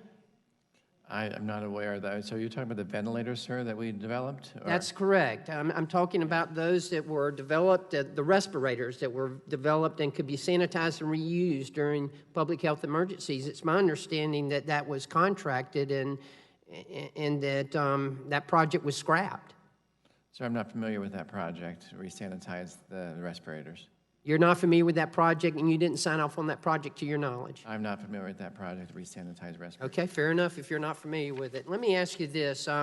We've had a lot of discussion today about hydroxychloroquine, about chloroquine, and I'm a little bit confused here because it's my understanding that this is what BARDA, do you want to clarify something here? I see you. Okay. It's my understanding that that's what the role of BARDA, the mission of BARDA is to look at things like this. In fact, when we in Congress allocate money to go toward this, that you are supposed to be looking, that BARDA is supposed to be looking at things that could possibly have merit, such as hydroxychloroquine and chloroquine. And early on, it appeared that you embraced that. And early on, it seemed that you were in favor of looking at that. And I'm just wondering, because of this pandemic, because we didn't have any vaccine or any kind of agreed upon treatment, we should be testing, and that's what we are appropriating that money for. Would you agree with that? That that's what we are trying to do, is to look at what could possibly work and work with public companies to try to encourage them to come up with those kind of solutions? Absolutely. We should look at all options and make sure we evaluate the potential risk and safety and benefit of those in the context of a randomized controlled clinical study. In the context of an emergency, we should move swiftly and get that clinical data as urgently and quickly as possible, but we should not proceed recklessly without that clinical data on its potential adverse events in an emergency. So you're referring, when you say we should not proceed adversely, you're referring to hydroxychloroquine and the chloroquine? We were promoting the standing up of randomized controlled clinical studies at the NIH with hydroxychloroquine. I worked with a company to even ask if they would donate drug to the NIH to be used in the context of a randomized controlled clinical study. Right. Yes, so that is what BARDA would do. And in fact, I think you worked with the FDA to get an emergency use for hydroxychloroquine. Is that correct? And it was actually approved by the FDA. That was in the context of the directive we received from the Secretary's office to stand up an expanded access protocol. Our clinicians. So are you saying you were instructed to do that and you did it against your will, or? So we were instructed to put in place an expanded access protocol. So in the context that Americans would be able to access this drug and not be under the close supervision of a physician. The scientists at FDA, NIH, CDC, and BARDA worked together to change that directive to the context of emergency use authorization with guardrails in there so patients would be under the close supervision of a physician. Understood. Let me ask you this. Initially, you appeared to be encouraged by what could possibly be a result of the effect of hydroxychloroquine. When did that change? When did you sour, if you will, on the use of hydroxychloroquine? I believe that we've seen many drugs that could have benefit, and some of these are really interesting things we'd never heard of, some we have. I understand that, but my question was, when did you sour on it? When it was determined that this drug should be made available to Americans outside the context of a close physician supervision. So I supported conducting a randomized controlled clinical study for hydroxychloroquine at the NIH. When I learned that there is a directive to make it more broadly available, not under close supervision of a physician, I was... When was that? When did that directive go out? That was March 23rd. March 20, and that's the time that you decided, no, this is not what we should do, and we should not be looking at hydroxychloroquine at all. I didn't think that was the proper, safe way to evaluate that drug in the context of this outbreak. I believe that should be only done under close supervision of a physician. When we put the EUA in place that locked this drug down to only be used in patients under close supervision of a physician, we were satisfied we had those guardrails in place. When an email string followed a week later saying, ignore the EUA, push this drug into the retail pharmacies, In New York and New Jersey, that's when I became more concerned. And who put that directive Gentleman's out? time has expired. Who put that directive out? Gentleman's time has expired. You can answer, Dr. Bright. Which directive, sir? That it should be put out to the public without physicians approving it? That directive was an email string that had a number of individuals on it, and I believe it first came from Dr. Giroir, the Assistant Secretary of Health. It indicated the White House was asking for that drug to be more broadly available. So was it because the president was encouraged by the use of this drug that you became discouraged by it? It had nothing to do with politics, sir. I wanted to make sure that Americans were aware of the risk of this drug. It was only available under very safe. But it is a drug that is indicated and has been used safely in the past. By almost 1.5 minutes. You can finish your answer, Dr. Bright, and then we're going to move to the next member. The drug had been used safely for malaria for a number of years. We didn't have a database of... But it's being used in the same dosage as it was used for malaria. Please, please. And I know that I'm overly generous with both sides of the aisle, but I think that we need to move on. I mean, 2 minutes of extra time is 2 minutes of extra time, and I'm not going to ask that it be shared over here. The gentleman's time has expired. It's a pleasure to recognize the gentlewoman from Michigan, Ms. Dingle, for her 5 minutes of questions. Thank you, Madam Chair. Thanks you to both you and Ranking Member Dr. Burgess and Dr. Bright for your being here today. You're doing a great service. I think we're here today because COVID is real. I share the sentiments of many of my Republican colleagues that have expressed the thanks to the frontline workers asking questions. I want to look at the last few months. COVID's really real in my state. Michigan's the 10th largest state in the country, and we were third in the number of cases for weeks. We were third and remained there until this week in the number of deaths. We managed to move to fourth place 2 days ago, which is not a number anybody wants to be. My family alone, a cousin woke up with 104 temperature and was dead that afternoon. There are people still dying every single day. I have lost someone I've known. Sunday, Monday, a brother-like friend to me, Tuesday and Wednesday. And then we hear the scientific experts, yourself, but Dr. Fauci, other scientists around the country saying to us, if we don't listen to them, we could begin to see, well, we're going to see a return. You call it a dark winter. I call it, I don't want to see any more spikes. I don't want to see anybody else die. I am losing too many friends that I know, and people across the country are. So I want to focus on an area that's not your area of expertise, but it's mine, car safety. We expect our cars to be safe, and we expect car manufacturers to be responsible in making sure defective cars aren't sold. And if they fail in that responsibility, we hold them accountable. If an engineer in a car company realized a model had serious defects and warned her management about that, we would all think she had done her job responsibly. And if management ignored her and our committee found out, I will bet you right now we would be having hearings. And if Americans died driving those cars, the companies would be sued and they would be charged with criminal negligence. In fact, several years ago, before my time, this committee investigated airbag defects and vehicle safety. At the time, this subcommittee's ranking member, Dr. Burgess, said, there is no room for going slow when it comes to safety. And certainly, deception cannot and will not be tolerated. Dr. Burgess was right then, and our car makers have to be accountable. But what I'm concerned about is that we aren't applying these same standards to coronavirus. And I want to learn from what's happened so we keep that dark winter you're talking about from happening. It seems to me, Dr. Bright, you acted the same way the auto engineer I mentioned should act.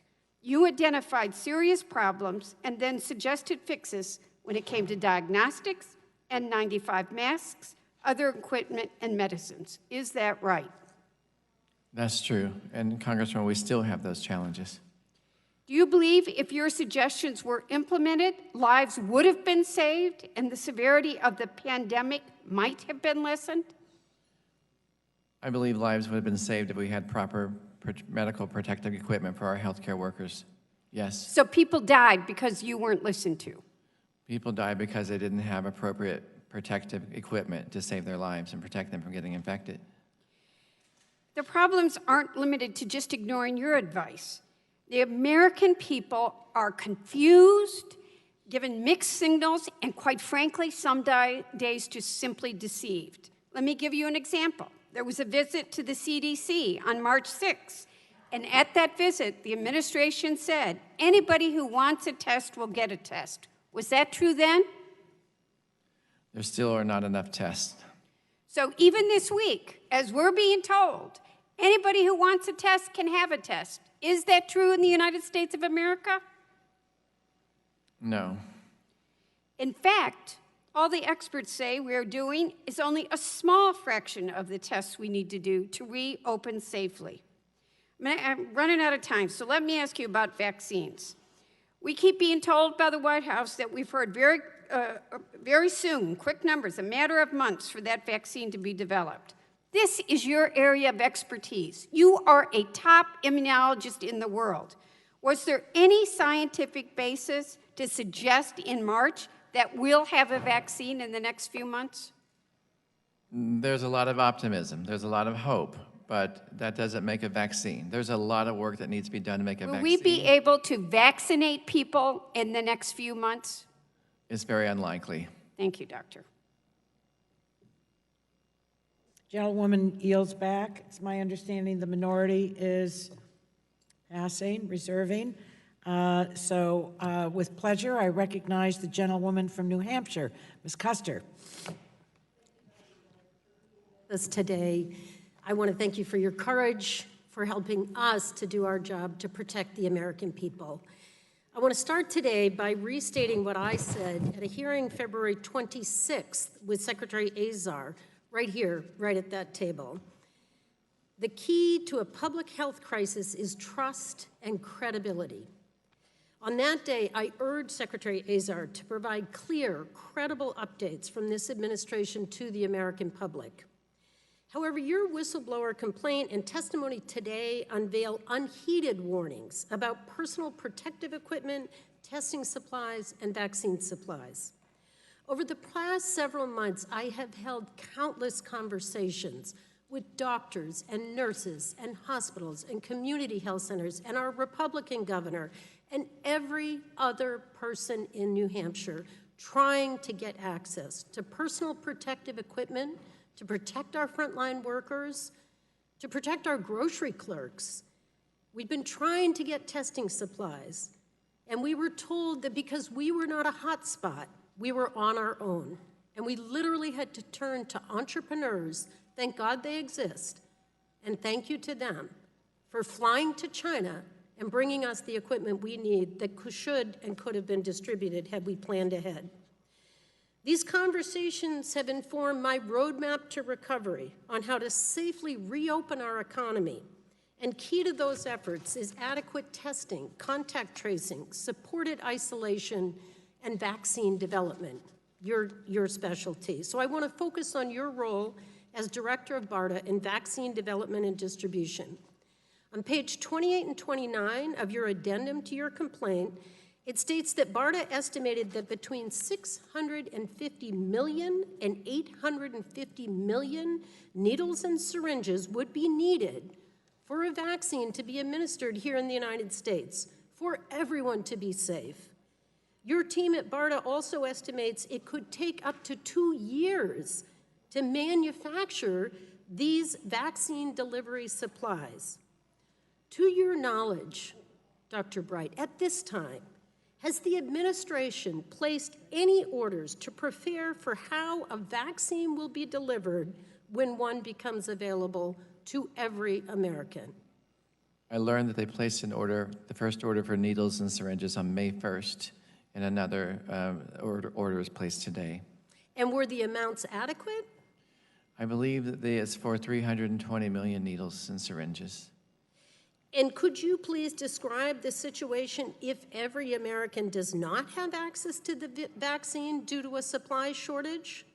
That situation would be catastrophic, honestly. The decisions have not been made yet, who to vaccinate first, how to identify those individuals, and how to stretch those limited supplies appropriately.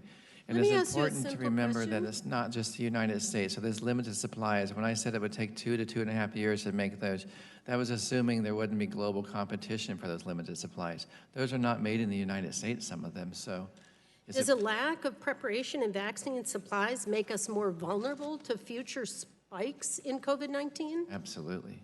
And do we have enough supplies to distribute both the flu vaccine next winter as well as the coronavirus vaccine? It's going to be extremely challenging.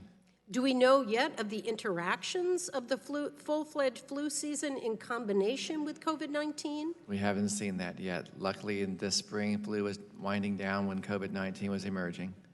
And without adequate supplies to vaccinate all Americans for COVID-19, does this slow down the goal of fully reopening our economy and getting back to the normal that every American wants? It certainly brings caution and a significant consideration that must be taken into consideration before reopening. We need to make sure that not only the guidelines for reopening are clear to each individual, and each individual follows those guidelines. Otherwise, it puts us all at risk. So can I ask you a question? And I know you're not political, and certainly we are all trying not to be political. In fact, I'm very proud in our state that our delegation and our governor are working so well together. But Dr. Bright, does this virus give a damn whether a patient is Republican or Democrat? No, it doesn't. This virus just wants to infect people, and unfortunately, a lot of those people get really sick, and many of them die.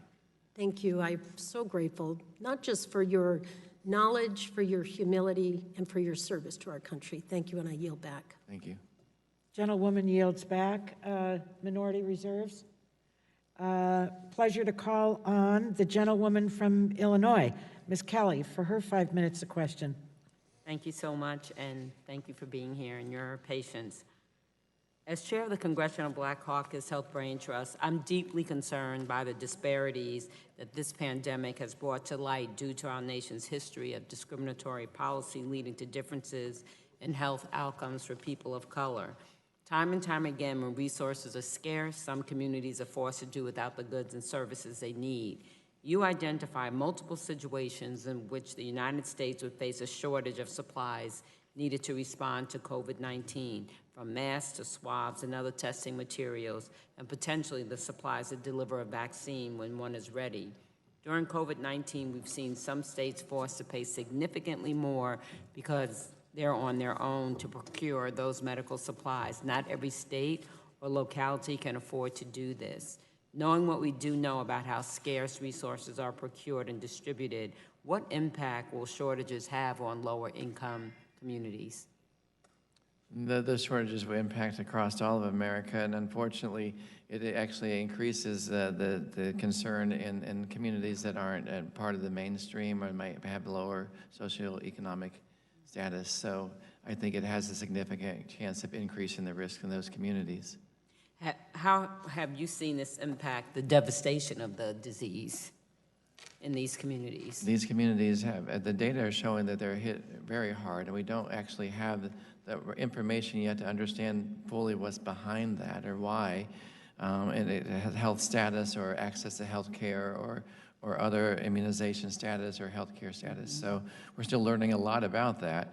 However, it's really important to think about when we have diagnostic tests and other things available, that they are available to everyone.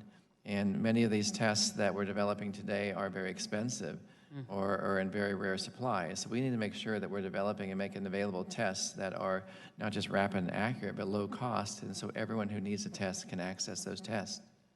Did you attempt to urge HHS leadership or the administration to consider preparedness, outreach, or targeted resources for these populations? Or are you aware of any HHS administration actions to target resources outreach to these vulnerable groups?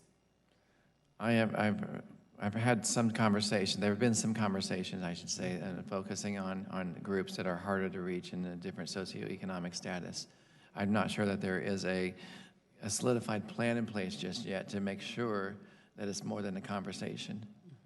Doesn't sound like there is. In your testimony, you recommend establishing a national standard and coordinate equitable distribution of equipment and supplies. Will this help to ensure that every community can access the equipment and supplies they need? That is what's needed. Will more equitable distribution of equipment and supplies help to address the inequities we're seeing in the impact of COVID-19 on communities of color? Yeah, absolutely. And do you feel in the last bill that we passed, we made sure that there was, passed in the bill, better data as far as race, and not just who died, but who was hospitalized and so on and so forth, because we're hoping that better data will inform policy. How do you feel like that'll help? I think that's very important. I think it's a wise move. Okay, good.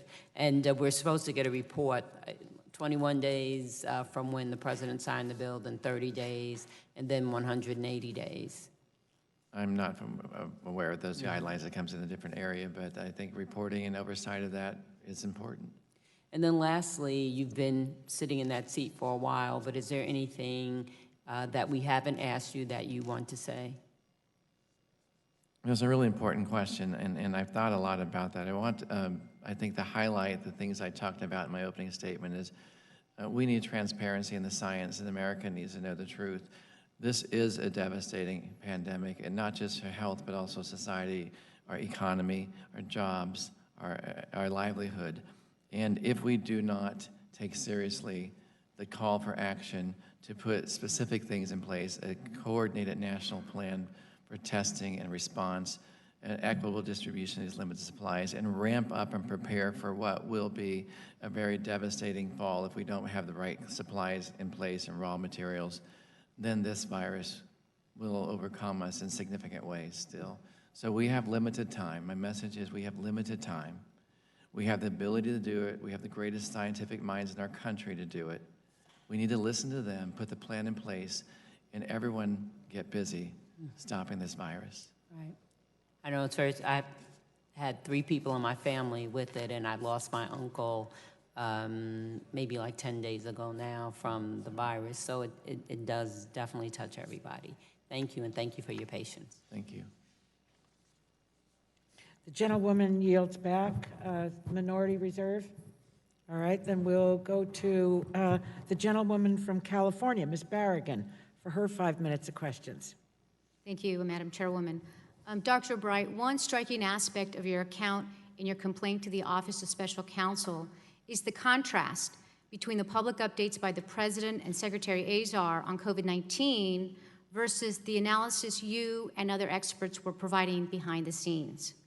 I'd like to explore this disconnect and ultimately that the administration shared information that I believe was misleading. We need to do this to better understand what happened and how we can ensure that the administration provides the public accurate and constructive information going forward. Dr. Bright, you had learned of the COVID-19 threat by early January, is that correct? Yes. And according to your complaint, it was clear to you almost immediately that the, quote, virus was highly contagious, spreading rapidly, and could have a high mortality rate, end quote. Is that correct? We were learning that from the outbreak in China at the time, yes. And each day we learned more information. It was actually more concerning. And the World Health Organization confirmed your view that the virus was a big problem in a January 20 call to agencies, including HHS. Over the course of January, you pressed HHS leadership about the urgent need to devote increased resources to address the outbreak. On January 23rd, you briefed Secretary Azar directly that funding, personnel, and clinical specimens, including viruses, were critically necessary to begin development of life-saving medicines needed in the likely event the virus spread beyond Southeast Asia. Yet, on January 24th, in a tweet regarding the virus, the president asserted, quote, it will all work out well, end quote. On January 29th, Secretary Azar reportedly told the president that the epidemic was, quote, under control. And the president echoed that comment publicly the following day. This disconnect between the analysis of public health experts and the public statements by the administration leaders continued through February. Let me give you some more examples. In early February, you continued to raise the alarm bell within HHS about the imminent mass shortages and the lack of preparations for the wave of infections that you saw coming. Thank you for doing that. Yet, in public remarks on February the 10th, President Trump stated, "It looks like by April, in theory, when it gets a little warmer, it miraculously goes away," end quote. Then he added, "I think it's all going to work out good. We only have 11 cases, and they're all getting better," end quote. You have said that experts knew that the number of N95 respirator masks needed to protect healthcare workers and other Americans in a pandemic was close to 3.5 billion. Yet, in testimony on February 25th, Secretary Azar said the U.S. would only need 300 million N95 respirators. That's an order of magnitude so much less than what you stated. Throughout February, you continued your warnings. I would say that your hair was on fire about the dangers of millions of Americans faced from this virus. But on February 26, President Trump characterized the number of cases this way, quote, "When you have 15 people, and the 15 within a couple of days is going to be down to close to zero, that's a pretty good job you've done," end quote. By March 10th, there were over 1,000 diagnosed COVID-19 cases in the United States, and over 30 deaths had been attributed to the virus in this country. Yet the president that day told the country, quote, "It will go away. Just stay calm. It will go away," end quote. He couldn't have been more wrong. Today we have over 1.4 million cases.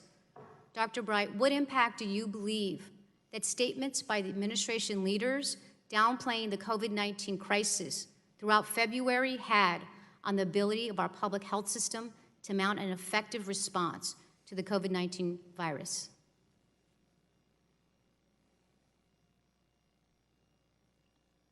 I believe Americans need to be told the truth.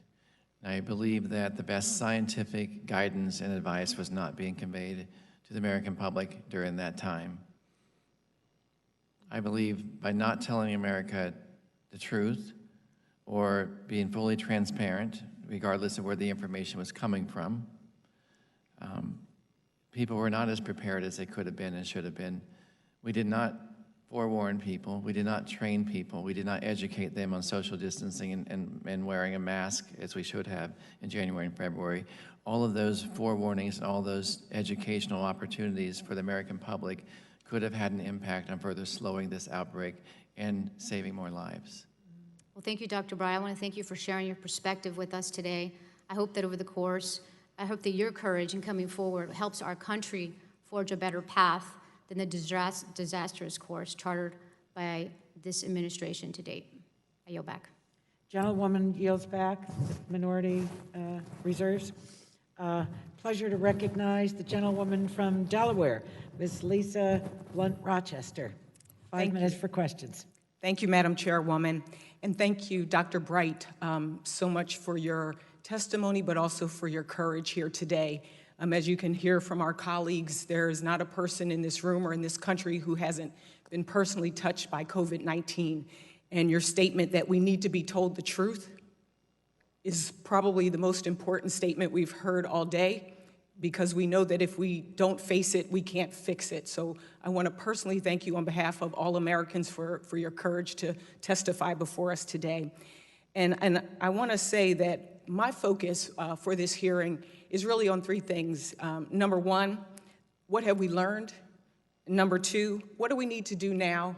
And number 3, what can we do to prevent or mitigate the risks of an additional wave of COVID-19? It's clear since January of this year that there has been a failure on the part of the administration to use the scientific evidence that's been presented by the nation's top public health officials to take comprehensive, and I'll use that word again, comprehensive, appropriate and urgent action to respond to COVID-19. One of the most pressing outstanding needs that has yet to be addressed is the need for a national testing strategy. Dr. Bright, in your testimony, you mentioned the need for such a strategy that ensures tests are, among other things, available to everyone who needs them. I, along with Congressman Colin Peterson and Representative Fela from Texas, wrote a letter to the Democratic and the Republican House leadership in the House and the Senate, and we really impressed upon them the need for outlining the importance of a robust testing plan for testing and tracing. And while current testing capacity is 1.6 million diagnostic tests per week, healthcare experts say that we're woefully short of the estimated 30 million tests per week that we need to get America back to work as safely and confidently as possible and to avert or mitigate a second wave of COVID-19, which is one of my biggest concerns. Dr. Bright, what are the immediate steps that HHS needs to be taking to ramp up testing capacity now through the fall, and what targets should they be held accountable for? I think what's really interesting about the testing story that gets lost in the narrative sometimes is the confusion about the different types of tests. There's an antigen test that tells you if you have the virus in you. There's a PCR test that says if maybe there are fragments of the virus, and there's this antibody test that looks at your antibody titer to try to tell you you've been exposed already, maybe immune to the virus. There's a lot of confusion, and I think the first thing HHS needs to do is determine which of those tests is most important to achieve which objective. If the antigen test is what's needed because it's faster and lower cost and more readily available in some cases, what does it tell Americans?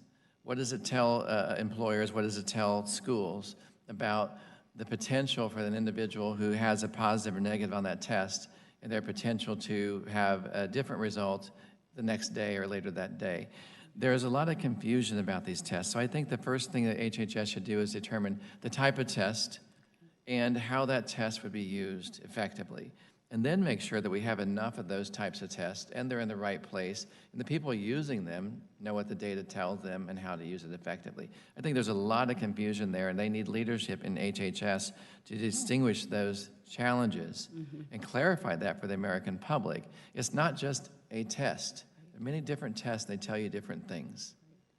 Thank you, thank you. And why do you think that our nation has struggled with ramping up the testing capacity, unlike other countries? And were there contingencies in place or a backup in light of this situation we're in now? I think part of the struggle is waiting too late to think about it and to get it started. When we've had conversations with some manufacturers, they've been very creative in how they can ramp up. Another part of the challenge is we've allowed many of these capabilities to be offshored. And so we have much more capability of expanding domestic capacity when it's in our country, and we can ramp up and bring innovation to those companies in the U.S. But if the supply chain is offshore and there's a global need and competition for that supply chain, that also significantly impairs our ability to ramp up. Again, I just want to thank you so much for the time that you have contributed to our country, but also for your courage to be here right now. Many of us are challenged as Democrats and Republicans to make sure that our country is safe and healthy, and it really is, I don't think I've ever in my lifetime seen anything like this, and it does require us to look back and at the same time look forward and make sure that we have what we need as a country. So I thank you again, and I yield back the balance of my time. The gentlewoman yields back. Does the minority reserve? All right. Then it's a pleasure to recognize the gentleman from Illinois, Mr. Rush, for his 5 minutes of questions.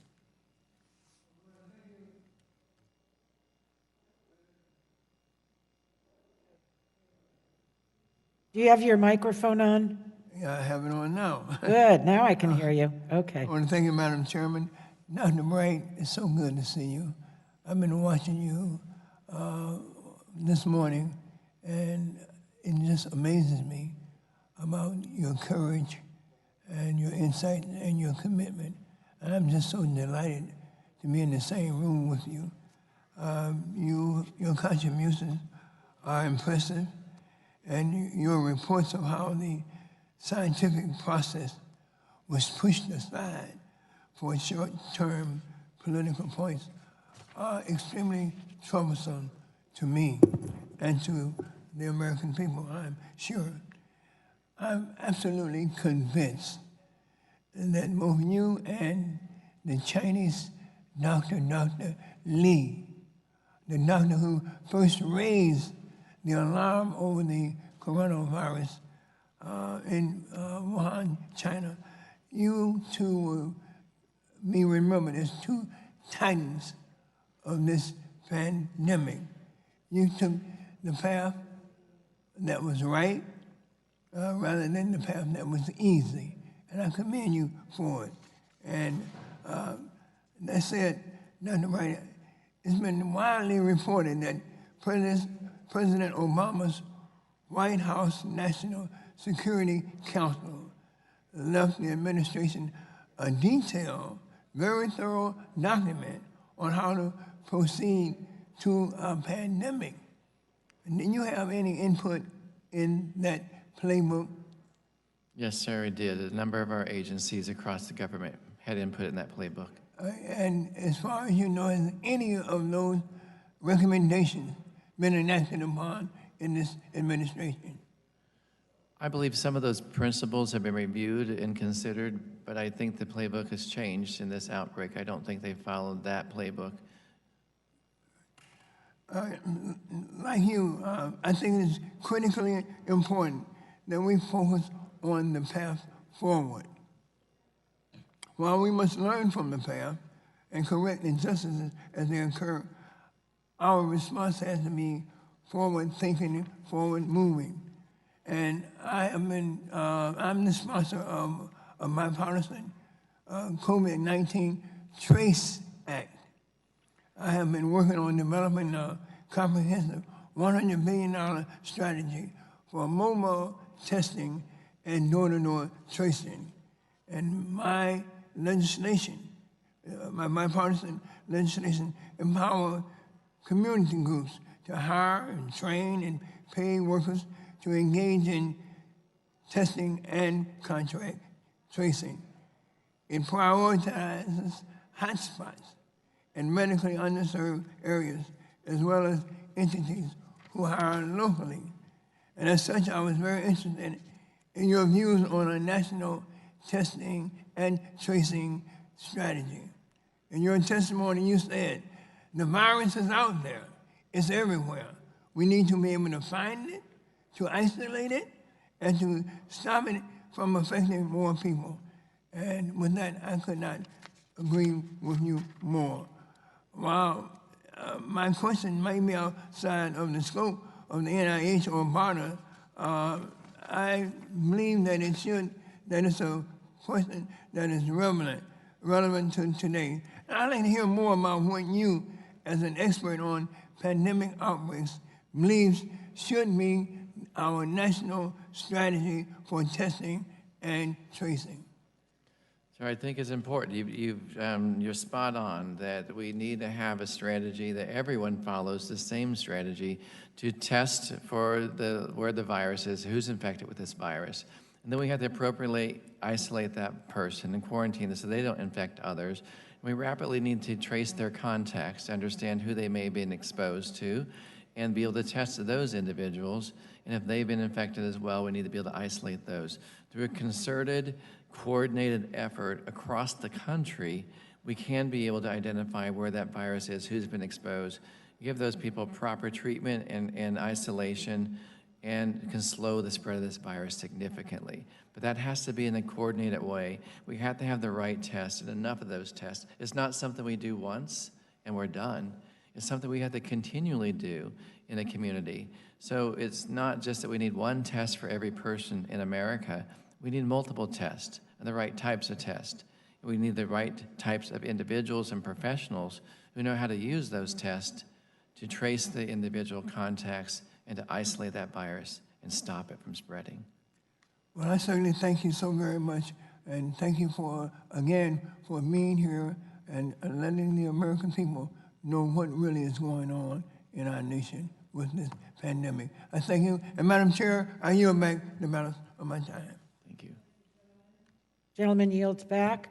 There is no request from the, you're out of speakers, okay. It's a pleasure to recognize the gentleman from Arizona, Mr. O'Halloran, who is a member of the Energy and Commerce Committee. And according to our rules, we can, as members of the full committee, we can waive on to a subcommittee. And so we welcome you this afternoon and recognize you for 5 minutes of questions. Put your microphone on. Thank you, Madam Chair. And Dr. Bright, thank you for your remarks today, your insight, your knowledge, and your caring for the American people. You have touched on several concerns I share with my colleagues about how the United States has responded to COVID-19. We must address the health crisis head-on if we want to tackle the economic crisis that has overtaken our country. We are going to need a coordinated, as you mentioned, national testing and contact tracing plan spearheaded by the federal government to prevent states from competing with one another for resources and planning for hotspot attacks and other issues that will come up. This is the only way that people will feel safe returning to work, eating at restaurants, enjoying Arizona's public lands, and being out in public and close to others. This flexibility piece is critical, and you can't have that unless you have a coordinated process. In my district, the Navajo Nation has for months been going under this process. And it's 170,000 people. The area is the size of West Virginia. So they're not all gathered in a group. So this fallacy that only urban areas are impacted and that it can't spread very fast. 16 people died yesterday.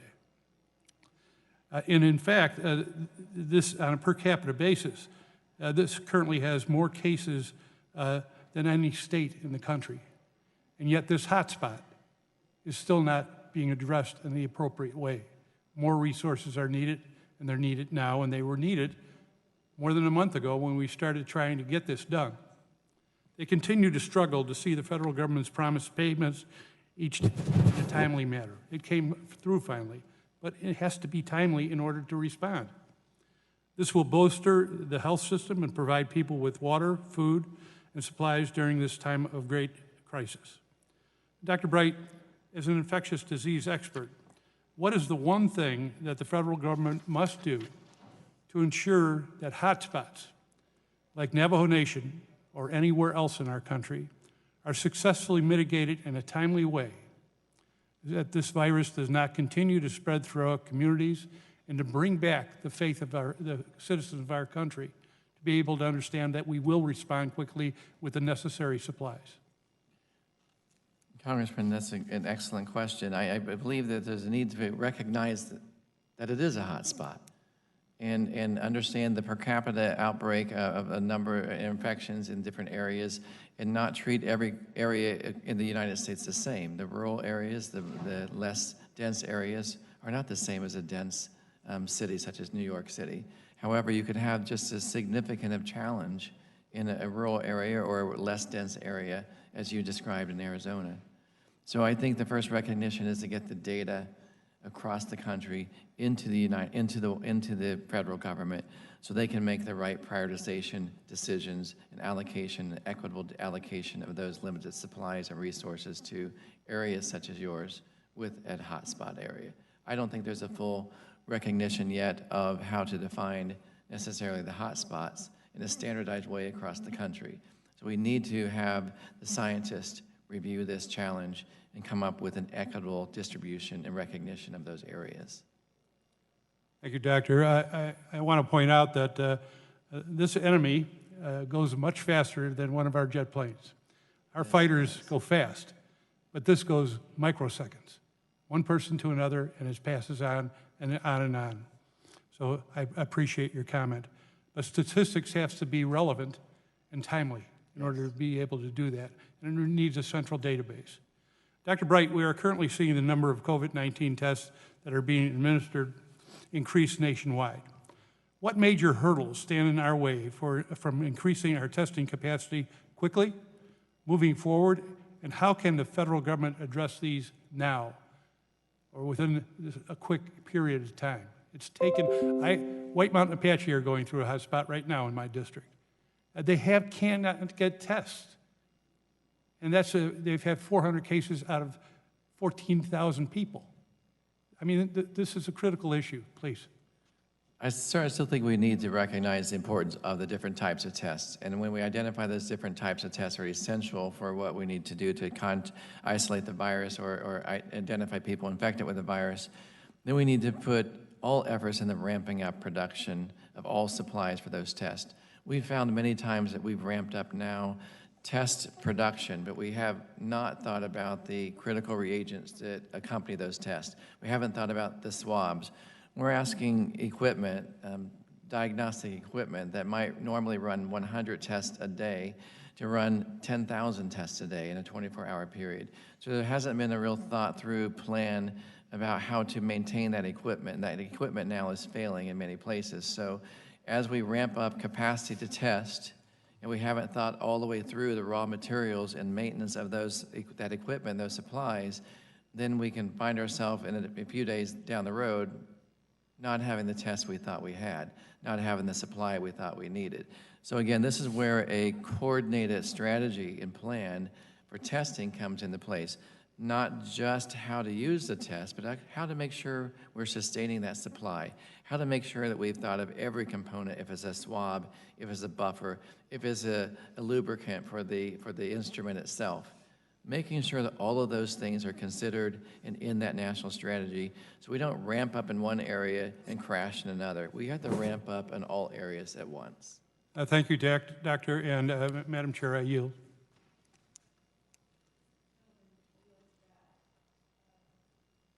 Seeing no other members to speak, I want to close Dr. Bright. You've been here for just shy of 4 hours of straight testimony, and my observation is the following. I think that you are the finest ambassador in our country for scientists. Your encyclopedic knowledge, the depth and the breadth of it, I think as the American people have listened this morning, that you have given them confidence. You've also issued your warning. And I pray, and I sincerely mean that word, I pray that we will work together successfully so that that window that is closing, we will optimize the time that we have while it is still open. You know, facts are really stubborn things, and sometimes it's uncomfortable to have to deal with the facts that we're facing. But the United States still has more cases, more deaths by far than any other nation on earth. And by that definition, we have, in my view, a profound failure. You have given this committee a roadmap today. And we all have been witnessed your integrity. So thank you for your service to our country. Thank you for your willingness to testify here today. Thank you for your courage, which has raised your blood pressure with all of the what one contends with when you become a high-profile witness. But I think you should rest assured that you've made a difference today. And on behalf of all of my colleagues, I thank you and salute you. And thank you for your family being here as well. Thank you. Thank you. I'll ask the, yes? Just was going to ask if I could be recognized for concluding remarks. Yeah, I'd be glad to. Dr. Burgess, Thank you're you. recognized. And as I outlined at the beginning of this hearing, there are a number of things that we do need to look into, and I hope that we will. This crisis has been going on for several months. We had an hour tacked on to a budget hearing at the end of February, and then this is the first glancing blow we've had against this crisis. So I welcome the hearing today. I think it's important. I appreciate Dr. Bright being here. I appreciate him bringing his guest.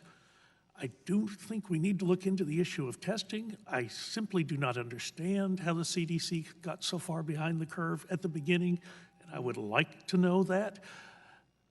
But I also feel like there has been, in previous administration, there was an effort to really regulate what are known as laboratory-developed tests and move those away from CLIA-regulated products to FDA-regulated products. And that really did put us behind.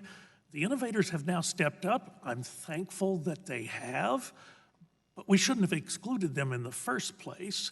And I think that was, when we look back on this, that is going to be one of the failings at the federal level. And that's not a recent failing. That goes back to guidances and rules that were issued back in 2012, 2014.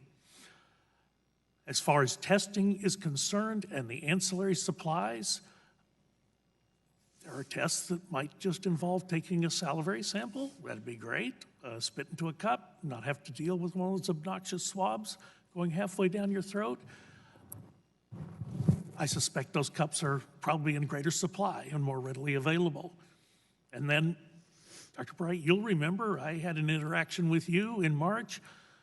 I've had people pounding on the door with all kinds of ideas. I have people that want to make personal protective equipment. They turn their furniture shop into a PPE manufacturing shop. They had difficulty getting through the bureaucratic cul-de-sacs at the various federal agencies. I've got a man that's got a breathalyzer test for COVID-19. I don't know whether it works. If it does, it's pretty intriguing. A mobile unit about the size of a bread box that you could take from place to place. You simply blow into a tube and we'd have to have more straws. We've outlawed them recently, but that could be dealt with. There are some innovative things out on the horizon. The vaccine worries me too, because I recognize there's some illnesses for which we have never found a vaccine. H1N1, and I realize that's different because that was a flu vaccine, but that did happen in about 8 months, if I recall correctly. The outbreak happened at spring break. We didn't know if we were going to be able to open the schools in September, but the vaccine was generally available mid-September to early October, depending on what part of the country you were in. So that success story gives me some hope that perhaps there is going to be light at the end of this tunnel in the form of a vaccine. But I do welcome that we had the hearing today. I look forward to a number of additional hearings. The ranking member of the full committee was quite correct to invoke Rule 11. We will keep that as an option going forward. And I thank our witnesses for being here today, and I'll yield back. The gentleman yields back. Thank you again, Dr. Bright. And the first panel has completed testimony, and I just asked the staff to prepare the table for our next witness, and then we will begin in just a few minutes.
Mr. Bowen, you can be seated at the witness table.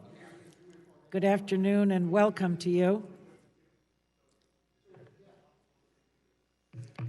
I know members have really missed being together, but we're going to begin our second panel.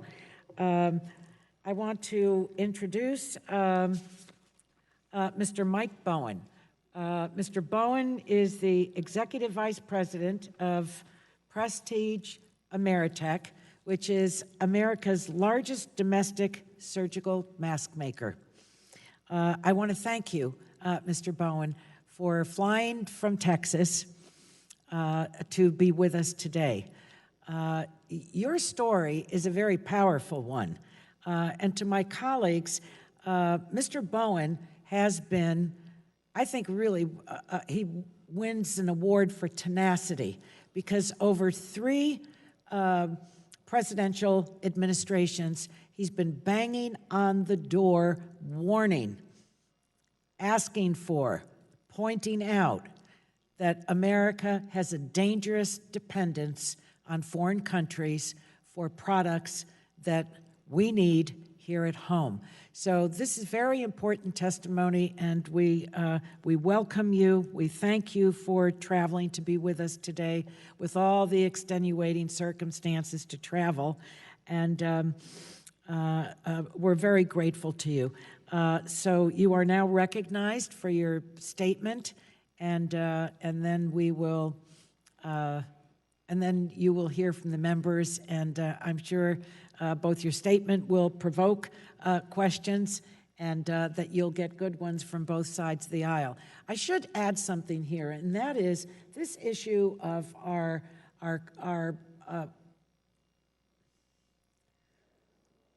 terrible dependence on foreign countries for not only our drugs, our nation's critical drug supply, but also all of the materials that we've been talking about, is an issue that's been, is shared. The concern is shared on both sides of the aisle.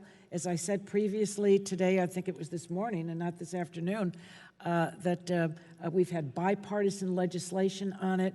But we want to hear from you. We want to hear your story. I think it's a very important one, and I know the members will as well. I want to invite, at this point, the ranking member to welcome our guest because he is his constituent. So to Dr. Burgess. Always good to welcome a Texan to our committee. It's always a good day. We have a Texan at the witness stand. We know we're going to hear the truth. I will say I've been on this committee since 2005. In my second term on the committee, in the year that started 2007, then Chairman Dingell had a hearing on the amount of active pharmaceutical ingredient that we imported from other places, in particular China. Shortly after that, we had a problem with heparin contamination. We've had a number of hearings on this with lead-based toys, melamine in our pet food. And there's been a number of concerns about why we continue to use a supply chain when, from time to time, it's detrimental to us. So if there's any bright spot in this current crisis that we're in, it may be that finally, after 13 or 14 years, we seriously move to make stuff here, be our providers for ourselves, and quite frankly, America first really should mean something. But I welcome you here today, Mr. Bowen. We're anxious to hear what you have to say. I think made in America. Anyway, welcome, Mr. Bowen, and you have the floor now. You have 5 minutes for your testimony. If you want to place your statement in the record and just speak or read, it's up to you. But welcome and thank you for joining us today. It's already afternoon. You need to turn your microphone on. Good morning, Chairwoman SU and Ranking Member Burgess. Thank you for your invitation. It's my pleasure to testify. My name is Michael Bowen, and I am the Executive Vice President of Prestige Ameritech of North Richland Hills, Texas. And I have been in the medical industry since 1986 and with Prestige Ameritech since 2006. Prestige Ameritech was founded by President and CEO Dan Rees in 2005. I'm going to give a brief overview of my interactions with BARDA and its directors, but first I'll give you some pertinent mask industry history. Until 2004, 90% of all surgical masks worn, and I'm including surgical respirators, were domestically made. That year, or around that year, all of the major domestic mask sellers switched from selling domestically made masks to selling imported masks. Prestige Ameritech, who was founded in 2005, recognized this as a security issue in 2006. We thought that once America's hospitals learned that their mask supplies were subject to diversion by foreign governments during pandemics, they would switch back to U.S.-made masks. We were wrong. In November of 2007, we received a phone call from BARDA asking for a tour of our mask factory. BARDA was acting on George W. Bush's Presidential Directive 21, the purpose of which was to review America's disaster plans. Brenda Hayden with BARDA gave a presentation which showed that BARDA was concerned about the foreign-controlled mask supply. We were thrilled that BARDA had discovered the issue until Brenda said that BARDA was only charged with studying the problem. We were disappointed, but we took consolation in the fact that finally a federal agency knew that the mask supply was in danger. We were very happy to have an ally. 2 years later, I received a call from Brenda Hayden. She started the conversation by saying, "We have a situation." Her serious tone caused me to ask her if she was talking about a pandemic, and she said yes. She asked if we could ramp up production, and I said yes. We built more machines, bought an abandoned Kimberly-Clark mask factory, tripled our workforce. America's hospitals needed us, and we rose to the occasion. We told them about the high cost of ramping up, and they said they would stay with us. Unfortunately, most returned to buying cheaper foreign-made masks when they became available. The company survived by laying off the 150 people who helped save the U.S. mask supply, by taking pay cuts, and by taking on more investors. The H1N1 pandemic, this is 2009, 2010, wasn't severe enough to cause the foreign health officials to cut off mask shipments to America, so our predictions didn't come true yet. In a weakened state but undaunted, Prestige Ameritech continued saying that the U.S. mask supply was headed for failure. We just didn't know when. In 2004, to give my security story more issue, I formed the Secure Mask Supply Association. You can find it at securemasksupply.org. Paraphrasing Ben Franklin, I told 3 competing domestic mask makers that if we didn't hang together, we would hang separately, as China was poised to put all of us out of business and put the country at even greater risk. Crosstex, Gerson, and Medicom, all with domestic mask-making factories, agreed and joined the SMSA. Unfortunately, the Secure Mask Supply Association's warnings were also unheeded. During my quest to secure the U.S. mask supply, I had the privilege of working with 3 BARDA directors, Dr. Robin Robinson, Dr. Richard Hatchett, and Dr. Rick Bright. They were helpful, and they encouraged me to continue warning people about the mask supply. I'll say a little bit more about that. After years of doing this, I quit many times, and the only reason I kept doing it is because of the directors of BARDA. They would encourage me and ask me not to quit. They said that they would express their concerns about the mask supply to anyone that I could get to call them, anyone except reporters. They weren't allowed to talk to reporters, which was very frustrating to me. They also weren't allowed to endorse the Secure Mask Supply Association. Dr. Robinson was going to do so until HHS attorneys told him that it could cost him his job. He called me personally on vacation to tell me that. I can confirm that the emails in Dr. Bright's complaint are mine. They are merely the latest of 13 years of emails I sent to BARDA in an effort to get HHS to understand that the U.S. mask supply was destined for failure. Robinson, Hatchett, and Bright all wanted to remedy the problem. In my opinion, they didn't have enough authority. Their hearts were in the right places. America was told after 9/11 that governmental silos had been torn down so that different federal agencies could work together for national securities. But I didn't see any of that. The DOD, the VA, the CDC, and HHS could have worked together to secure America's mask supply. I had suggested this to BARDA and to the CDC on several occasions. I will be happy to answer any questions that you have about Prestige Ameritech, the U.S. mask supply, or my interactions with BARDA, the CDC, or Rick Bright. And again, it's my pleasure to be here. Thank you.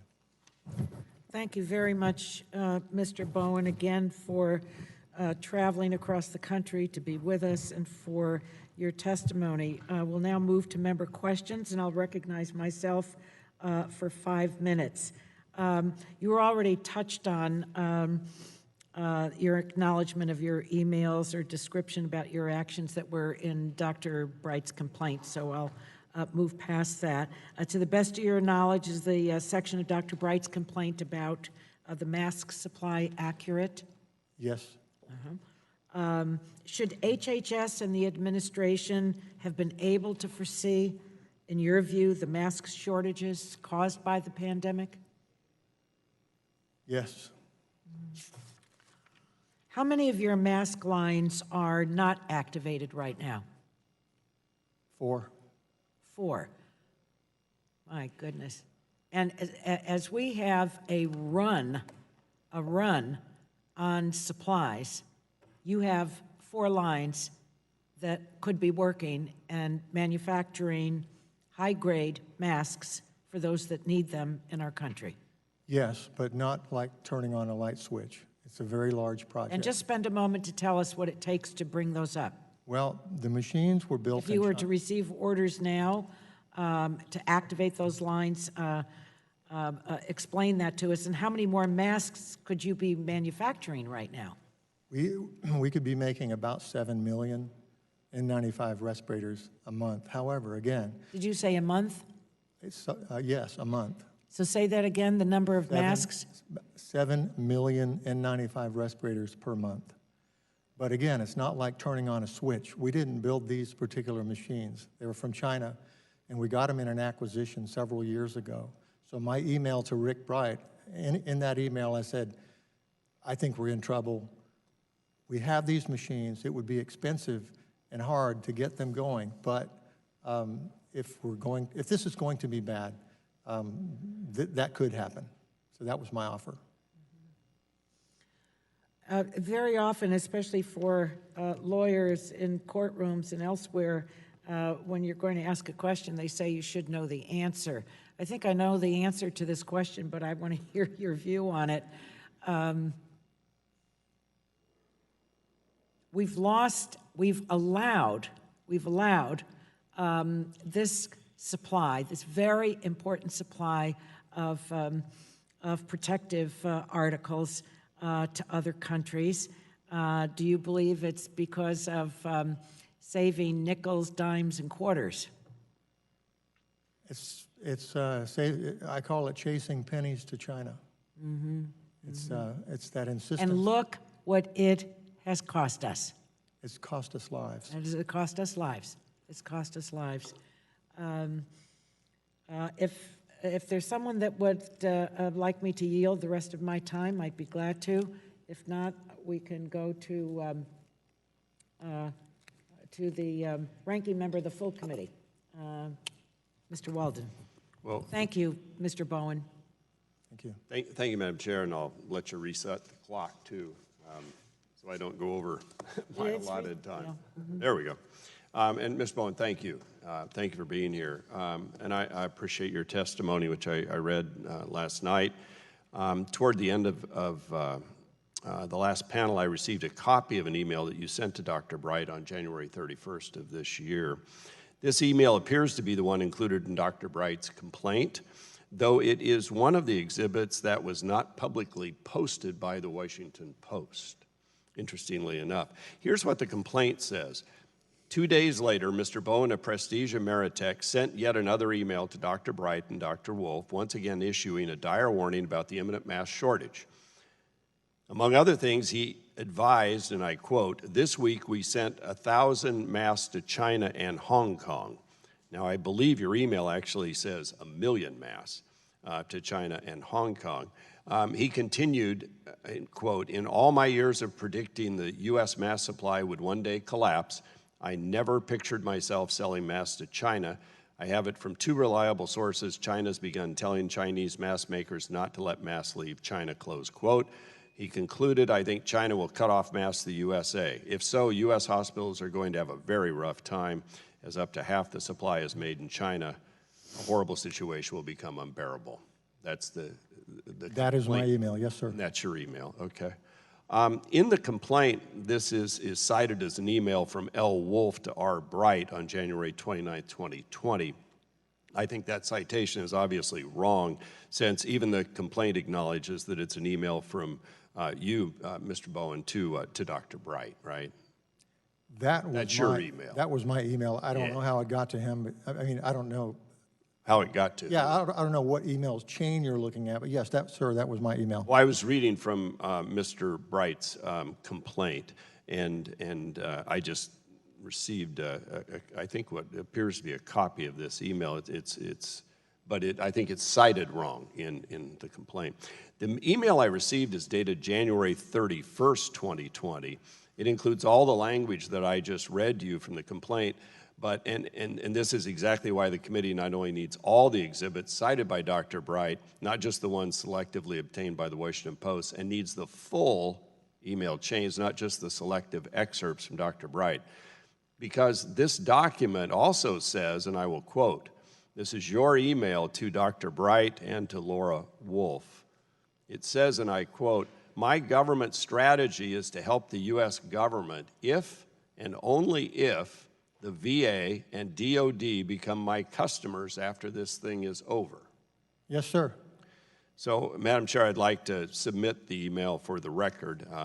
We'll send you an electronic copy as per our agreements here. Now, Mr. Cohen, Bowen, I'm sorry. You said you have, you want to help U.S. government, you want to help Americans get the masks. Yet it appears that there seems to be a condition here. I assume that's because in the past you ramped up, things went away, people bought from other manufacturers. And so here you're saying, and I have it here in the email, my strategy is to help my existing customers and only bring on new customers who are willing to sign a long-term contract. My government strategy is to help the U.S. government if and only if the VA and DOD become my customers after this thing is over. And here we were in a crisis as masks were going overseas. Now, the U.S. government's not your only purchaser, right? U.S. government has never bought from me except during a pandemic, sir. Okay, And that email and that statement was basically saying that I don't want the government to only call me in a pandemic.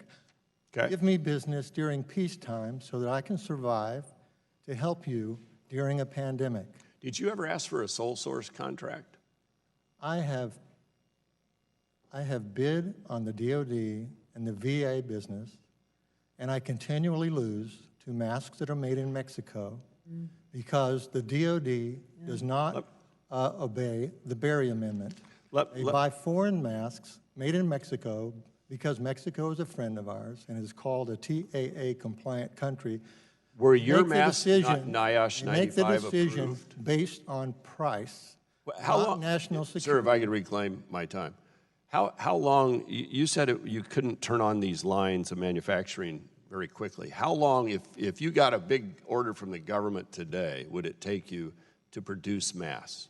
3 or 4 months, and the government wants to do that right now. HHS is asking me to do that. And it will take you 3 to 4 months? Yes, I told them it's going to take 3 or 4 months. They only want masks to the end of the year, so I would have to hire 100 people, train 100 people, and then fire them at the end of the program. I'm not going to do that. Again, I don't want the government to only deal with me when Your time there's has a expired, pandemic. Madam Chair. I yield back. The gentleman yields back. It's a pleasure to recognize the gentleman from New York, Mr. Engel, for his 5 minutes of questions.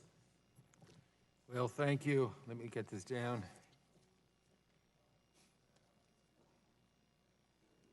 Voila. Thank you, Mr. Bowen. I've been listening to your, and thank you, Madam Chair. This is an excellent hearing, and it's an issue that we need to focus on because it has repercussions that just continue and continue.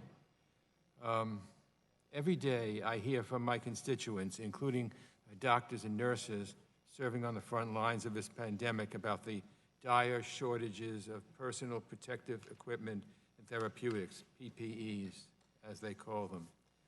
Recently, I helped author the Preventing Drug Shortages Act with several of my colleagues on this subcommittee, provisions which were included in the recently enacted CARES Act.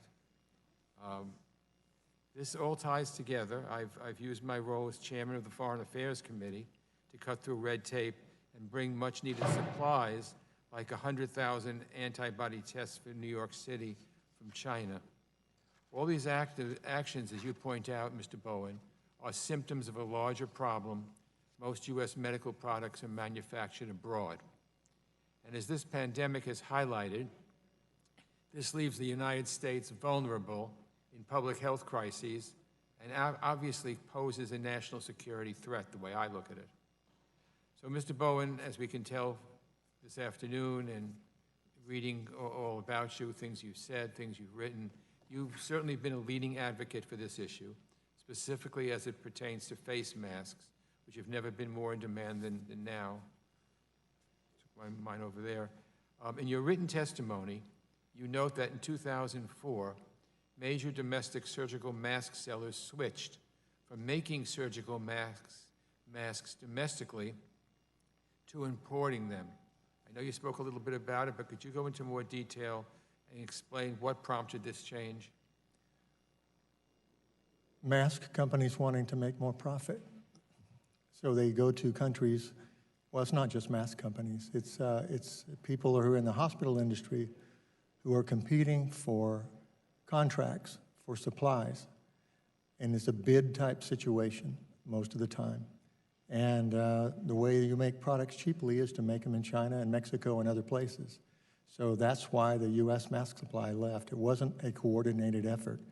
It was a bunch of companies coincidentally deciding to save money at the same time and destroying maybe 4,000 jobs in America and putting the U.S. mask supply under foreign control. And that's been my message since 2006, actually.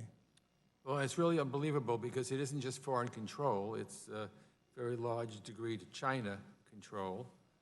When we look at, again, I'm chairman of the Foreign Affairs Committee, when we look at the geopolitical parts of the world, China is probably the biggest adversary to the United States. So not only are we leaving it in their hands, we're leaving it in the hands of an adversary, and we're sort of beholden to that country. And I cannot think of much that's more dangerous than that. So I'm sure you agree. China controls most of the world's mask supply. China can sell a box of masks for $1 a box. Or let me say this, China sells $1 a box of masks for $1. I don't think anybody's making any profit doing that because I sell them for about $5. So their prices are so cheap that they've captured most of the world's mask market.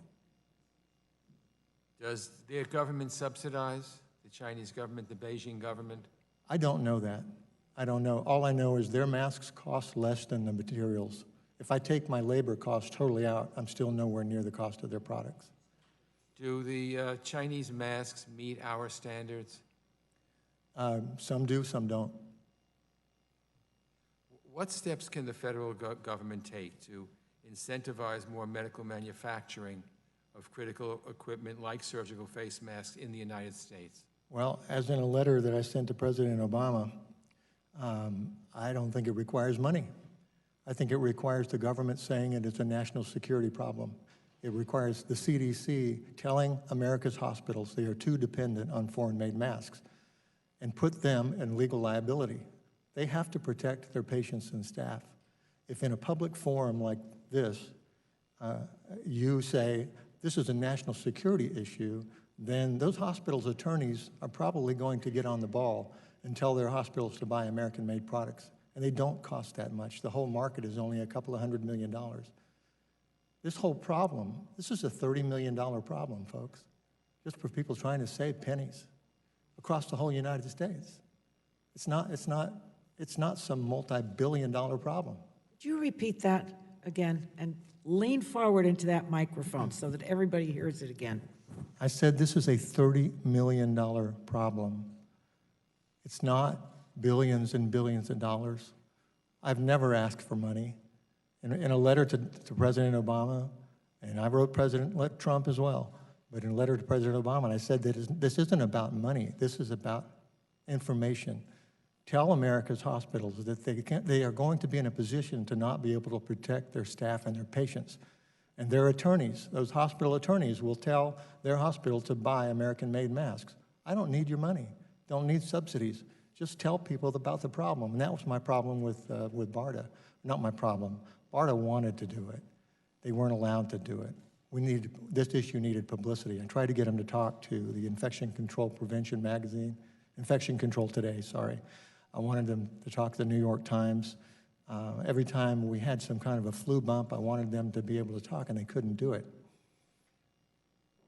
Well, thank you very much. Your testimony has certainly been very enlightening. I know the chairwoman and I were kind of looking at each other and almost in disbelief, and I certainly think that this is something that Congress has to get involved with, and sooner the better.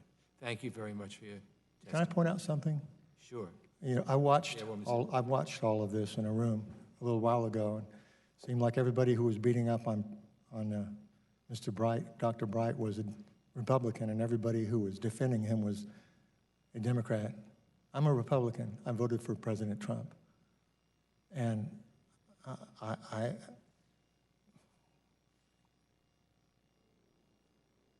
admire Dr. Bright.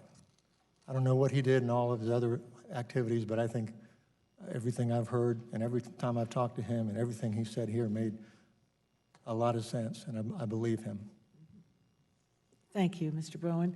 I now have the pleasure of recognizing the gentleman from Kentucky, Mr. Guthrie, for his 5 minutes of questions.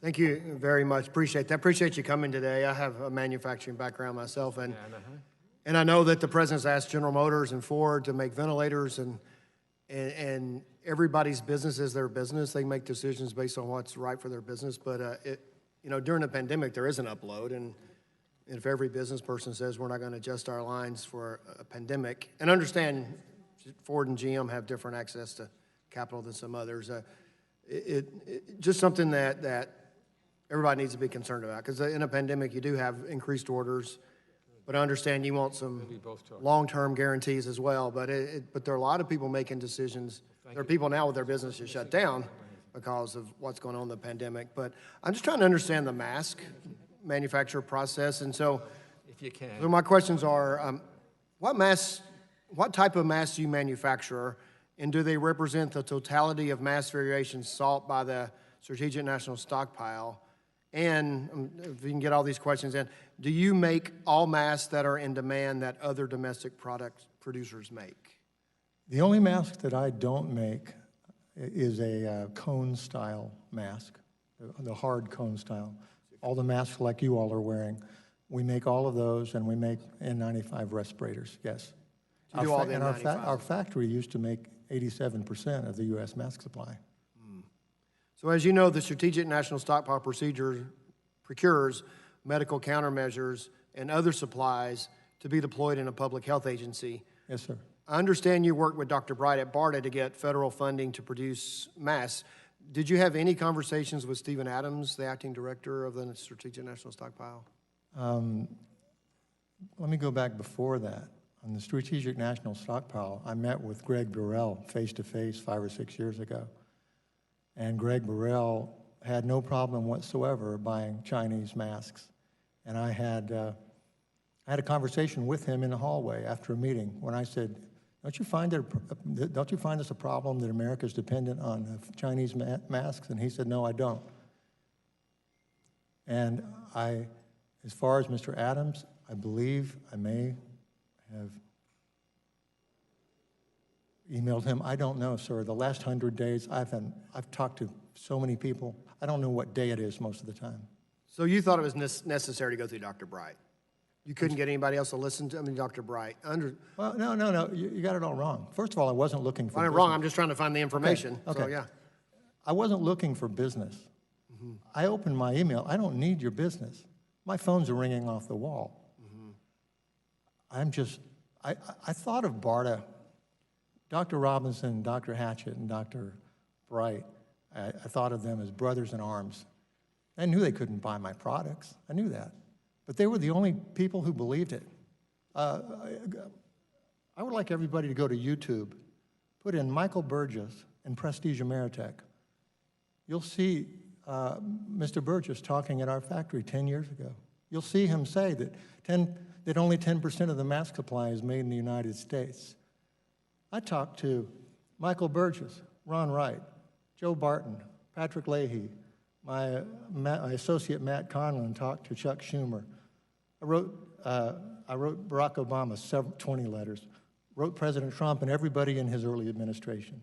Defense Secretary Mattis, General Jeffrey Clark, Nicole Lurie, Anita Patel with CDC, National Academies of Science, Greg Burrell, hundreds of hospitals, hospital purchasing groups, the Hospital Risk Managers Association. Hospital Risk Managers Association told them the mask supply was going to collapse. This is a risk. Nobody listened. Association of Operating Room Nurses, the Defense Department, the Veterans Department, Texas Governor Rick Perry, State Texas Rep Bill Zedler. By the way, Bill Zedler got it. Dozens of reporters. I've been on every news show. I've done this for 13 years. Nobody listened. And my conscience is clean, Mr. Guthrie. I've been working on this damn issue for 13 years, trying to save lives. Nobody listened, and now I'm not going to take any of this, what you're trying to do. I'm not sure what I'm trying to do. I'm sorry. I'm just trying to find out about who you had talked with and move forward. So, well, the issue is that we do have to figure out what's strategic and where to move forward. And there is a lot of stuff, not just masks. A lot of stuff come from China. A lot of our pharmaceuticals and stuff moving forward. And that's something this committee needs to dig in to move forward and figure out what's moving forward. But I'm not sure what you were accusing me of trying to do. But I'll yell back. I apologize if I offended you. I didn't intend to. The gentleman yields back. I think my colleagues will agree that my description of Mr. Bowen is that he's a force of nature. I mean, he has refused to give up since what year? 2006? You began your crusade? 2006. 2006. It's a pleasure to recognize the gentlewoman from California, Ms. Matsui, for her 5 minutes of questions. Thank you very much, Madam Chair, for convening this hearing. And Mr. Bowen, thank you very much for being here today. My pleasure. Mr. Bowen, having been in the PPE business for over a decade, I understand you've worked with several administrations and BARDA directors in your efforts to secure the federal government's mask supply. Were you utilizing formal channels with BARDA, including Dr. Bright? I'm not sure what your question is. Well, were you going towards not only with Dr. Bright, but other people above him also at the same time? No, I never spoke with anyone above the director. Okay. Well, actually, no, that's not true. I did correspond with Nicole Lurie one time. Okay. All right. Well, while the facts are not completely known, whistleblower reporting indicates there might have been favoritism among administration officials regarding companies awarded supply production contracts. Mr. Bowen, I understand your company was eventually awarded a $9.5 million FEMA contract for the production of masks on April 7th. Yes. Okay. It was reported, I guess in the Washington Post, that a senior U.S. official said that the government did not have the money to take you up on your offer to help procure masks when you initially reached out in January, but the government ultimately awarded contracts to inexperienced manufacturers that charged as much as $5.50 apiece for masks, nearly 7 times the 79 cents per mask you offered. Given this, do you think it's fair to say that the government ultimately lost money by not partnering with Prestige to procure masks earlier? I think it's an easy question. Well, yeah, my mask would have cost 79 cents. Right, Yes. exactly. And I think even more important is that we would have had more masks earlier. Yeah, but in their defense, again, it wasn't just like turning on a switch. This was a difficult process, and I think they had to look at it like, okay, it's going to take these guys 4 months to ramp up. Is it worth it? And it's an evolving situation. I don't want to hammer on, when I was talking to Mr. Navarro, he was acting in good faith, I was acting in good faith, and I wouldn't beat anybody up about that. Well, thank you, Mr. Bowen. I do still have serious concerns of the way this administration has assessed the risk and need for supplies. And I believe, Madam Chairwoman, that the committee should continue to investigate the administration's emergency purchasing processes, so we're procuring medical equipment and protective gear in the most efficient and transparent way possible. Now, we are preparing for a second wave of COVID-19 outbreaks that could coincide with the fall flu season. Mr. Bowen, from your perspective, and you've had experience in this, what gaps remain in the mask supply chain, and where should we be focusing our efforts now to ensure we're prepared to protect public health for the remainder of 2020? Well, this is an unprecedented situation. There's no way anybody could have made enough masks to protect all of Americans' citizens. But we could have done a lot better we could have protected America's healthcare workers and patients. And that's where my world is. That's the products that we make, and that's what we've tried to do. And in this pandemic, for instance, we were making 75,000 respirators a month. That's not a lot, but we've been making them 10 years. We just couldn't get business because our products are made in America and they're more expensive. Now we're making 2 million, from 75,000 to 2 million. We're bringing on another 2 million, and these are machines that we've built. So, it's easy to look. I've seen a lot of people, and kind of like what he was saying, hey, you got 4 machines. What's up? Why are you not running those machines? We are not sitting on our hands, folks. We've gone from 1 shift to 3. We've gone from 80 people to 200. We're working our tail off and producing millions and millions of products. Setting those machines up is going to be difficult and expensive, and it requires a long-term commitment from a partner, not somebody who can just say, hey, do this. Because, look, we're a small business. And again, I'm not 3M. And if we do this, my partner and I euphemistically call it a suicide mission. Yeah, okay, let's go. Let's hire 100 people and order truckloads of material, and then somebody says pandemic's over, and we're stuck with it again. We don't want to do that. So we're not mercenary. Like I said, my conscience couldn't be any cleaner. I've been telling this message forever. So for somebody to say you could have done better, I'm offended by that. No, I'm not saying that at all. So thank you very much, Ms. Bowen, for coming before us. And you brought a lot of things to our attention that I think are necessary. So thank you so much. It is my pleasure. My pleasure to be here. The gentlewoman yields back. Pleasure to recognize the gentleman from Virginia, Mr. Griffith, for his 5 minutes of questions. Thank you very much, Madam Chair. I represent that line of Virginia down there on the south side, right next to North Carolina, and a lot of our folks had experience in the industry, in the textile industry before both Mexico and China did the same thing that they've done to you. and they've ramped up and they're making all kinds of masks and so forth. And their concern is if we ramp up, will there be something down the road where we buy Made in America? And I agree with you on that. We need to figure out a way to do that, not only on masks and PPE, but on drug supply, et cetera. We need to make sure a significant portion of that's made in the United States so we don't find ourselves in this situation again. That being said, your phone's ringing off the hook, and I think maybe you've already answered this, but if you could briefly just state why, if your phone's ringing off the hook, why you need to have a guarantee on the other end, knowing that the policy is going to shift, but we may not be able to give you a contract in advance. Well, for me to hire the people and build the machines, I can't do that for a temporary need. So you don't have the machines built right now?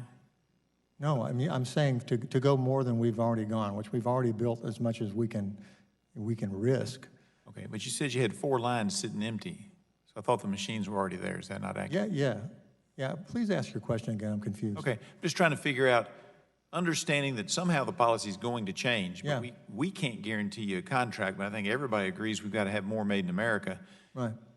Why not ramp up with the understanding that the policy is likely to change? And I think it will change, because I think we don't, whether it be masks or other PPE or drug supply, we're going to have a significant portion of these items made in the United States going forward. Yeah. Knowing that, and your phone's ringing off the hook, why not ramp up those 4 lines? Because one day, the pandemic's going to end, and the usage will go down to the basement again where it was. There'll be 10 times less usage, and I'll have all these machines and people and materials and have nothing to do with them. That's what happened to us before. This is a very difficult thing to ramp up. All right. So, and let me say this again, let me remind you that we have ramped up. We've gone from making 75,000 respirators a month to about in 40 days, we'll be ramped up to making 4 million respirators per month. So don't concentrate on these 4 Chinese machines that we really don't know much about and would be a total pain to get going. On top of, I'm trying not to kill my business partner who is in charge of getting all this stuff done.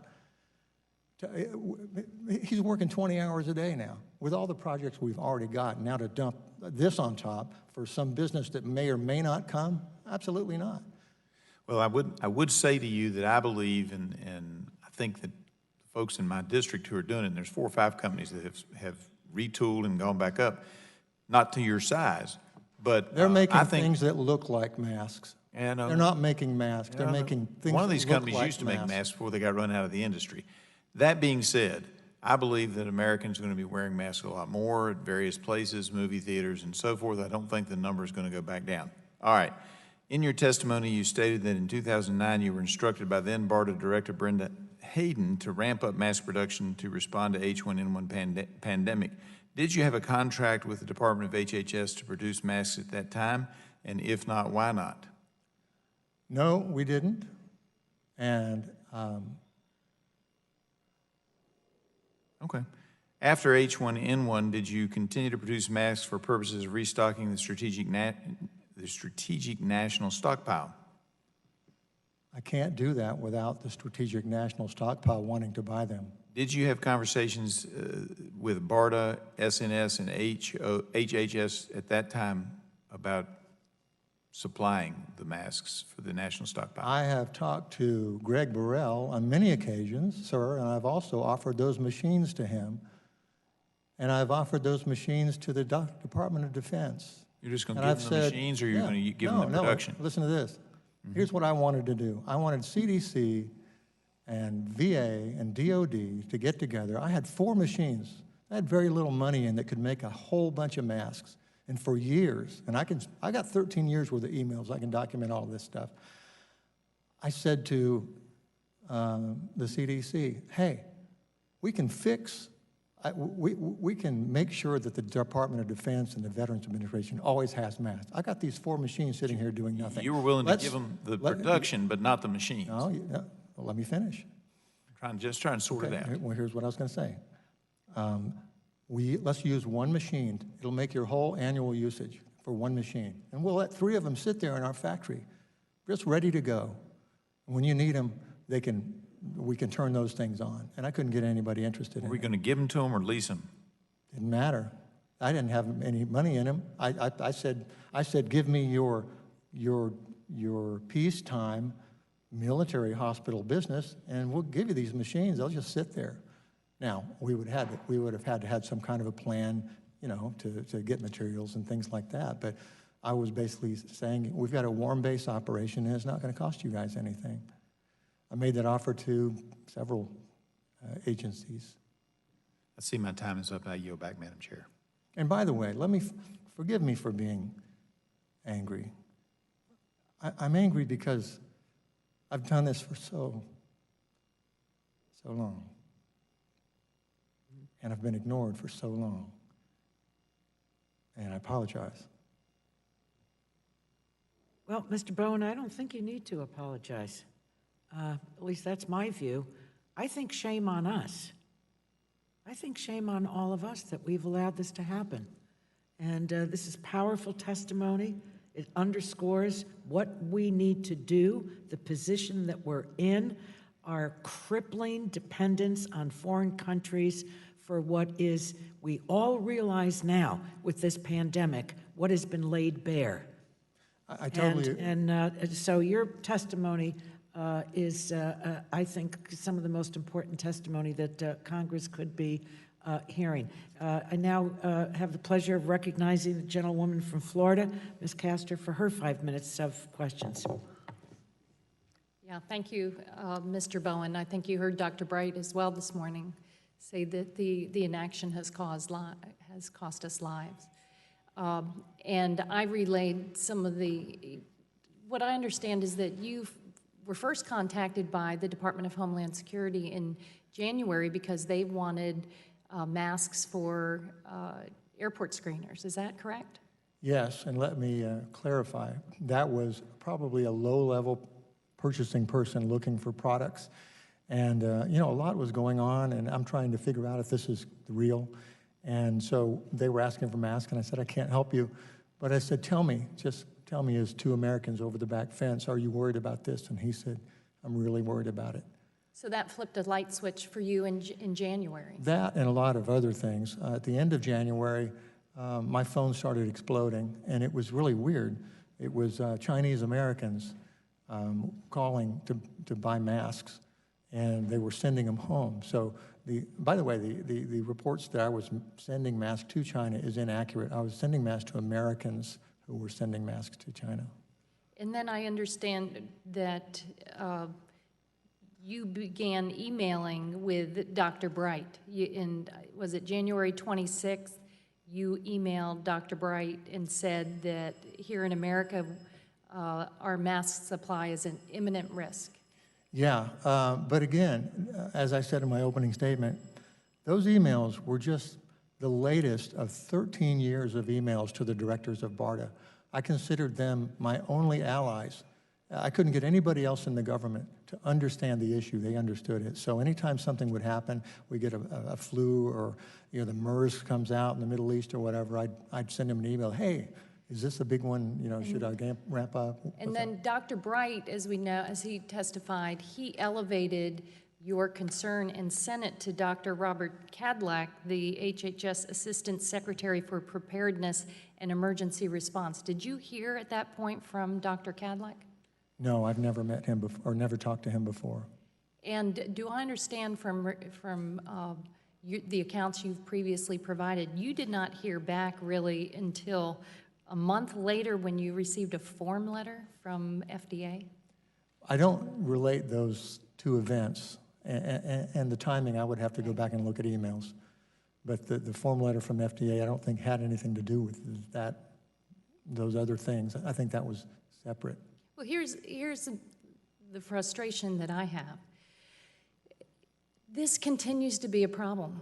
After you sent that original notice email and Dr. Bright elevated it to our Assistant Secretary for Preparedness and Emergency Response at the end of January, it's February, March, April, May, and what I heard from my hospitals just today and yesterday, N95s are still very difficult to procure.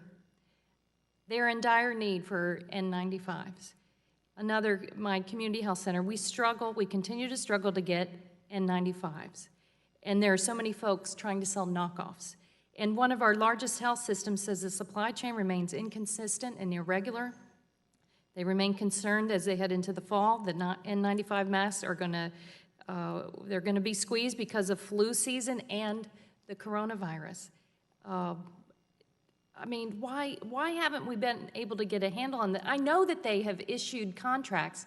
And what do you have to say? There was a contract apparently issued for $55 million to a company with no history of procuring medical equipment for a cost of $5.50 a piece. What do you know about that? Just what I read in the paper. Nothing more than you do. What do we say to my hospitals, my nurses, my doctors, the EMTs on the front line right now, that it's months later and they still are struggling with the supply chain and they're worried, and we have nurses dying who go in to save a COVID patient who stopped breathing. And that in the Detroit area, they have 700 staff members in one health system, and dozens have died. What do you? I say that we, as a country, and as the people who are supposed to be on top of this stuff, messed up. And it's not what happened in January. It's what's happened since 2007. Actually, since 2004, you know. Presidential Directive 21 by George Bush identified this as a problem in 2007. I've been on CNN and Lou Dobbs and Neil Cavuto and ad infinitum for all this time. But is there not something a little more insidious here when you have an administration that downplayed it and said it was going to disappear and didn't follow the scientist and told Dr. Bright instead of, we respect you and we hear you, in fact, we're going to can you and we're going to reassign you and we're going to bury you because you're speaking truth to power? Isn't that a little bit different right now? Now that you ask, again, I'm a Republican, been a lifelong Republican, and I'm embarrassed by how that's been handled. Like Rick Bright said, it's the scientists we need to be listening to, and we're not. Mm. That has got to change, or more lives are going to be lost. Thank you. Gentlewoman's time has expired. It's a pleasure to recognize the gentleman from Florida, Mr. Bilirakis. Thank you. For your 5 minutes of questions. Thank you, Madam Chair. I appreciate it. Thank you, Mr. Bowen, for testifying or presenting today. Considering the Made in China 2025 initiative, can you describe how China is working to corner the personal protective equipment, the PPE market? If you can't, I understand, but well, if you can, it would be very informative. America has a weakness for low prices. And I think Chinese prices are so low. A few years ago, I decided to go buy 12 things from Lowe's Home Improvement Center. And I decided I was going to pay whatever it took to buy American. I couldn't make that decision. That decision was taken away from me. I bought one item. It was a plunger. A toilet plunger was the only thing I could find that was made in America. And it's what it is. It's the people like the Lowe's and the Home Depot and the Walmarts and the medical companies that the way they want to make money is to lower their costs. The way they lower their costs is to go to China. The line is long and wide for people going to China. And that's why we're dependent on them for everything. I mean, go and look in your closet. Look at your tools. Look at everything. It's all from China. And the stuff that's in Mexico, let me say this, half of the U.S. mask supply is in Mexico. It's got reservations to go to China. Mexico's not cheap enough. And hospitals are cash-strapped, and they're bidding out things. If this hadn't happened, Mexico would have lost the business, and they'd have gone, China would have, in 5 years, China would have made all masks and respirators, like they do the gowns. Thank you. What safeguards does the U.S. have against substandard PPE infiltrating critical industries like the medical industry, which they have? what standards do we have? What safeguards do we have in protecting our constituents? Well, that's not a question I can answer. That's up to the FDA. Okay. And NIOSH. I understand. Okay. In addition to reports of substandard Chinese masks infiltrating markets like Canada and the price gouging that's going on, even here in the United States, I've also seen discontinued masks for sale on e-commerce sites here in the U.S., along with fake websites and email addresses utilizing American brand names. How is Prestige Ameritech working to crack down on potential counterfeiting and price gouging of its products? Of your products, in other words? How are you protecting yourself, your business? We're a small company. Yeah. We're a family company. We don't have people to do that. We never had to worry about that before. Nobody cared about our products. My phone never rang. And now I'm working with the FBI on a daily basis because myself and my business partner have been impersonated. And So that happens frequently, obviously. Our website, yes, our website has been copied. Our images have been copied. And I can tell you Continue to this. elaborate on that, please. Well, here's how it goes. I'll get an email from someone. I got an email from the CEO of a company in Dallas last month that said, I'm about to wire you $1.6 million. I just got a feeling. I want to make sure you're for real.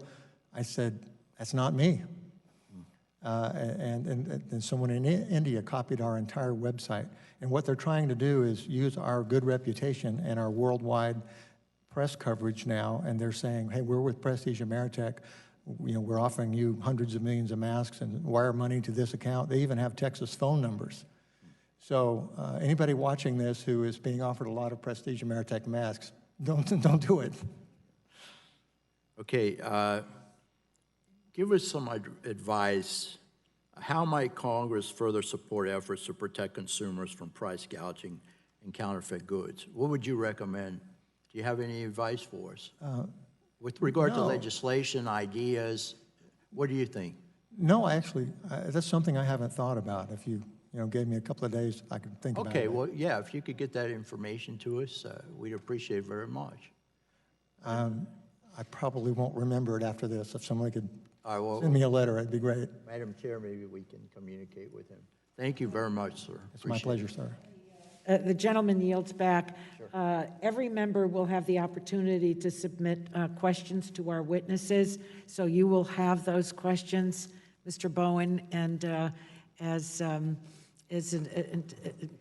timely as possible, then you can respond to the gentleman's question and anyone else that submits one to you. Okay? I'd be happy to. All right.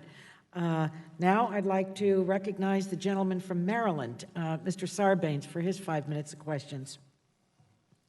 Thank you, Madam Chair. Thank you, Mr. Bowen. You don't know me, but I feel like I know you because when I listen to you talk, I think about a lot of people in my district, Republicans, Democrats, Independents, who scratch their head a lot of the time and wonder why we can't get these things fixed, why we can't do simple stuff, why we can't get from point A to point B. And I would say to you that I think your composure today has been remarkable, given the fight you've been waging for 15 years. In ancient mythology, there's a character called Cassandra. Cassandra had the ability to see into the future, but was cursed by Apollo that no one would ever believe her prophecy. And sitting here listening to you today, that's immediately what I thought of. And so thank you for maintaining composure at a time when you could literally, without apology, stand on that desk and just scream at the top of your lungs, I told you so, over and over and over and over again. This is a report from 2007. The U.S. Department of Health and Human Services, discussion with respirator protection device manufacturers on preparedness and surge capacity. First page is the bottom line. I'm just going to read some of these things. 2007. There will be a significant increase in the need for respiratory protection devices, RPD, during an influenza pandemic. There will be significant needs across all sectors: healthcare, public safety, business, government, public. Industrial surge capacity of RPD will not be able to meet need, and supplies will be short during a pandemic. There are several RPD options. I'm sure you probably described some of them that can be employed to meet the projected needs. All sectors must contribute to efforts to prepare in order to meet the needs for RPD or find safe ways to work around limited supplies during a pandemic. So this is 2007. This is when you were starting on your crusade. Well-founded, obviously, given what the department was identifying as needs at that time. And here we are, 13 years later, in the midst of a pandemic that you and others cautioned us about, and we're not ready. And I have to say that I'm embarrassed on behalf of the government's failure to respond to these warnings for so many years. I actually was elected in 2006 and came here in 2007. So my time here kind of tracks your journey to try to get us to wake up to this pandemic, to get things to be made again here in America. And I've been an advocate for those things, but not enough of an advocate, I confess, given what you're saying. So I apologize on behalf of the U.S. government that we have not responded better to the warnings that you've given us for so many years. And now we're paying for it, and the cost is lives, unfortunately. So shame on us.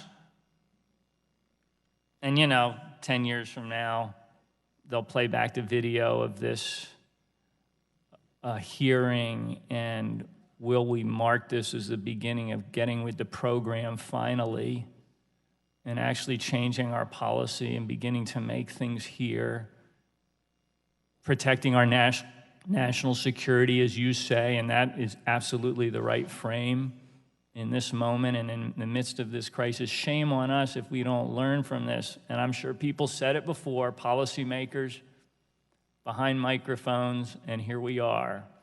So I hope the public measures our commitment to change on this and to stand up what America needs to do to anticipate these things in the future. I've almost run out of time, but let me ask you a question. Do you think we can do it?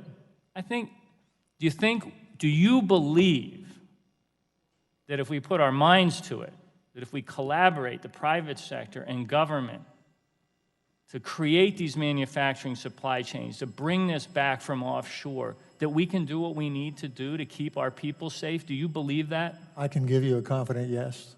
Thank you. Thank you. Because I'm being contacted by a lot of the healthcare organizations that didn't listen. And they are coming to me and saying, you were right, let's fix this. Well, let's fix it. Thank you for being here today. I yield back. My pleasure. The gentleman yields back. I want the gentleman to know that I especially appreciate your Greek oratorical skills. Oh, by the way, I'd like to say that I didn't know about Cassandra until just recently and was told about that myth by Marin McKenna. She's the author of Superbug, and she's been one of my sisters in arms on this, and she told me about Cassandra. So. Okay. All right, it's a pleasure to recognize the gentleman from Missouri, Mr. Long, for his 5 minutes of questions. Thank you, Madam Chairwoman. And thank you, Mr. Bowen, for being here today. Earlier, I was a little confused. Someone asked you about what type of mask you make, and I thought you said you did not make the hard mask, that you make more of the mask like we're wearing today when we're not on a microphone. Your FEMA contract for $9 million, was that not an N95 mask contract? Yes, that's an N95, but it is a flat mask, not a cone mask. Okay. It's more of a pocket-style mask. Okay, well, that's fine. I just wanted some clarification there. Yeah. How are those packaged roughly? I mean, how many are in a box or whatever when you ship them out to FEMA and they ship them to our states? Ours are packaged 50 per box and 6 boxes per case. Okay. 300 per case. We have been fighting this battle to get more N95 masks for our states and fighting back and forth between states and getting them from FEMA. So if our state received N95s from FEMA within the last 20 days, let's say, would those have been your masks? Well, I think they have contracts with multiple people, so they could have been my mask, but not necessarily. Okay. Have you heard any complaint about the boxes that FEMA's shipping arriving with missing masks, sometimes over half the box and filled with filler material? Have you been approached about that? No, in fact, quite the opposite. We're having hospitals, Baylor, for instance, in Dallas, got some masks from FEMA of ours, and they liked them so much they want to start buying them. So we're actually hearing the opposite of that. That's probably... Well, no, I'm not accusing you of shipping out half-filled boxes, Yeah. but the state of Missouri, that's what we're receiving from FEMA. It's probably... Boxes that have obviously been cracked open somewhere else, masks removed, and Are they filler. Prestige Ameritech masks? Or you're asking me, so you don't know, right? I texted the governor here a minute ago, but he didn't. It just came to me when you were talking about what mask you make a while ago, so I'm waiting for an answer from the governor's chief of staff. But I don't, if that's an ongoing problem with other states or if you've heard anything about it, but we're just trying to get to the bottom of these masks that FEMA ships out boxes, and you open them up and there's a bunch of filler material and half the mask or 3/4 are gone. That doesn't make sense. Doesn't? Yeah, we ship full cases to FEMA, and we're not in the habit of putting fillers in our boxes. No, I'm sure your company, no. don't get me wrong. I but understand that, but I'm just saying, if that's happening, it's probably from somewhere else or... Well, that's what we need to find out where that somewhere else is. Well, and remember, I'm only selling them $1 million a month. They're getting lots and lots, millions and millions from We're other thankful people. for anything we get in Missouri. Trust me, we tried for a long time to get a hold of them. I have a little bitty contract. One of the two largest hospitals in my district ordered masks, and I'm sure they were N95s they ordered. They paid 8 times what was the going rate pre-corona outbreak. They got their N95 mask in great shape. Everything was fine. The boxes were full, and they were counterfeit. So that's one of the reasons for this hearing here today, trying to sort out some of these things and figure out, like you say, if people are stealing your website, it's obvious, I guess, where some of the counterfeit masks at 8 times the going rate are coming from. I got a little off subject there. Let me ask you my question here before I get too far out there on a limb. But it's my understanding that you were able to get connected with the White House economic advisor, Peter Navarro, in March. I'm not sure. Yeah, I guess it was March, yeah. That's correct, okay. Yeah. NBC News reported that after you connected with Peter Navarro, that Dr. Bright wrote to his deputy asking him to explore whether BARDA could divert money that was expressly reserved for vaccines and other biodefense measures to buy masks. Okay. According to NBC News, this was an example of how Trump and his top aides have played favorites in awarding contracts and allocating scarce resources. Your company, Prestige Ameritech's deal with FEMA is one of only 2 identified in the history of the federal contracting database that explicitly says it was directed by the White House. My question, what is your response to these allegations from NBC? I'm only asking since Dr. Bright's whistleblower allegations accuse others at the Department of Health and Human Services of cronyism. I'm really glad you brought that up because NBC that article was only one article of 2 that were critical about us, and both of those articles were written by people who didn't talk to me and got the article wrong. If you'd like, I can tell you how that all came about. Certainly. Okay? I was on either NPR or BBC, and one of Steve Bannon's producers heard me on the show and asked me to be on their show.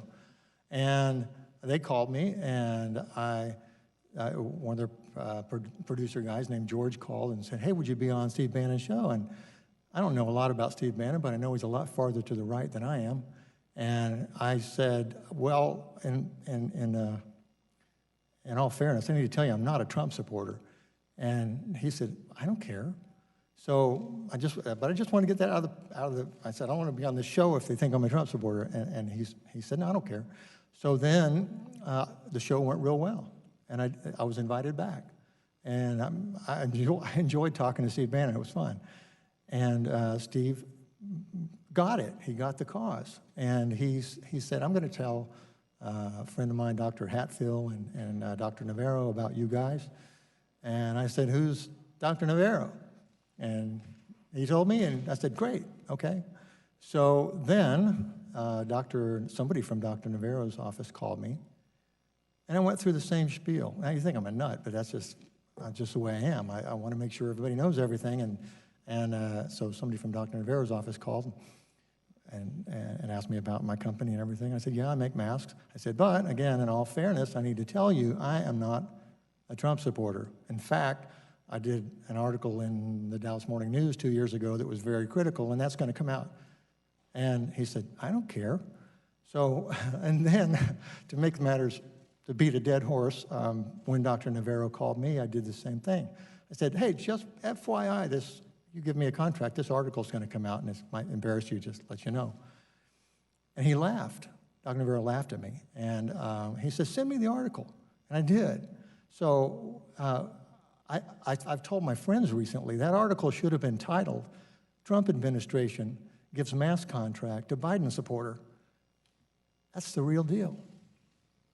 Okay. So it was not cronyism, sir. Do what? And it was not cronyism at all. And let me tell you, too, Peter Navarro was a gentleman, acted in good faith. He was concerned about the mask supply. So was I, and that's what we talked about. Well, I think the team... No cronyism. And by the way, if you want to take that FEMA contract away from me, please do. I can make a lot more money selling those masks somewhere else. I got a pure heart, sir. I really do. But I think Trump's advisors and close people, you see him at the press conference out there, Yeah. several of those people are not Trump supporters either, Yeah. but the president has picked them because they're the best in the business, which I think that's good.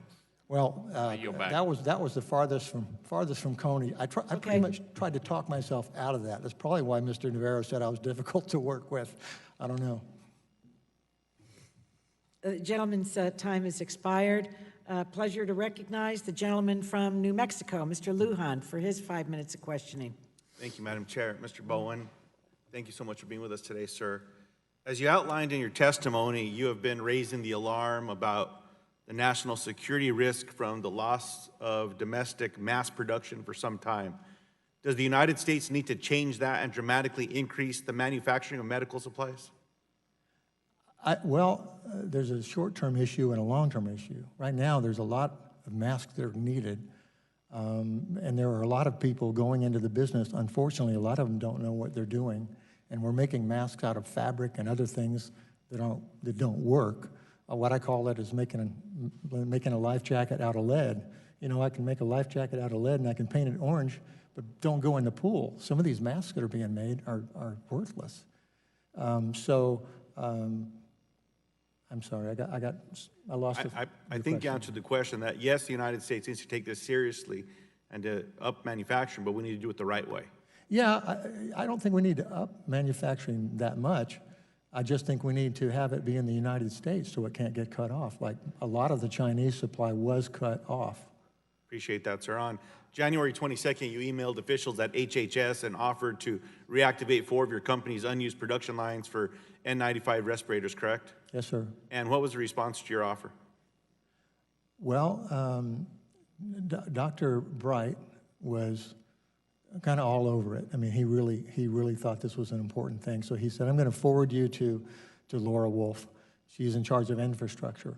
And my attitude was, this is too little too late, but we've got these 4 machines. We could at least, protect some people, maybe our infrastructure. So they asked me to get with her and tell her what we could do. So I did. I sent a big long email that said, here's what we can do.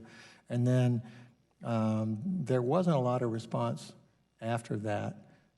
And again, I wasn't looking for a contract. I'm just trying to be helpful at this point. So, and again, I think that the travesty here isn't what happened in January and that time. Laura Wolf is no more responsible than all these other thousands of people that I told, hospitals and everybody I told. So to look at her and go, or look at them and go, hey, they didn't listen and you were right, well, I might not have been right. They're all making decisions in a battlefield situation. I'm not going to be too hard on those folks. I think that the real issue is that, I mean, look at the HHS presentation from 13 years ago. They said, here it is, we're going to have a problem. And that day, that's why I said when Brenda Hayden came and gave us that presentation, Brenda, you're preaching to the choir. We can't believe this. This is so wonderful. And then Brenda goes, but we're not allowed to fix it. I said, you've got to be kidding. So that's why I latched on to BARDA, because they were the only people who believed it. And I kept thinking, and I'll tell you how bad it was and how the responsibility of this goes far and wide, is all three of those directors believed it and knew that it was going to happen, and they tried to work with me. Dr. Robinson got on a plane and went and talked to a hospital group in Houston because I asked him to. And because of that, MD Anderson Cancer Center today has enough masks, and they're the only hospital system in Texas, in Houston who does, because Dr. Robinson got on a plane. Just because my time's going to run out here, sir, in that communication, it's my understanding that you shared how many masks you could make, and what I was led to believe was 1.7 million masks per week or 7 million per month. Is that correct, sir? That is correct. If we ran 24/7, yes. And the price you offered was 79 cents, I think I heard you say earlier? Well, back then, there was no talk of price. I just said these machines are available. And again, I wasn't looking for a contract. I just said, this is here. Remember this? This is here. Don't forget. Earlier in the testimony, though, I think you said the price was 79 cents for some other. Since then, we have priced them at 79 cents. Yes, I appreciate that, sir. And when the government finally acted on the need for masks and entered into contracts with less experienced manufacturers, they ended up paying as much as $5.50 per mask. Is that correct? I just know what I read in the paper. I read that as well. It sounds like price gouging to me. Look, Dr. Bright testified that there's still a shortage of PPE. There should be no question to everyone in this hearing that there's a shortage of PPE, including masks. Now, instead of the Trump administration accepting responsibility and ensuring critical PPE was manufactured at the level needed and coordinating with states to distribute PPE where it's needed, the administration left states bidding against one another. Jared Kushner, who was appointed by the president to be in charge of medical supplies, said at a press conference, quote, the notion of the federal stockpile was it's supposed to be our stockpile, it's not supposed to be the state stockpiles that they then use. A day after Jared Kushner was on that press conference, the website was changed to reflect his remarks. And Madam Chair, I just want to submit into the record an article from U.S. News and World Report, States Competing in Global Jungle for PPE. So ordered. Thank you, Madam Chair. Kneel back. The gentleman yields back. Pleasure to recognize the gentleman from Illinois, Dr. Bouchon, for his 5 minutes of questions. Yep. Thank you, Madam Chairwoman. Thank you for being here. So it's just you and 3M that makes these type of masks in the U.S., pretty much? No. I mean, predating the pandemic. Predating the pandemic. I mean, there's not much U.S. competition. Well, not much U.S. Well, I formed on a large scale, that's what I'm saying. Not on a large scale. No, we're all small. The members of the Secure Mask Supply Association that I started in 2014, there's 4 of us and then a few others, small, but we make probably less than 10% of the supply. Okay. I mean, this has been a long-standing issue. I mean, your testimony has shown us that. Comments from members have shown us that. And honestly, it's an issue that should have been addressed probably in Congress. I mean, you know, Congress can tell agencies what to do and how to act. And, you know, government contracting rules, agency rules and regulations. I mean, this is my 10th year in Congress, and it's always amazed me about how not very prescriptive we are in Congress. It's more broad on what we say. I mean, the recent stuff that we've done is an example. For the most part, it's turned out okay, but we do give agencies a lot of leeway to set rules, regulations, and other things. And it's clear you've interacted with these agencies for years, and even though maybe we knew up here and talked about it that we had to fix this problem, it was really never fixed unless Congress tells them to do it. They're probably not going to. You know, the other thing is the private sector marketplace. I know you talked about that, how hospitals get products from, you know, buy cheaper products that are not made in the United States. For your products, say for an N95 net mask, The FDA has to approve those products to be used in the United States? Yes, sir. Well, I think just now, I think that has changed. I believe it's just NIOSH for N95s, okay. But there is a federal agency that has to certify this is something we. Yes, sir. Right. So, you know, so I mean, we do have some control over what, in certain respects, about the quality of the masks that we import into the United States. Clearly, there's been, you know, some counterfeits, but probably also some products brought from China and other places that maybe don't go through. Did they go through the same certification process that you do? Well, they're supposed to, but I know, for instance, every once in a while, a Chinese respirator. Well, let me say what NIOSH will do. They'll take masks out of the market. Yeah. They'll go buy masks and test them. Yeah. And if they fail, you can lose your registration. And they do that for the Chinese-made masks too, right? So the Chinese mask, a lot of those have gotten lost their registration. Yeah, okay. And for the national stockpile, I mean, it seems to me that we're going to have to really consider changing how we deal with that. I mean, you know, you have a stockpile of something, you buy all of this stuff, and then it outdates, right? And then you buy it all again. Right. So what's the outdate on say just an N95 mask? How long are those certified to be used and sitting on a shelf? You pull it off there. They're all different. For how long? They're all different. 5, 10, 15 years. They're all different. They're all different, but I've never thought that stockpiling was the way to go. Right, so this mask here might be, you know, if it's sat on a shelf in a closed box, it might say on there 10 years. It might be fine. Or it might be 5, okay. Yeah, yeah, So- or the elastic could rot. And Which then has happened, by the way. I've had people at hospitals tell me they've pulled masks off the shelf and the elastics popped when they tried to put it on. I don't think stockpiling is So what do you think we should do then? I mean, should we, for example, in the stockpile, if they were outdated, start to outdate, should we be able to sell that stuff before it outdates? I mean, what would be the length of time before an outdate that you'd feel comfortable selling a product? I don't believe in stockpiling, sir, because of all the problems that we've already identified. Okay. I think what we should do is come up with a new kind of mask that can be made extremely fast, talking about hundreds of millions a week. So some innovative stuff. Absolutely. Yeah, okay. And then ramp up. I presented a program or an idea called HyperSurge to CDC several years ago, and that's what I said. And they said it was the best presentation of the meeting. Yeah. And then we never did it because I couldn't figure out a way to make it profitable to go and build a machine that's not going to be used. I'm not in that business. Yeah, so I get that because like I was a heart surgeon before, and so we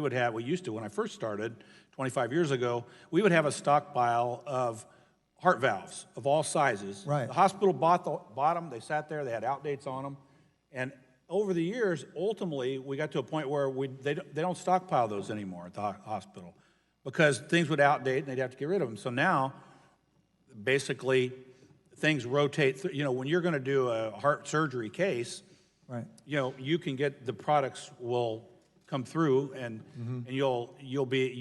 it's consignment basically, right? You don't buy them anymore, so that's kind of what you're saying as a stockpile. You don't stockpile this stuff, but you have a way of quickly getting things. Well, and a stockpile will work in some situations. For instance, the government does buy masks.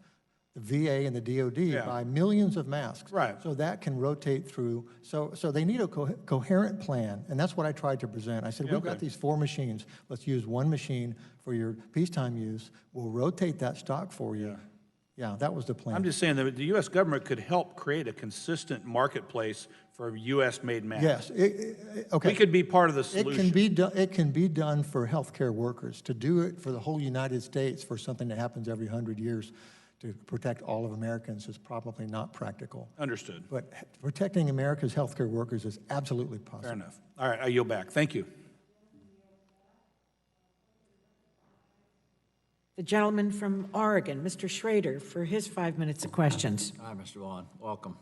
We're doing a lot of things these days aren't real practical, but we're being forced into them. It's just, it's surreal. Yeah. To some of the communications with Dr. Bright, one of the references he made was to a Department of Homeland Security request or communication with you back in mid-January to procure some masks, and could you talk about that just a little bit? What was the nature of that? Yeah, what I would classify as some sort of a purchasing agent kind of a person, not a high-ranking official, called and said they were looking for masks, I believe for their screeners. And I said, I don't have any, we're sold out. And then I just asked him, what do you think? Is this real? And I said, give me your honest opinion. And he said, I think it's going to be bad. And I said, yeah, I do too.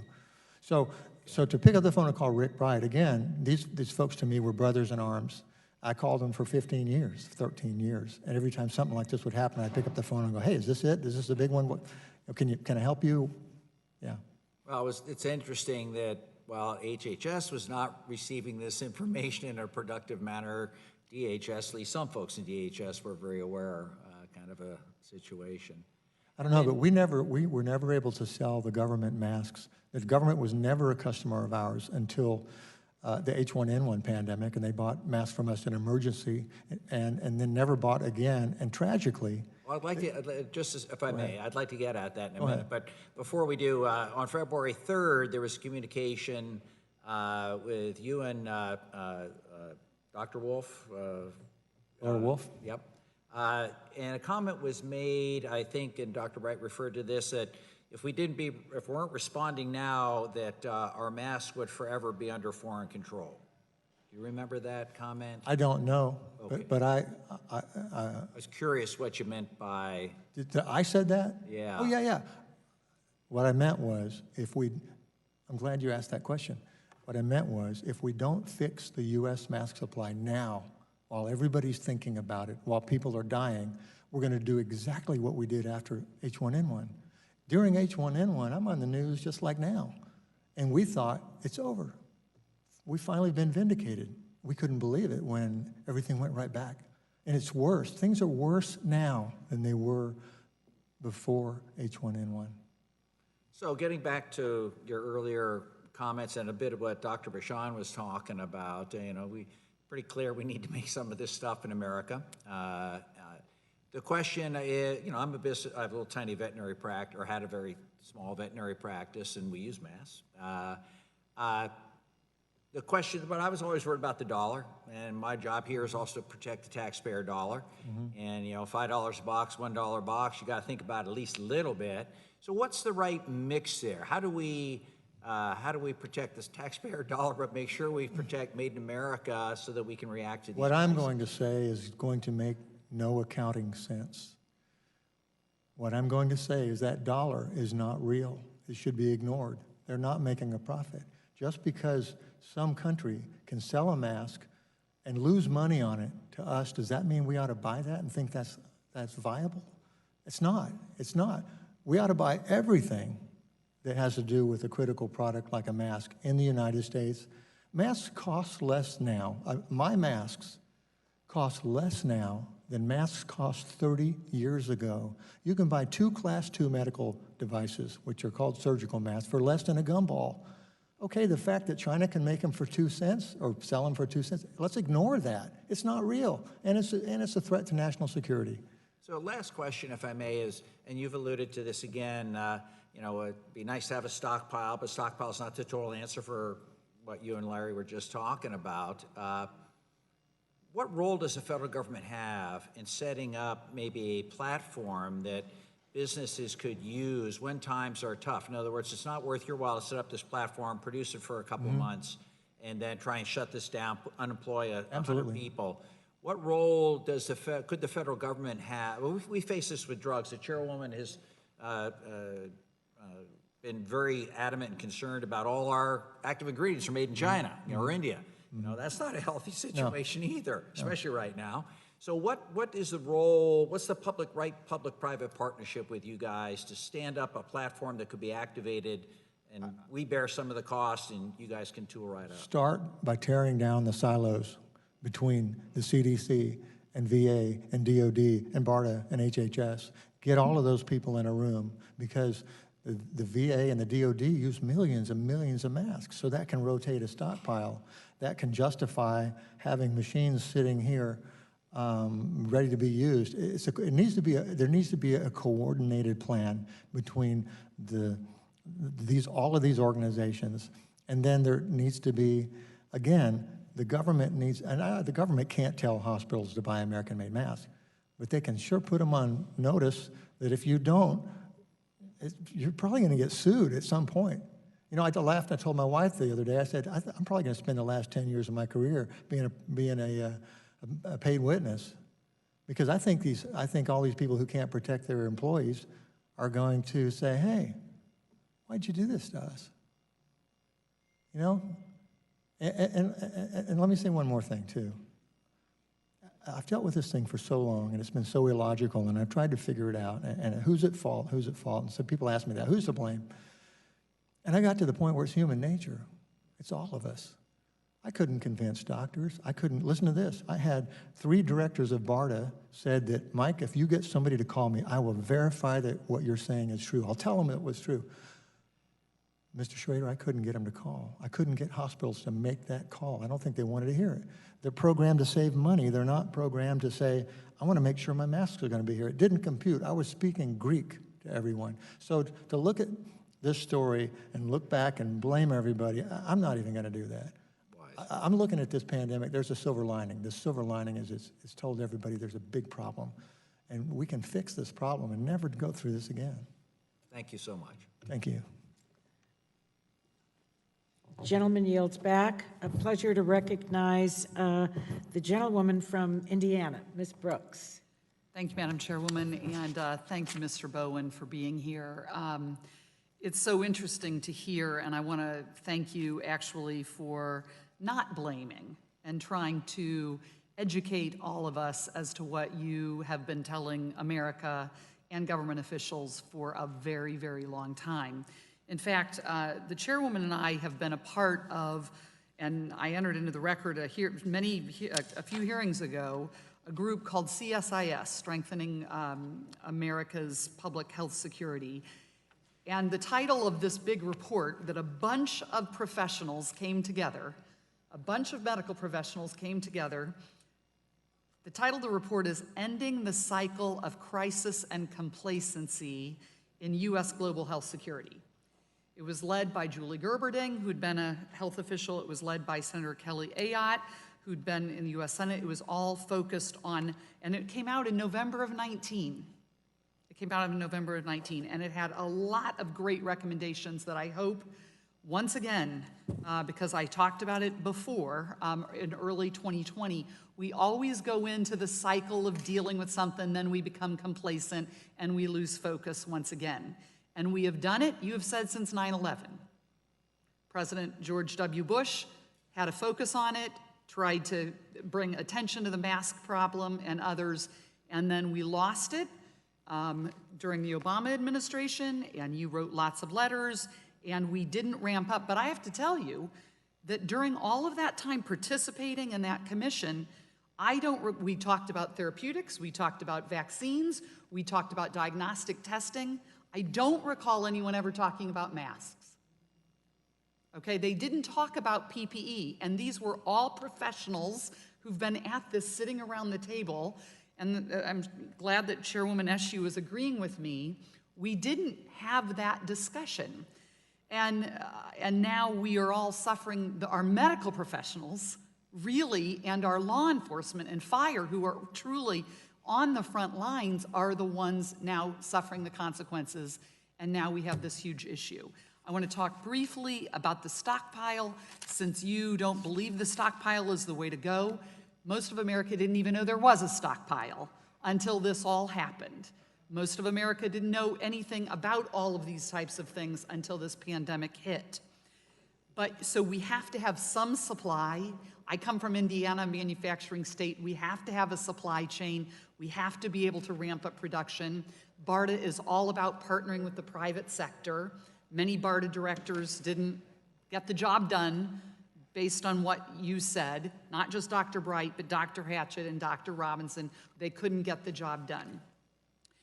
So what do you, and we're going to welcome your comments later on as a manufacturer, and I represent a lot of manufacturers.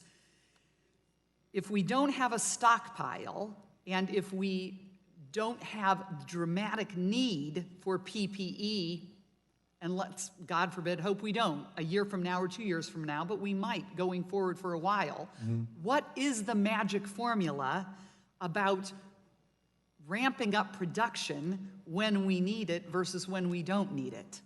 This is just my opinion. My opinion is to have a small stockpile that can be rotated through America's hospital system. But as far as the bulk of the masks, I think we could come up with a different kind of mask that could be made so fast that you wouldn't need to stockpile. Because the problem the problem is how do you get masks to how do you get masks to people? How do you get millions of masks to people? Well, you can do it two ways. You can either have them in a stockpile where they could rot, or you learn how to make them faster. And with a concerted effort with a group like I was talking about, where you get some people and some smart people in the room, and hey, make it lucrative. Tell the American mask industry, here's what we want to do. I want you to figure out how to make a million masks a day on one machine. But would that be a government contract, or would that be turning on the spigot so that the private sector can call those mask makers, hospitals can call those mask makers, because that's what's happening right now? I think it could be both. I think the government should use the VA and DOD's business as a carrot. DOD and VA are buying millions and millions of dollars worth of masks. I'd love to have that business. So what I'm saying is, me or another American mask maker or combination gets that business and builds the machine or whatever. You know, I can't think through the whole thing, but there are ways to do that. We could use your counsel, and while I have just a few colleagues here, the chairwoman and I have a bill, H.R. 6517, which is all about modernization of the stockpile inventory, and it is about making sure that we can move out expiring products, like expiring masks, before they expire, so that they don't get shipped to states, which I do think is happening, that some expired products are going to states. But I would encourage everyone, we're trying to modernize the stockpile, improve the stockpile, and we welcome your ideas and thoughts, and certainly wish that America had listened more to you starting in 2007, when you said the whole HHS information came to light. So thank you. My pleasure. Gentlewoman yields back. The chair now recognizes the gentleman from California, Mr. Cardenas, for his 5 minutes of questions. Mr. Bowen. Thank you very much, Mr. Bowen. Appreciate your persistence. I'm going to label you as someone who cares. It sounds like you care about employees. I care about a lot of things. I love my country. Yeah, I was gonna get to that. I was gonna crescendo into how much you love our country, and I think that you love people beyond our country, because we're such an amazing example to the world when we do things to the level of our capability. Do you agree with that?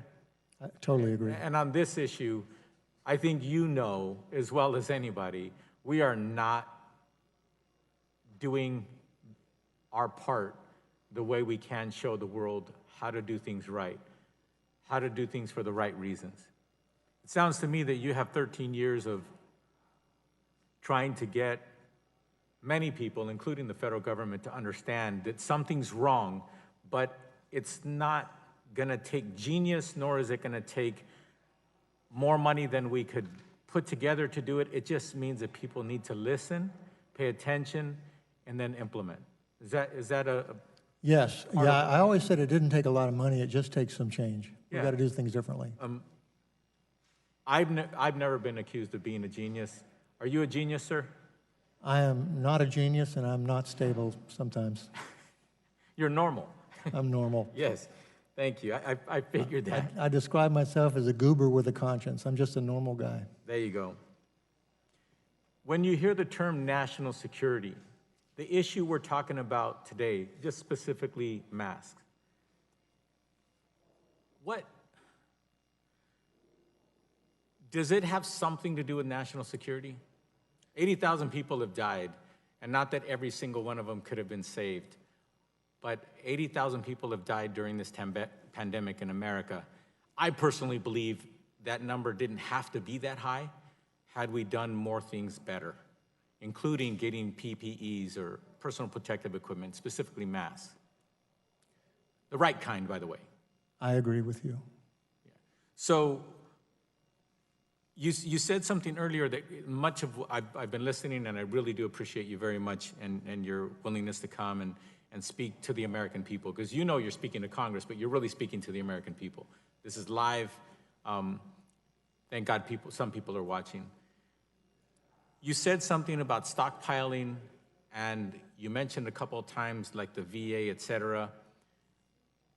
What I used to own a little business. I wasn't a manufacturer specifically, but I used to own a little business. I know what it's like to care about your employees, to know that if you had to shutter your doors or shut down a part of your factory, you know families are gonna suffer, people you're close to, people that you depended on.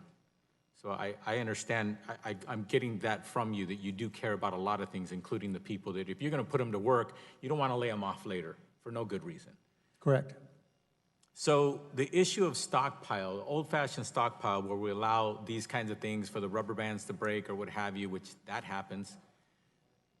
What I envisioned is, you may have alluded to, and I may be wrong, a rotation of some sorts, a cooperation of some sorts between a big entity like the VA to actually get a synergy of orders and then also rotate that stuff legally and appropriately and safely and properly to other users before those items expire, so that we maximize not only production, but we minimize waste, and we actually get those products where they need to be when they need to be there. If you got everyone involved, all of the big three hospital distributors like Medline and Owens & Minor and Cardinal involved, and then the government really would only have to, I'm thinking through this, but it wouldn't cost as much as a government stockpile if these people and us, all the people in the mask industry, if we all carried more inventory and the government subsidized just that part of it, they wouldn't have to buy the, I don't know, I'm not an economist.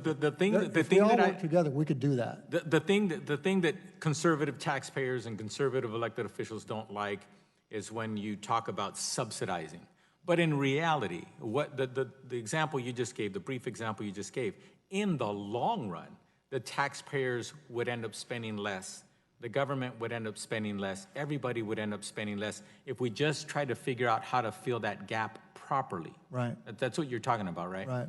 So what I'd like to invite you to do, and you may have done it already, is I'd like to invite you to call my office, Congressman Tony Cardenas, and I will work with any of my colleagues so that we can introduce a bill to actually enlist and require that activity from the federal government of the United States, enlisting voluntarily and required by the government side to the government to require itself to damn well do that once and for all. And I believe that this would be an example about masks, but we're gonna be able to cross-pollinate that amazing, cost-saving, life-saving example in other areas of responsibility.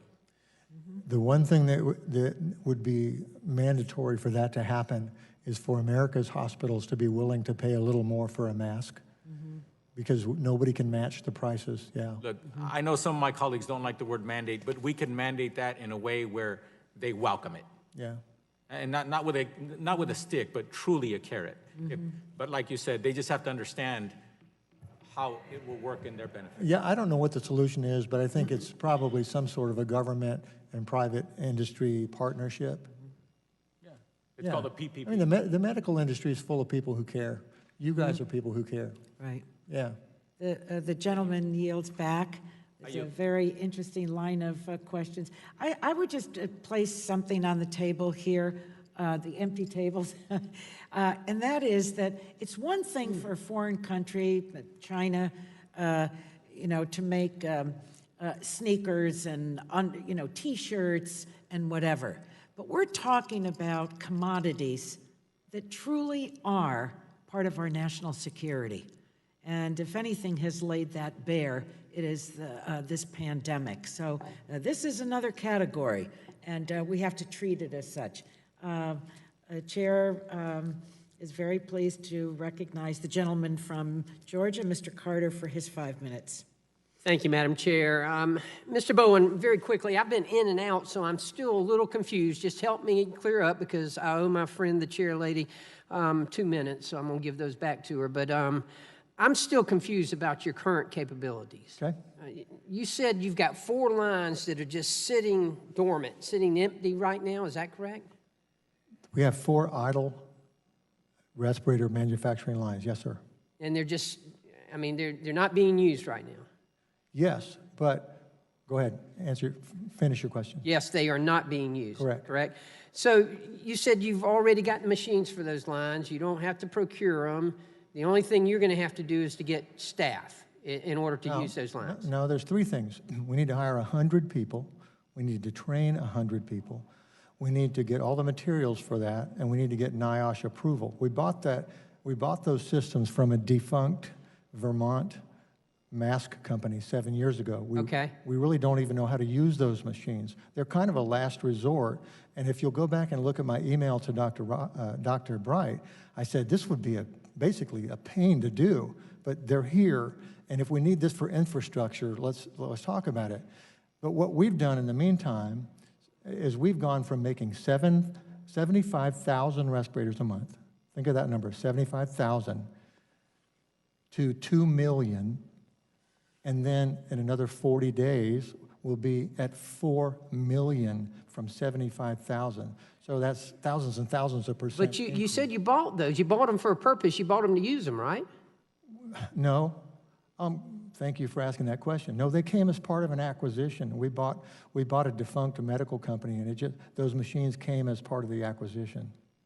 Okay. And they're made in China. Again, but go ahead. Did you say earlier that your phone's ringing off the hook? You got orders coming out of the Yazoo? And Yeah. Okay. But I can't go on a suicide mission. I can't ramp up, hire all these people for something that I don't know how it's going to end or how long it's going to last.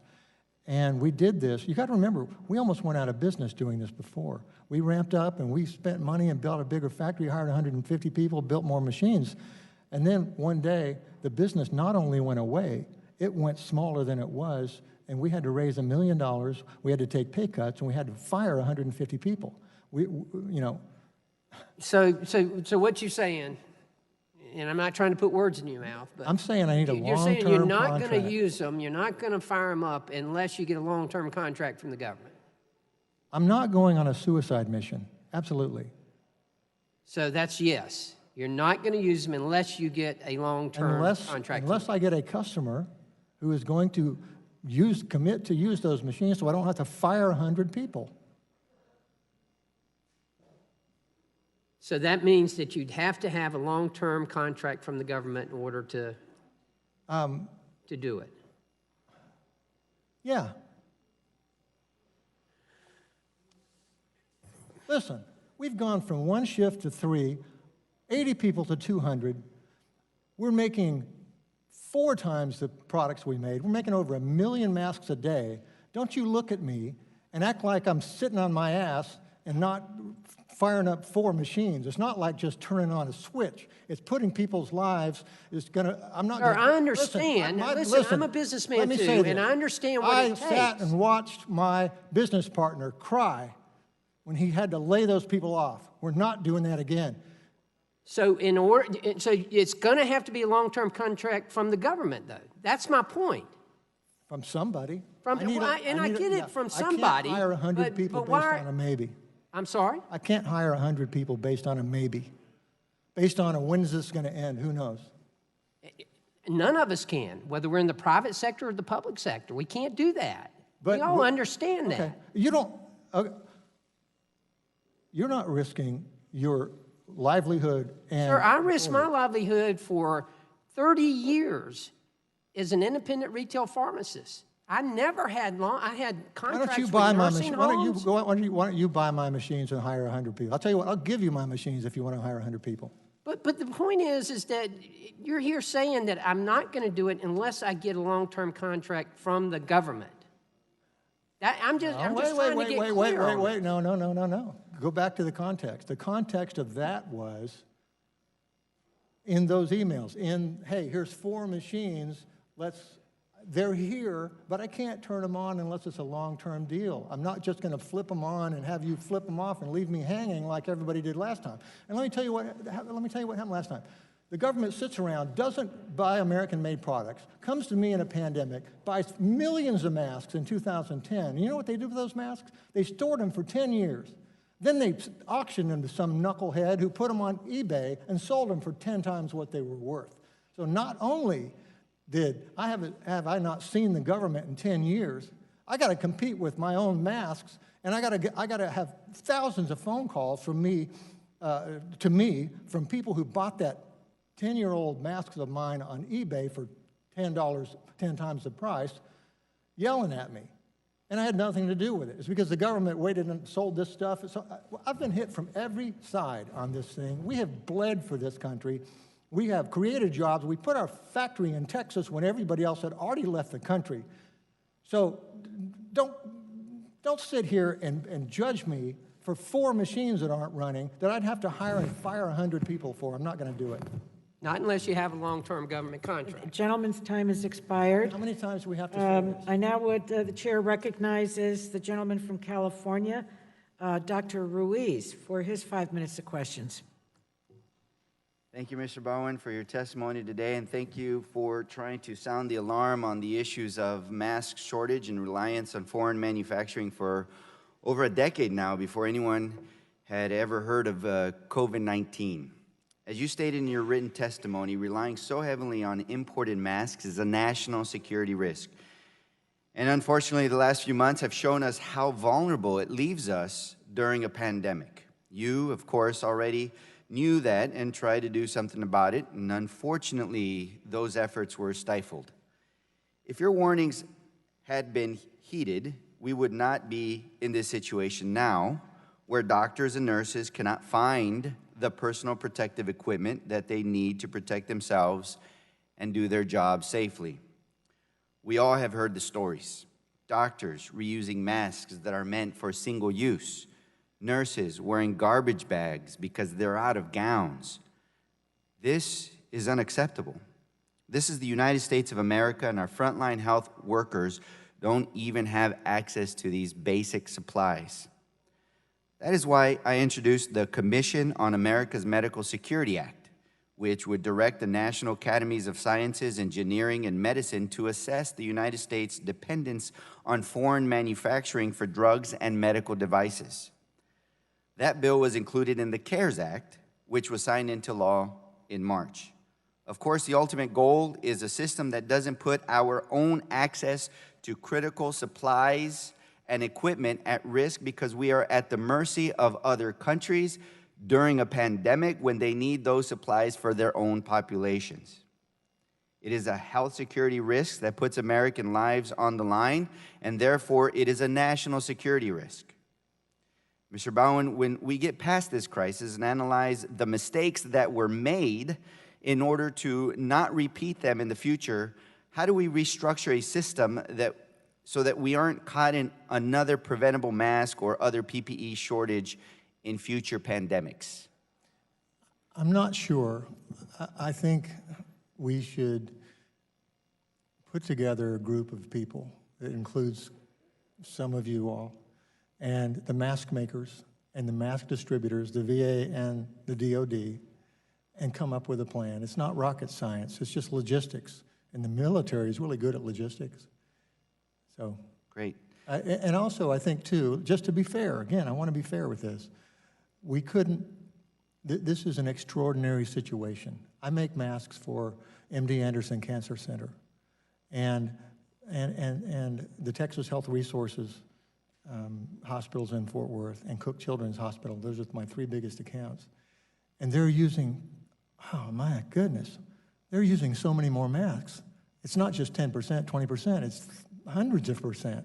So could we have made sure everybody had masks? Probably not, but it would have been a lot better than it is now. Well, if we would have heeded the warnings decades ago and created them and ramped up our ability to produce them, then I believe that we could have. There have been reports regarding the safety issue of some of the masks that have been imported. in the past week, and also reports about the FDA pulling approval for over 60 manufacturers in China for N95 masks after tests showed that they did not meet quality standards. N95 masks filter out 95% of particles, hence their name. After tests showed that they did not meet quality standards. N95 masks filter out 95% of particles, hence their name, but some tests showed that many masks produced by Chinese manufacturers were, according to one CDC official, grossly under that number. One of the companies who had their approval removed filtered out only 24 to 35% of particles. As a doctor who was in the emergency department, I'm an emergency physician, during the H1N1, the prospect of this is horrible. It leaves those in the front lines taking the highest risk with a false sense of security and even higher vulnerability. And while I acknowledge that the FDA eventually pulled their approvals, it wasn't done before these masks were already in circulation here in the U.S. Can you comment on this development and outline steps we can take to protect our healthcare workers against substandard masks in the future?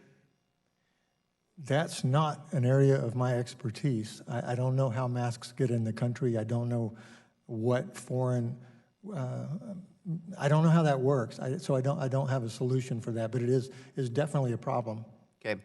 Let's say the president fully and comprehensively used the Defense Production Act and worked with multiple companies in multiple industries to massively produce masks and all the ingredients needed, and created a supply chain, and also created a rapid response team of all the CEOs from those different companies. Would you be willing to participate in that rapid response team to handle a surge in the future? I'm open to any reasonable type of thing. I'm not sure if the government doesn't do real well managing a lot of different things, so I'm not sure if that would help. Well, I think that's why the CEOs as a rapid response advisory team would be very helpful. Thank you.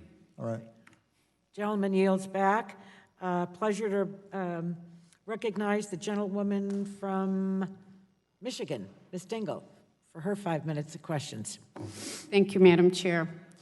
And I want to start out thanking our Chairwoman Eshoo and Representative Susan Brooks for their leadership on understanding the stockpile and the need for the country to be producing these. And I think we really need to be talking about the medical supply chain. I'm also going to tell you, I'm a car girl, I'm a manufacturing girl, and I think we need to be making a lot more in America. I think that these times have changed us. I don't think people understood supply chain when we used to talk about it. I also think there's going to be a much stronger customer base for respirator.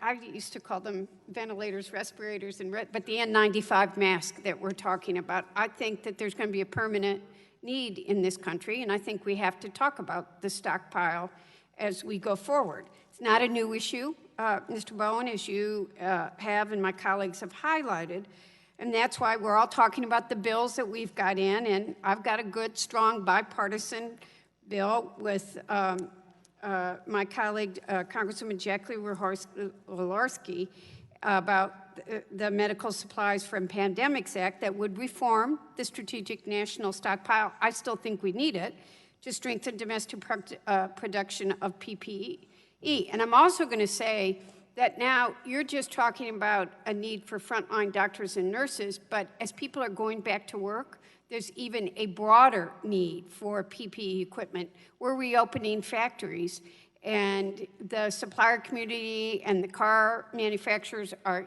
putting stringent production, new protocols into place, and they're going to have a need as well. So I think we're going to have to talk about what is supply and demand in this country, and how do we make sure that there's enough, and it's not only in times of crisis. I think there's going to be a market there. I mean, the fact of the matter is Ford Motor, you may not know that, is now producing N95 masks in my district in Flat Rock, Michigan. You were going to say something? General Motors was kind enough to send consultants to us. They've worked with us for the last 30 days. I know. So the companies are stepping up. But I want to ask you a question. I mean, Ford has without any federal government order, has produced 23, I can't read this number, but they've been producing a lot of these masks and so far, so there is a market out there. But I want to ask you a question. Do you have any sense of how many more N95 masks would be on the market had the federal government taken you up on your offer to reactivate N95 manufacturing lines in January? Well, and can we be a little short, because I got a lot of yeah, questions. 7 million a month. Okay. So, and the Medical Supplies for Pandemics Act that Congressman Wielecki and I have introduced would authorize funding to increase supply chain elasticity, but purchasing additional capacity for manufacturers like Prestige Ameritech for emergencies, and this situation underscores the need for future investment in the area. But, Mr. Bowen, you talked about previously that you had ramped up production of masks and hired over 150 new workers during the 2009 H1N1 pandemic to meet the increased demand. But you've since then described this decision as a mistake. Why? I mean, you don't think you could keep the, I actually agree with No, because people stopped buying my products after the pandemic. I didn't need 150 people. Our sales went down. And there was such a glut in the marketplace. My biggest customer didn't order for 7 months. So not only did sales go down, some of my customers didn't order for a long time. But you kept the equipment, the capital equipment that you had. I guess I'm trying to figure out, how do we keep production in America? I had 3 hospital systems that spent just $1 million on the plane from China to the U.S. to get these N95 masks and paid quadruple the price of what they normally pay to get the masks here. Well, if they would pay 15 or 20% more during peacetime, they wouldn't have to do that. Because what they've done is, the hospitals have created this problem by trying to save money and chasing these products to China. Well, I think we got to bring the supply chain back to this country, period, so we don't have to chase them, and we've got to figure out what it. You know what? But you know what's funny though is I see hospitals now, in the middle of this, saying, "Yeah, we're going to switch back to American, but only 25, 30%." They still want to buy Chinese products, so it's not going to all come back because people aren't going to pay for it. I'm going to thank you, Madam Chair. The gentlewoman yields back. And now I'd like to, there isn't anyone on the minority side, right? Okay. The gentlewoman from New Hampshire, Ms. Custer, for her 5 minutes of questions, recognized. Thank you, Mr. Bowen, and thank you for being with us. We appreciate it. This here is a homemade mask, which is what people in my state of New Hampshire have had to do because we couldn't get the masks. And we tried in a bipartisan way. We have a federal delegation that's Democrat. We have a governor who's Republican. We all scrambled behind the scenes. And eventually we were told because we weren't a hot spot, we're a small state, we're a rural state, but we have plenty of COVID-19, and we couldn't get it. And so luckily, eventually, our entrepreneurs like yourselves stepped up. You may know Dean Kamen. He took 2 flights to China and came back with all the equipment, the supplies, the masks. And so we need to understand how we got here and why nobody was listening to you about the production of masks here in America. I want to just quickly revisit your exchange with Mr. Carter because I don't think it's outrageous that you would be looking for a contract with a price knowing that you would have a market. We do that in the Department of Defense all the time. How many tank manufacturers do you expect make a tank not knowing whether the government was going to buy it? Yeah. Right? I mean, that's where we are, right? We need your product to protect our people, to protect the American people. And my colleague, Ms. Dingell, is absolutely correct.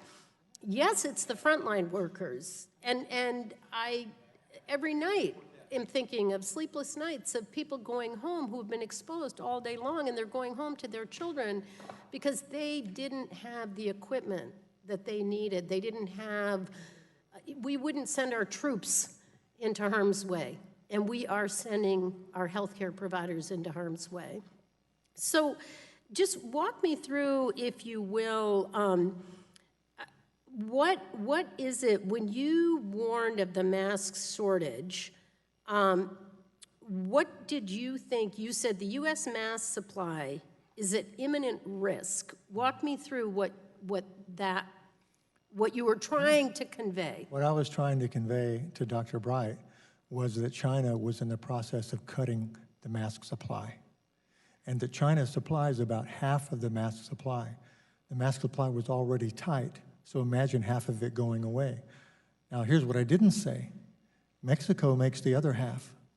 If Mexico gets in really big trouble, we might not get that supply too. Had China not been able to get their supply or their disease under control, and Mexico been in trouble, the entire U.S. mask supply would have been cut off. We dodged a bullet by just having part of it cut off. Are you familiar in the Department of Defense with the Made in America and why we do that? I sent Mr. Trump a letter in 2017. I sent it to everybody in his staff, and it said, please, I can give you the letter. It said, please, make the DOD and VA, or make the DOD use the Berry Amendment. Masks are covered under the Berry Amendment. We spent thousands and thousands of dollars with a government-type attorney who made a case that masks should be under the Berry Amendment because they are clothing, and the Berry Amendment handles military clothing, and they shot it down. And then I didn't get any response from the Trump administration. But I also wrote the Obama administration 20 letters, and they sent me a form letter back. So, yeah, you know, this is everybody. This is everybody. I'm not throwing in any administration under the bus. This is everybody. You feel disrespected, though, in the process, and you were trying to protect the American people. What's funny is I get really mad about this, and I tend to pop off, and I'm sorry. I didn't used to be like this. Let me say this. You're frustrated. I didn't used to swear. I swear now. I didn't used to swear before I got We're all frustrated. Let me tell you, I have let loose a few words that my mother would be shocked by because people are hurting, right? We can't protect ourselves. What's your most fundamental, are you a parent? I have 5 children, 4 living. My oldest son,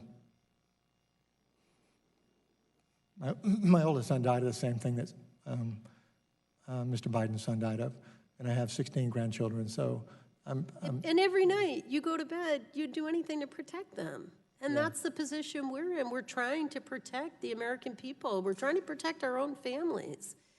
And, I wish you'd been listened to. Let me see this. I'm getting 500 to 1,000 emails a day. I'm getting emails from people, not businesses. I'm getting emails from moms.